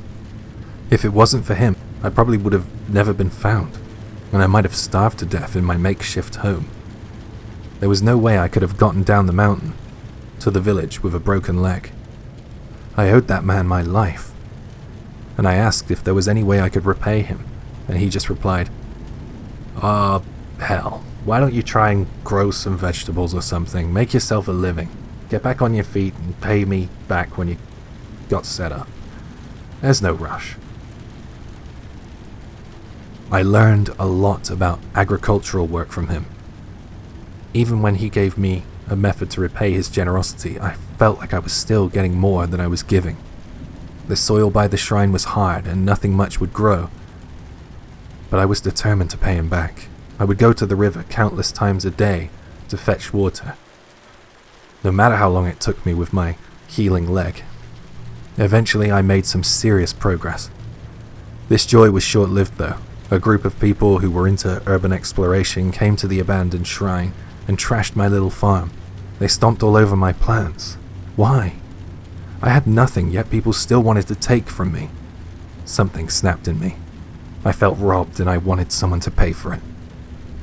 I kept a 2x4 with me at all times from then on, and I decided to be ready for whoever wanted to mess with me. Living that way made me happy. Fight or flight, a return to animal instincts. I knew that all humans were capable of terrible acts, and I grew less trusting in them. I was always scared of spirits and ghosts, but humans are worse. It was at this point I started seeing things. I thought the shrine was haunted. I decided that if there was something else with me in the shrine, I wanted to be of service to the shrine since the farm wasn't working. I had learned some carpentry skills when I was younger. I thought I would try and clean up the place and mend a few things. Maybe if the shrine looked a bit more maintained, then it could keep away the urban explorers and the gangs. Being busy took my mind off my hate for those who sought to hurt me. I started to speak to God or whatever the spirits that inhabited the shrine were. I would say hello and goodbye, simple things at first, to myself and then quietly. But in the end I was talking aloud, like someone was with me. Eventually the shrine looked pretty good. I started to see a ghost. She was a beautiful woman, and she was so pleased that I had cleaned up the shrine. She would just sit there and comb her gorgeous hair. Sometimes I wouldn't even see her. I would just hear rummaging noises. I thought I was going mad, but it felt so natural. I felt like I had some company, and I really enjoyed having company. The gang came back one night though, the same gang that attacked me and broke my leg. They laughed at me when I called out for help, when I called to her, but they weren't laughing when my friend, who owned the farm, arrived with his hunting rifle. They never came back after that. Since he saved me a second time, I decided to stop being so hateful, and I put that energy into agriculture. I still needed to pay him back, even though he wasn't expecting anything from me. I was determined though, and through years of hard work, dedication, and support from my friend, I managed to hone my skills. I found some land to rent, used it, did well, and I kept repeating. Now I own several plots, and I have several employees. I usually offer work to those who were in the same position as me, the homeless. As for my friend, the farmer who taught me so much, I paid him back. I made sure of it. I bought him several plots of land by the mountains. Finding a partner hasn't really worked out for me, but whenever I'm down, I seem to dream about the spirit of the woman in the shrine. Sometimes I think I was rescued by someone other than my farmer friend. So my next project is restoring the shrine to its former glory and reinstating a priest there. Thank you for listening to this story. If this one or any of the others resonated with you, please share your thoughts in the comments below, and don't forget to check out other videos on my channel for more tales like this. Until next time, take care. I'll see you soon.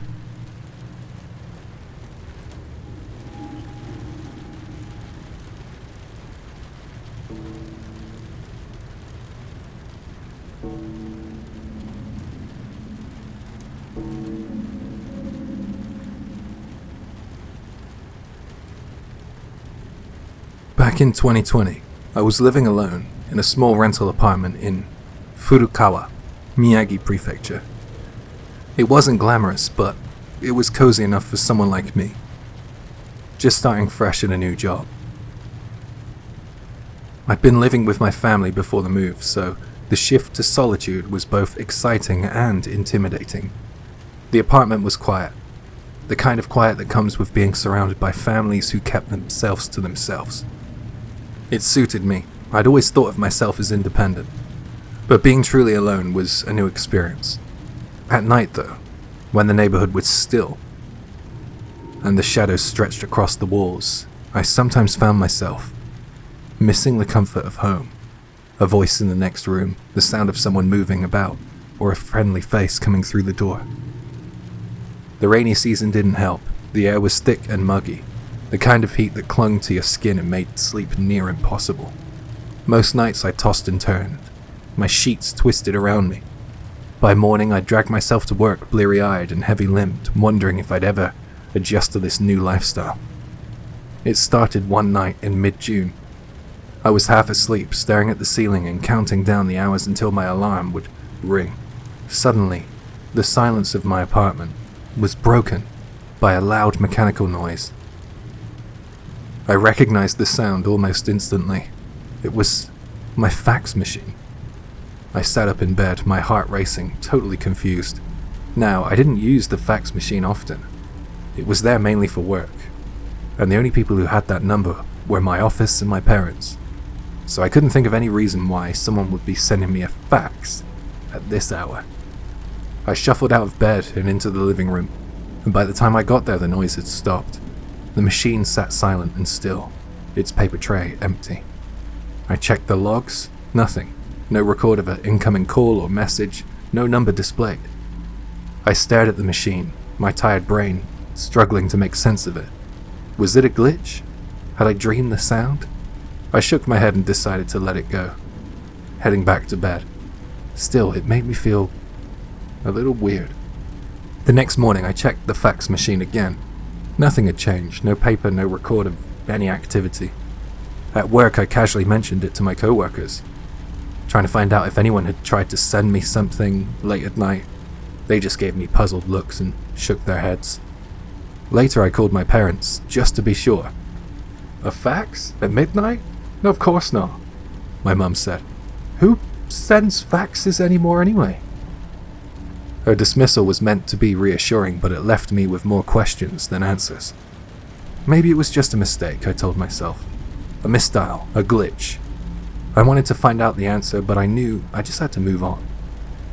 About 10 days later, it happened again. It was the same routine.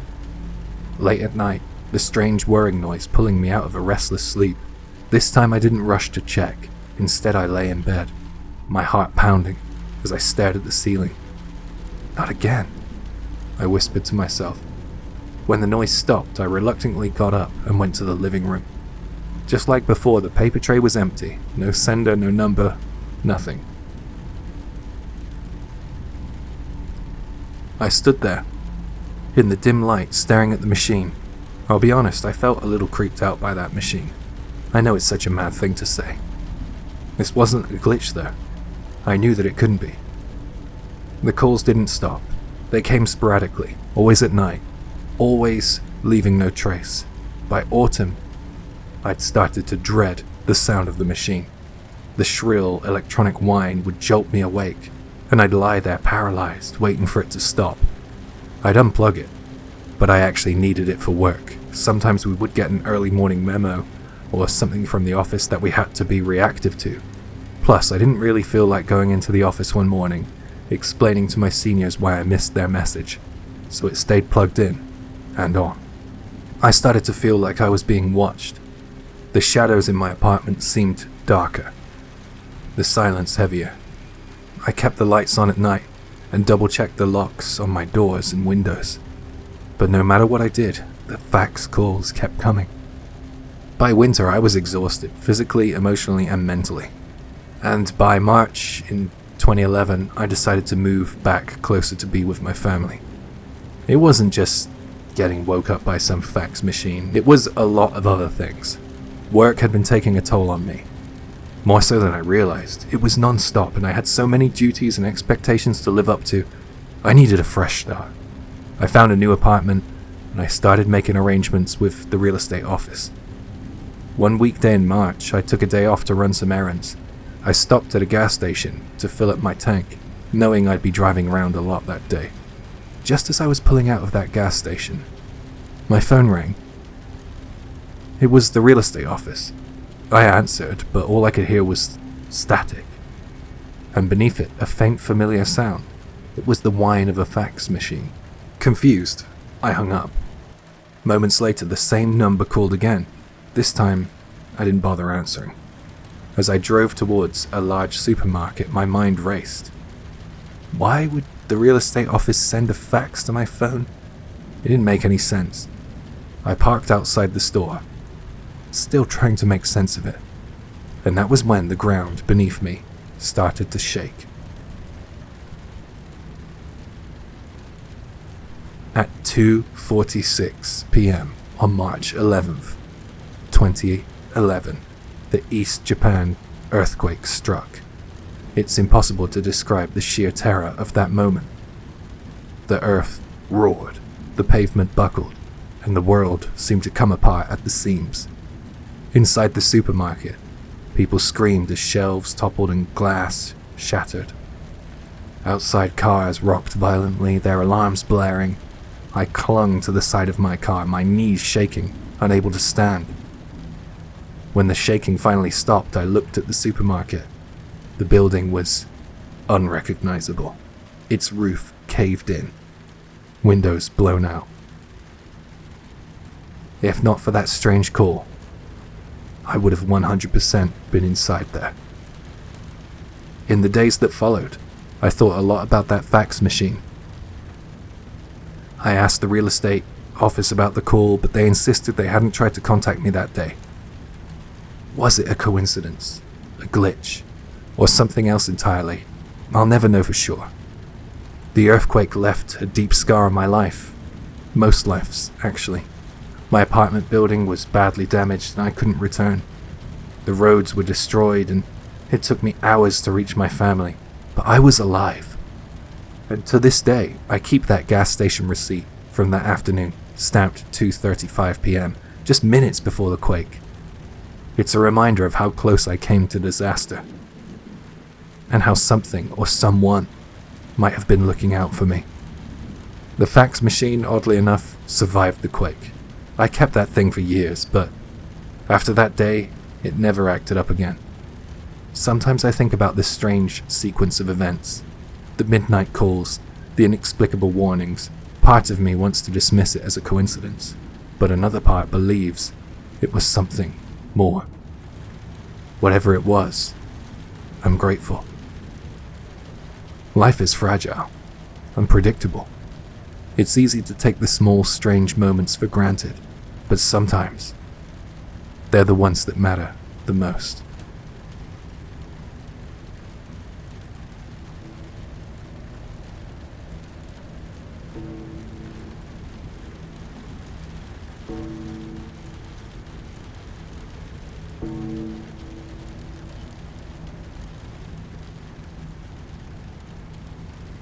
In a small town in Hokkaido, long after anyone had heard of urban legends, people were already whispering about a woman who only appeared when the snow was at its worst. They go by different names depending on the region. In Yamagata, she's Yuki Joro. In Niigata, Yuki Joro or Yuki Nessa. In Miyagi, Yuki Bamba. In Nagano, Shikenken. In Uwajima, in Ehime, Yuki Baba, and in parts of Miyazaki, Yuki Bajo. Most know her as Yuki Onna. Most of the time she appears on roads when the snow is falling heavily or the wind is driving it sideways. In some places, people say she comes on specific dates. In Tono, in Iwate, on the night of the Little New Year, or on winter full nights in parts of Aomori. She comes on New Year's Day and disappears on the first rabbit day of the year. The details change from place to place, but there's a common thread. On a winter night, a woman appears. Sometimes she steals your strength by just meeting your eyes. Sometimes she calls out to travelers in the snow, and if they ignore her and walk past, she pushes them into a ravine. Sometimes she leaves a child behind who can never go in the bath because hot water will melt them away. Scholars will tell you that she might be a mountain god in another form, or that her story grew out of old beliefs and then turned into a yokai story over time. But people in the snow country don't really care about that on a dark night. They just know you shouldn't answer a strange woman in a snowstorm. You'd think Hokkaido, with its deep winter snow, would be full of snow woman stories. Surprisingly, there aren't many. One of the few that's still told from the city of Takikawa along the Sorachi River. This is that story. It takes place in the early days of Hokkaido's development around Meiji 25, 1892. Where the Hokkaido Coal Railway was laid from Iwamizawa to Sorachitai. Back then, Takikawa wasn't a modern city yet. It was a frontier town, fields being cleared, timber houses going up one by one, the river cutting a dark line through the snow. On winter evenings when the snow was drifting down and the daylight was fading, people started to notice a woman standing by the Sorachi River. She wore a kakumaki shawl wrapped around her shoulders the way women did back then. Her skin was very pale. She didn't walk around or call out or wave. She just stood there on the riverbank, like she was waiting for someone. The local farm boys and the laborers working on the railway line would whisper to each other when they spotted her. Who is she? Is that even a human being? Maybe it's a fox or a raccoon dog disguised as a woman. No one knew where she came from. No one knew where she went. But whenever the snow stopped, she would vanish, as if she'd never been there. At that time, there was a young man working on the railway construction near the Sorachi River. His name was Gosuke. Gosuke had left his hometown in Yamagata to come north and earn money as a laborer. Back home, he'd left behind the woman he loved, his fiancée. He planned to send her money back, work hard for a few years, then eventually return to her. One snowy evening, as Gosuke was heading back after work, he ran into the woman by the river. The snow was coming down in big snowflakes. The riverbank was white and quiet, the world muffled. She was standing there in her shawl, just like the rumors. Up close, she looked even more like someone from somewhere else. Her face was white and delicate, and there was a gentleness in the way she held herself. Gosuke's heart lurched. She looked just like the woman he'd left behind in Yamagata. Before he could stop himself, he spoke to her. "Miss, what are you doing out here in the cold?" he asked, and the woman turned her face slightly towards him, snow falling between them. "I was waiting for you," she said. Her voice was soft and completely natural, as if it was the most obvious thing in the world. She led him along the riverbank to a small house standing near the water, a place he'd never really noticed before. Inside it was dim, but there was bedding laid out. The air still felt cold, even with the door closed. That night, Gosuke laid with her. Her body was as cold as ice, but he held her anyway, clinging to the feeling that his lover from home had somehow appeared here, in this northern land. When he woke up at dawn, the woman was gone. There was no sign of anyone else in the house. The only thing he noted was that the futon was damp, as if it had soaked up the melted snow or cold water during the night. The next day, when work was over and the snow started to fall again, there she was, in the same place by the river. She didn't call out to him, she just stood and waited. When he approached, she silently turned and walked the same route to that little house. He followed without thinking. The same thing happened, a night in her arms, her body cold enough to hurt, her skin like something not quite alive. And in the morning she was gone, and the bedding was wet and chilly. This went on every evening. Work, riverbank, the pale woman in the shore. Each night Gosuke went with her. Each night he held that freezing body close, as if he could fill it with warmth by himself. It didn't take long for people around to notice that something was wrong. Gosuke, who had once been sturdy and strong from labor, started to waste away. His cheeks hollowed out, his shoulders shrank. He coughed more, his movements lost their strength. The other workers grew worried. One evening, a co-worker finally decided to follow him after work, keeping his distance in the snow. And gathering dusk, he watched as Gosuke headed towards the riverbank and then disappeared from view. The co-worker crept closer, expecting to see a woman's silhouette, a house, some sign of company. Instead, he found Gosuke in a hole in the riverbank, a kind of rough cave in the frozen earth near the water. Gosuke was curled up inside, embracing a thin icicle with both arms, holding it to his chest as if it were a person. He was fast asleep. There was no woman, no house, just a man clinging to frozen water in a dark hole. Not long after that, Gosuke was found as a cold corpse. Whether he died that night or a little later isn't clear. What people remember is the image, a young man who had come north to work, found lifeless in the winter. Cold near the river, he kept walking to every evening. And the woman, from that day on, she was never seen again. People in Takekawa say that the Snow Woman's true identity was the woman Gosuke had left behind in Yamagata. After he went north to work, she suddenly fell ill and died. Her longing to see him again turned into a restless soul that headed towards the snow country he'd gone to, searching for him.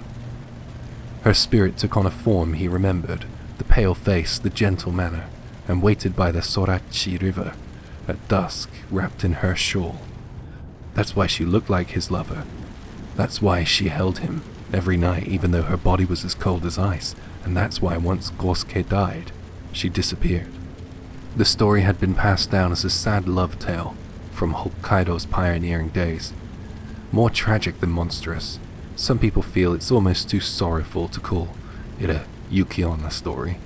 But if you look at the pattern, a woman who only appears on snowy evenings, who lures a man away from the living world, who leaves behind nothing but meltwater and a corpse.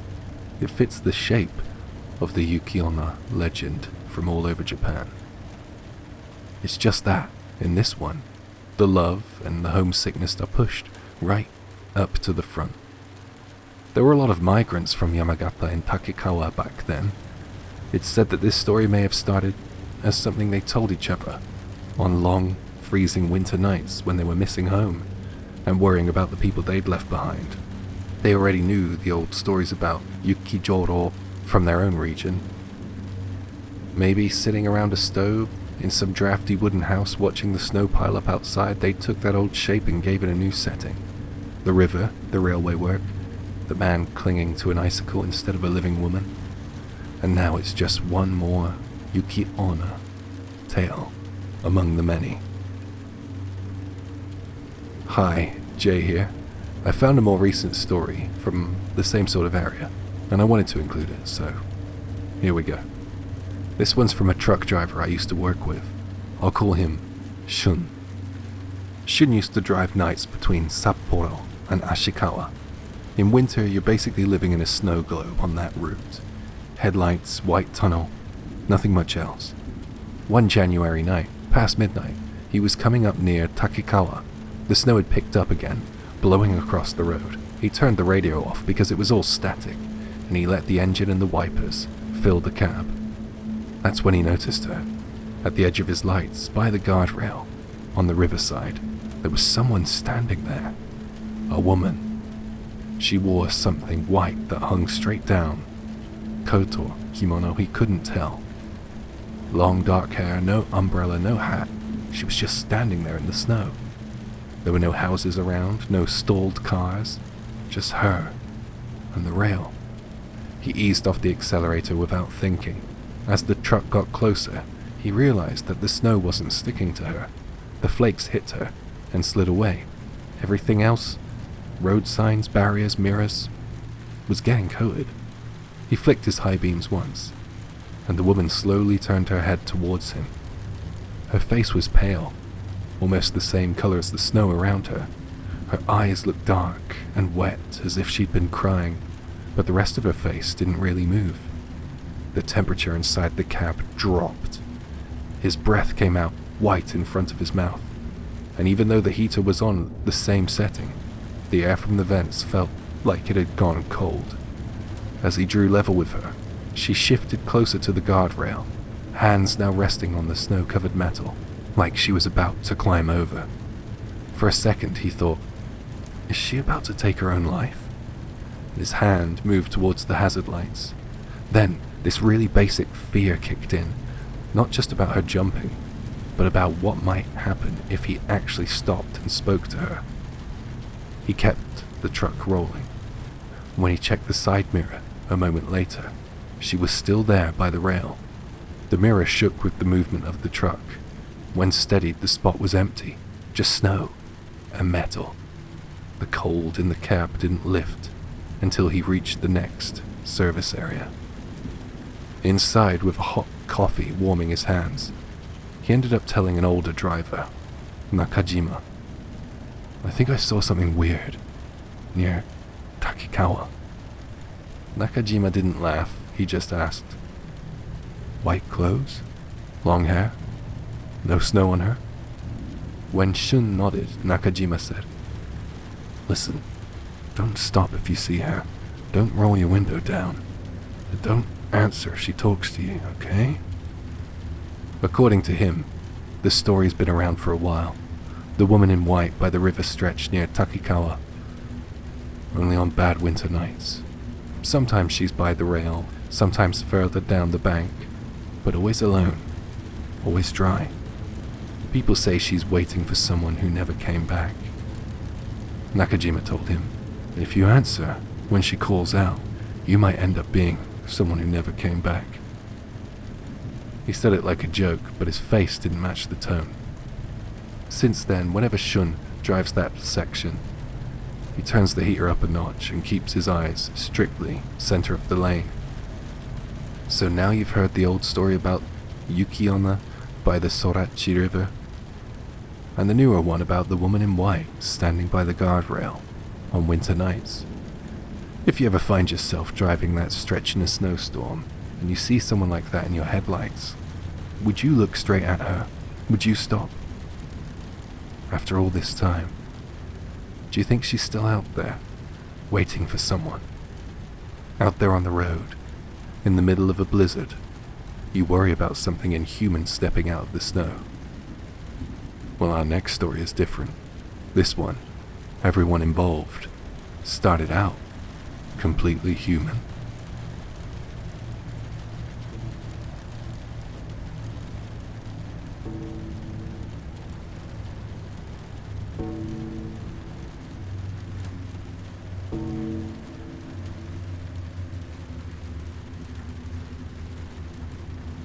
This first story is one I found on a Japanese horror site. The poster said it happened to him in a cheap city hotel in Ikebukuro. I'll tell it the way he wrote it. I live in a cheap apartment in Tokyo. It's nothing special, thin walls, small bathroom, the usual. But sometimes when I feel like I need a break, or I want to pretend I'm traveling without actually going anywhere, I stay in a nearby city hotel for a night. What I'm about to tell you is one of those times. It's something that happened when I stayed at a hotel in Ikebukuro. To this day, it makes my skin crawl when I think about it. That evening I bought a novel at a big bookstore by the station, then headed over to the hotel. I checked in, went up to my room, and I took a shower. It was one of those cold nights where the bathroom mirror fogs up instantly, and you don't want to stand around too long after turning the water off. After I finished, I lay down on the bed and started reading. I'd only been turning the pages for a little while when I suddenly became aware that something in the room was bothering me. It was the curtain. There was nothing unusual about it, just a plain cream-colored curtain you'd see in any business hotel. Honestly, I couldn't tell you why it caught my attention. I dragged my eyes back down to the book, but I couldn't focus.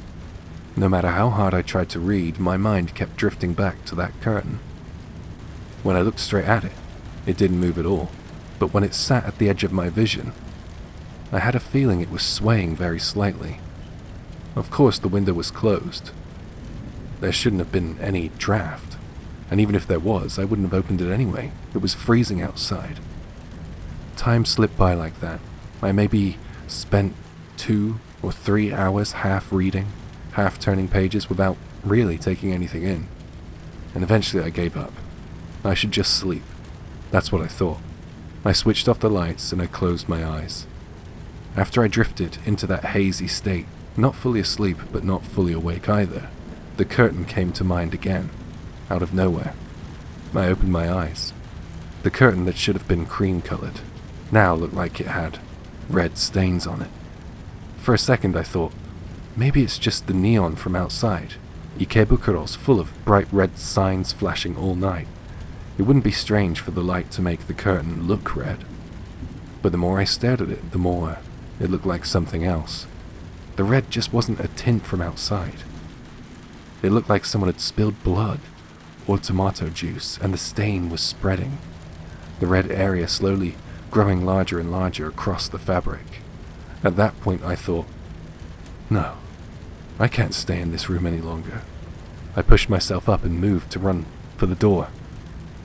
In that moment my feet slipped on something and I went down hard. It was blood. The entire floor was covered. The bed, my clothes, everything was smeared with thick, wet blood. So, this is the Red Room. I remember that thought flashing through my head. I swallowed the scream that was building in my throat. On my hands and my knees, slipping in the stuff, I crawled and somehow made it to the door. My hand was shaking as it reached for the handle. Before leaving, I turned back to look at the room once more. There, standing in the middle of it, was a man. His whole body was drenched in blood. From his head, brain matter was hanging down, dripping. He was staring right at me. By the time I reached the front desk, I somehow made it through the hallway and the elevator without collapsing. I'm not someone who raises their voice easily. I hardly ever get properly angry at anyone. But this time, I couldn't help it. Hey, what the hell is going on with that room? The front desk clerk just looked at me completely blank. The whole place is covered in blood. There's a guy, his brain, it's all over my clothes. Look, my clothes. My clothes. Huh? I looked down at my clothes. Were perfectly clean. A few minutes earlier they had been soaked, heavy with blood. I can still remember how they felt, clinging to my skin, cold, sticky. But now there wasn't a single stain. Sir, did you have a bad dream? Maybe. The clerk said. His face was expressionless. There was no sympathy, no amusement, nothing. Just that flat hotel service tone. Look, listen, just come with me, I said. Please, there's something wrong with the room. I grabbed his arm without thinking, and I tried to pull him along, back towards the elevator. The moment I did, his body started to tremble. He held his ground, his teeth chattered, and he said in a tight, shaking voice, Anywhere but that room. Please, spare me from that room. That's where his post ended. Online, people started calling it the Red Room of Ikebukuro. They say that the room's still there. Same floor, same cream curtain, same view of the station lights through the window. If the front desk clerk ever tells you, it was just a dream. Or if the clerk goes pale when you ask to change rooms, perhaps you're in the right hotel. Would you stay the night? If you enjoy hearing these kind of winter urban legends from Japan, it really helps if you would drop a like and subscribe, so I know I can bring you some more. And before we head back out into the cold, I want to quickly thank the sponsor for helping me survive these long winter nights.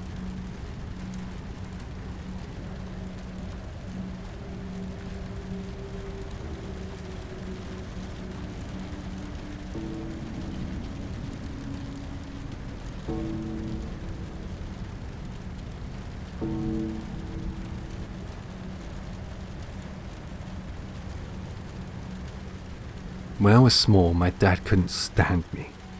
From as far back as I remember, through about the middle years of primary school, I can't recall one single good memory.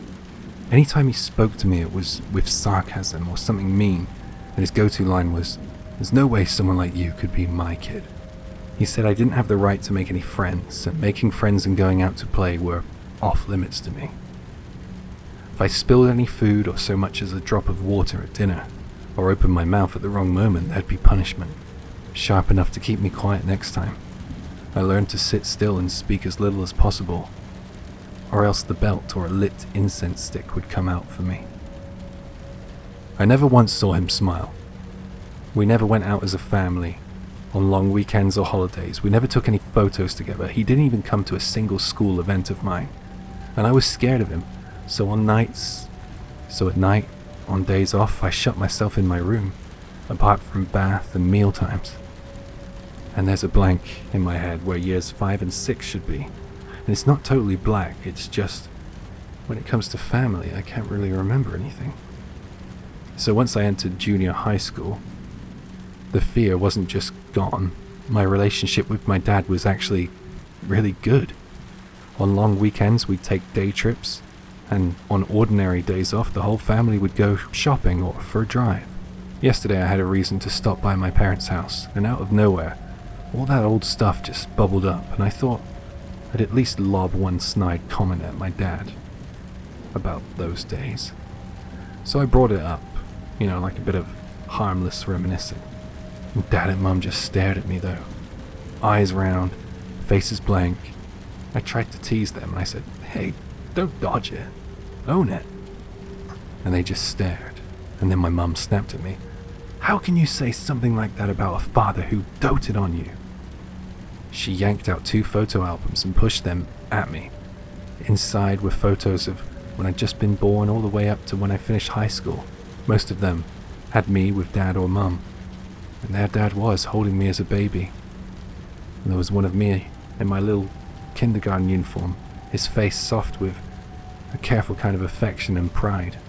And Dad and me were there doing the 3-legged race at sports day. Dad was also giving me a shoulder ride, while I'm clutching my graduation certificate, drowning in an oversized school jacket. But none of it rang a bell. What is this? Is it just my memory being wrong? If it is, then I've somehow erased every happy moment with my dad and my family and written over the gap with some really terrible things. And if that's true, I can't tell you how much I hate that I did that. So there's 2 childhoods stitched together. One where I kept my head down, one where I smiled for the camera. The albums smell like plastic sleeves and dust. The dates are right, it all checks out, the faces are the same, they're ours. Maybe there was never a secret to uncover. Maybe it's only a tape splice in my head that's wrong. Or maybe someone did the splicing for us, sliding new scenes over old ones until no one could swear which is real. Mum and Dad still insist it was love, but my skin remembers something else. Between their certainty and what I carry, there's a narrow space that won't close, just wide enough for a family's lie, or a handful of stolen memories to fall through.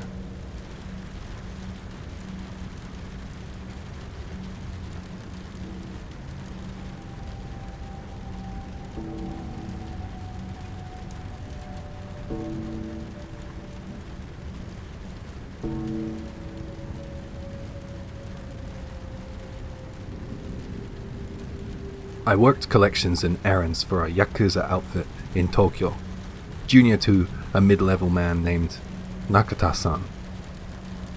If I write this, anyone from the old circle will know who I am, for sure. If they realize I'm still alive, they'll start looking for me again. But if I don't write it, then that well stays buried in the dark. A few years back, I was working in Tokyo, pulled in as a junior handler under a guy named Nakata-san. These days, even the big groups outsource the borderline stuff, hire individuals, so if the cops poke around, they can just cut the tail. And the money wasn't bad. I worked one of those districts where rich Japanese people and expats blow cash. Sketchy sounds dramatic, but my actual work was basic. Van to florist, pay, then deliver arrangements to cabaret and hostess clubs. Collect while I'm at it. We'd pay the florist once and collect 3 to 5 times that from the clients. I took it seriously, talked firm but polite, never yielded a yen, never added conditions. Because I was handling it, Nakata's lieutenants, Saito and Kubo, started trusting me. Some nights I'd get a late call to bring the same van. I stayed in the driver's seat, the rear was papered over, and I'd follow the Benz, wait while cargo got moved, and then get paid. One of those runs covered over a month of flower work. One night felt different there. Usually it was Saito or Kubo, plus a young underling like myself. This time, Nakata himself was there. Tight faces, clipped voices. Kill the engine and wait. I heard the hatch. Weight going in. Not drums this time, heavier. But different. Then both Saito and Kubo climbed in with me. Also different. We shot onto the Shuto Expressway. That place uses cameras, and the ramps have the N system, license plate scanners. For work like this, we would usually keep to surface roads and avoid those hits. Inside a tunnel, the Benz popped hazards. Right lane, stop. Back into that islanded bit. I was ordered. Columns hid us from the passing traffic, and the Benz kept rolling. They told me to get out. I was never once asked to get out before. They were hefting a black vinyl bag, the kind you don't mistake. Keys in my pocket, mesh door, I was told. 5-6 meters in, another barrier, an iron grill that slid into the wall with a recessed lock only a cylinder key could reach. Beyond that, a steel door, stamped, unauthorized entry forbidden, Defense Facilities Agency. We went in. Stairs immediately spiraling down, a long way, and at the bottom a 10-meter wide corridor ran left and right, lit the way basements are lit in bad dreams. Enough to walk, enough to breathe. We crossed and went left. No branches, iron doors came or went. At one, Saito stopped. Isn't it this? This one? Imperial Japanese Army, Tunnel number 13. Old lettering. We set the bag down, caught our breaths, and moved in. He lifted the bottom of the bag, and then the bag thrashed hard. He lost his grip, and a face popped out of the other side. A pudgy-looking man who was gagged. "Why is he awake? Give him the shot." "I don't have any," they argued amongst themselves.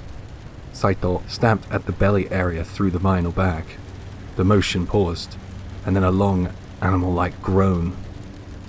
Then more thrashing. Kubo joined in. 2 sharp kicks, ribs probably. The man still managed to roll his head back and look at me. Fury washed off his face, and left something close to pleading. I watched him, the whole way, get shoved back into that bag, and he watched me until the vinyl swallowed him. Kubo clenched the mouth. Saito added a few more kicks. "Enough! We can't kill him. You know the rules." Then he turned his head and looked at me. "You see his face?" No, it was too fast," I said. We carried him into number 13, narrower than before, under 3 meters. On the right side was a wall. The left side now and then dipped a meter down to short stairways, each ending at a door. At one of them, I was told, "Stop." Imperial Japanese Army, well, number 126, maybe 128, I'm not sure. Can't remember the number, but I know it was an even number. The lettering looked old. I couldn't believe it. Japan today has the ground self-defense force. This tunnel must have been from decades ago. Inside was a classroom-sized room. In the middle, a well capped with a heavy iron lid. A chain from the lid ran up to a pulley, where another chain hung down, as a winch. "Open it." I hauled the chain, and the lid rose a centimeter at a time, iron whispering against iron. Cold breathed up from below, air with that flat mineral taste of coins and old pipes. The 2 of them hefted the bag. I understood the plan. Drop someone into a deep sealed hole that no one visits, and they don't come back. But I didn't get why he had to be alive. They tipped the bag over, writhing as it went. The sound wasn't a splash so much as a cloth slapping mud. They traded a look. Saito jerked his chin at my maglite. "Shine it." At first, the beam drowned in the dark. I twisted the lens into a pin and found the bottom. Wet stone glistened in points. A shallow film of oily-looking water. The bag kinked in half on its side. Then a hand slid into the light. Milk white, pruny, as if it had been soaking forever. The skin had that paraffin look, pores smoothed away, nails glassy and thick as hell. A bare scalp followed, colorless, hairless, shiny except where it had been rubbed raw. It moved with a slow, deliberate economy, like it was saving every motion. The man from the bag wasn't bold. Another head rose beside the first. It turned upwards to us. Where the eyes should have been were these 2 pinholes, each beaded with moisture that didn't blink. No sockets, no lids, just breathing dots. And the face had way too much forehead. The mouth was small, too small, lips wrinkled and pale. It smelled then, a faint reek of stale iron and straw, and with a sweet back note like fruit left in a shut car. Something skittered out of the light, more of them, close to the stone, hugging the wall like eels. One pressed its cheek to the bag as if listening, and another gripped the vinyl and tested it with its teeth. When the beam hit them, they didn't flinch. They stilled, like things that learned to survive by not reacting. All 3 of us froze. I couldn't make the picture add up. The door opened behind us. I dropped the light and spun. Nakata walked in. "Saito, you done?" "It's done." He read our faces. "You looked in there?" We didn't answer. Not denying was answering, though. Shut the lid, now. I hauled the other chain, and the lid drifted back centimeter by centimeter, and the room felt instantly warmer, like closing a freezer. Metal kissed metal. Don't think any extra thoughts. Forget it. Okay? He said. We retraced our path and drove out. This time, Saito and Kubo rode off with Nakata in the Benz, and that was the last time I saw any of them. Later, the face in the bag clicked. The chairman's third son. Recently out of prison. Useless, people said. Botched some small-time job. Did time. I'd seen him a couple of times. He was a small man with a big strut. Killing the chairman's son is a line you just don't cross, though. Even hidden bodies surface. They used me to make the trail noisy. 2 weeks later, Nakata vanished. Saito called once and said, "Drop out of sight." So it blew up, I guess. I kept my distance and got away. I don't know what happened to Saito and Kubo. I drift from crowded place to crowded place. I typed this in a net cafe. They say soon you'll need your ID, even for that. If the group reads this, they'll trace the terminal fast, so I won't be in this city when it goes up. I want someone to find that well. Why does a Yakuza crew have keys to a defense-stamped door? And if someone exposes it, maybe the ones chasing me get grabbed. I want to live. I plan to keep running, though.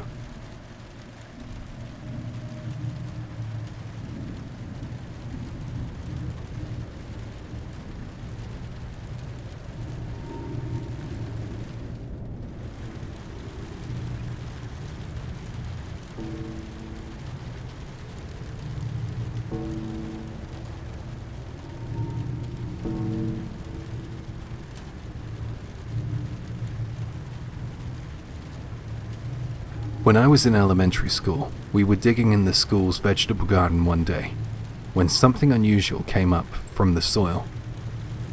It was a small ceramic fox mask, pure white, made from kawarake, clay.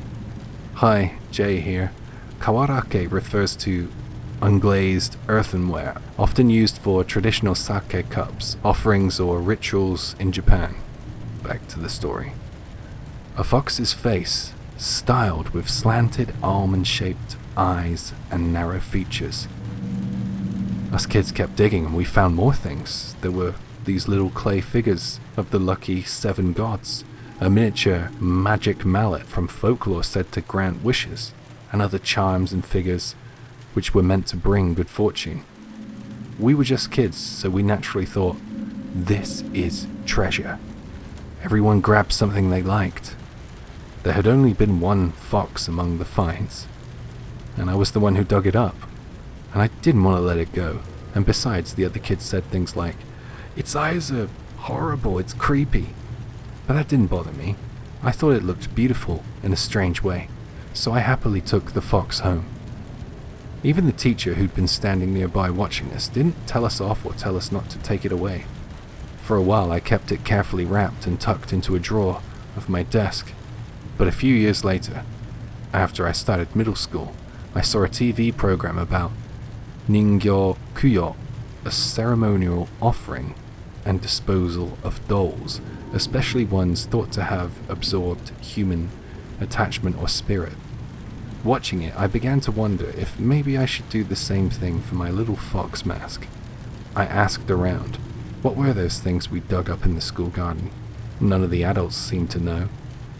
But a few said, if something had been buried in the earth like that, maybe it would be better to return it to a shrine rather than keep it in your home. And by coincidence, my family had a trip to Kyoto coming up. The fox figure meant Inari in Japan.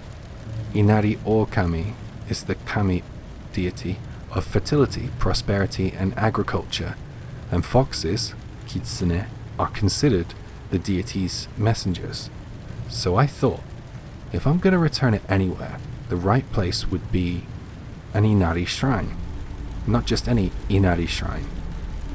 The main one, Fushimi Inari Taisha in Kyoto. I didn't exactly want to give it up, but I felt like the time had come. and visiting Fushimi Inari sounded exciting. On the day of the trip, I wrapped the fox very carefully so it wouldn't break, and I slipped it into my bag. Once I was on the Shinkansen, I fell asleep almost immediately, and that's when I had the strangest dream. In it, I was still on the train, exactly like in reality, except the carriage was empty, except for me and a young man sitting directly opposite. He had light brown hair, he wore jeans, and he had a plain white t-shirt, and on his wrist was a purple wristband. His skin was pale, like porcelain, and he was looking at me with an awkward, slightly troubled expression. He said, "Listen, going to a shrine is fine, but don't take me to Fushimi. I mean, think about it. If somebody suddenly told you you had to go meet some big, important person, wouldn't you feel uncomfortable? I just want to stay in my hometown. Just take it easy. Please." That purple wristband, I realized in my dream, was the exact same color as the cloth I'd wrapped around the fox mask years earlier to keep it from getting scratched in the drawer. And when we reached Kyoto, we still visited Fushimi Inari Taisha, but I didn't hand over the fox mask. Instead, I asked one of the shrine attendants, "Hi, I have something like this. What should I do with it?" And they told me, "You should dedicate it to your local Inari shrine, or to your Ujigami-sama, the guardian deity of your neighborhood." So I decided to take it back home and just do that. The night before I planned to go to my local Inari shrine, I had another dream, and that same man, that young man I saw on the train, he appeared, and this time he smiled and said, "Thanks for everything. Here, I'm gonna give this back to you." And in the dream, he handed me a purple wristband. The next day, I took the fox mask to the local Inari shrine and offered it there. I'm sorry, it's not particularly a scary story, but it was very strange, and it's something that stayed with me ever since. Again, not frightening, just strange.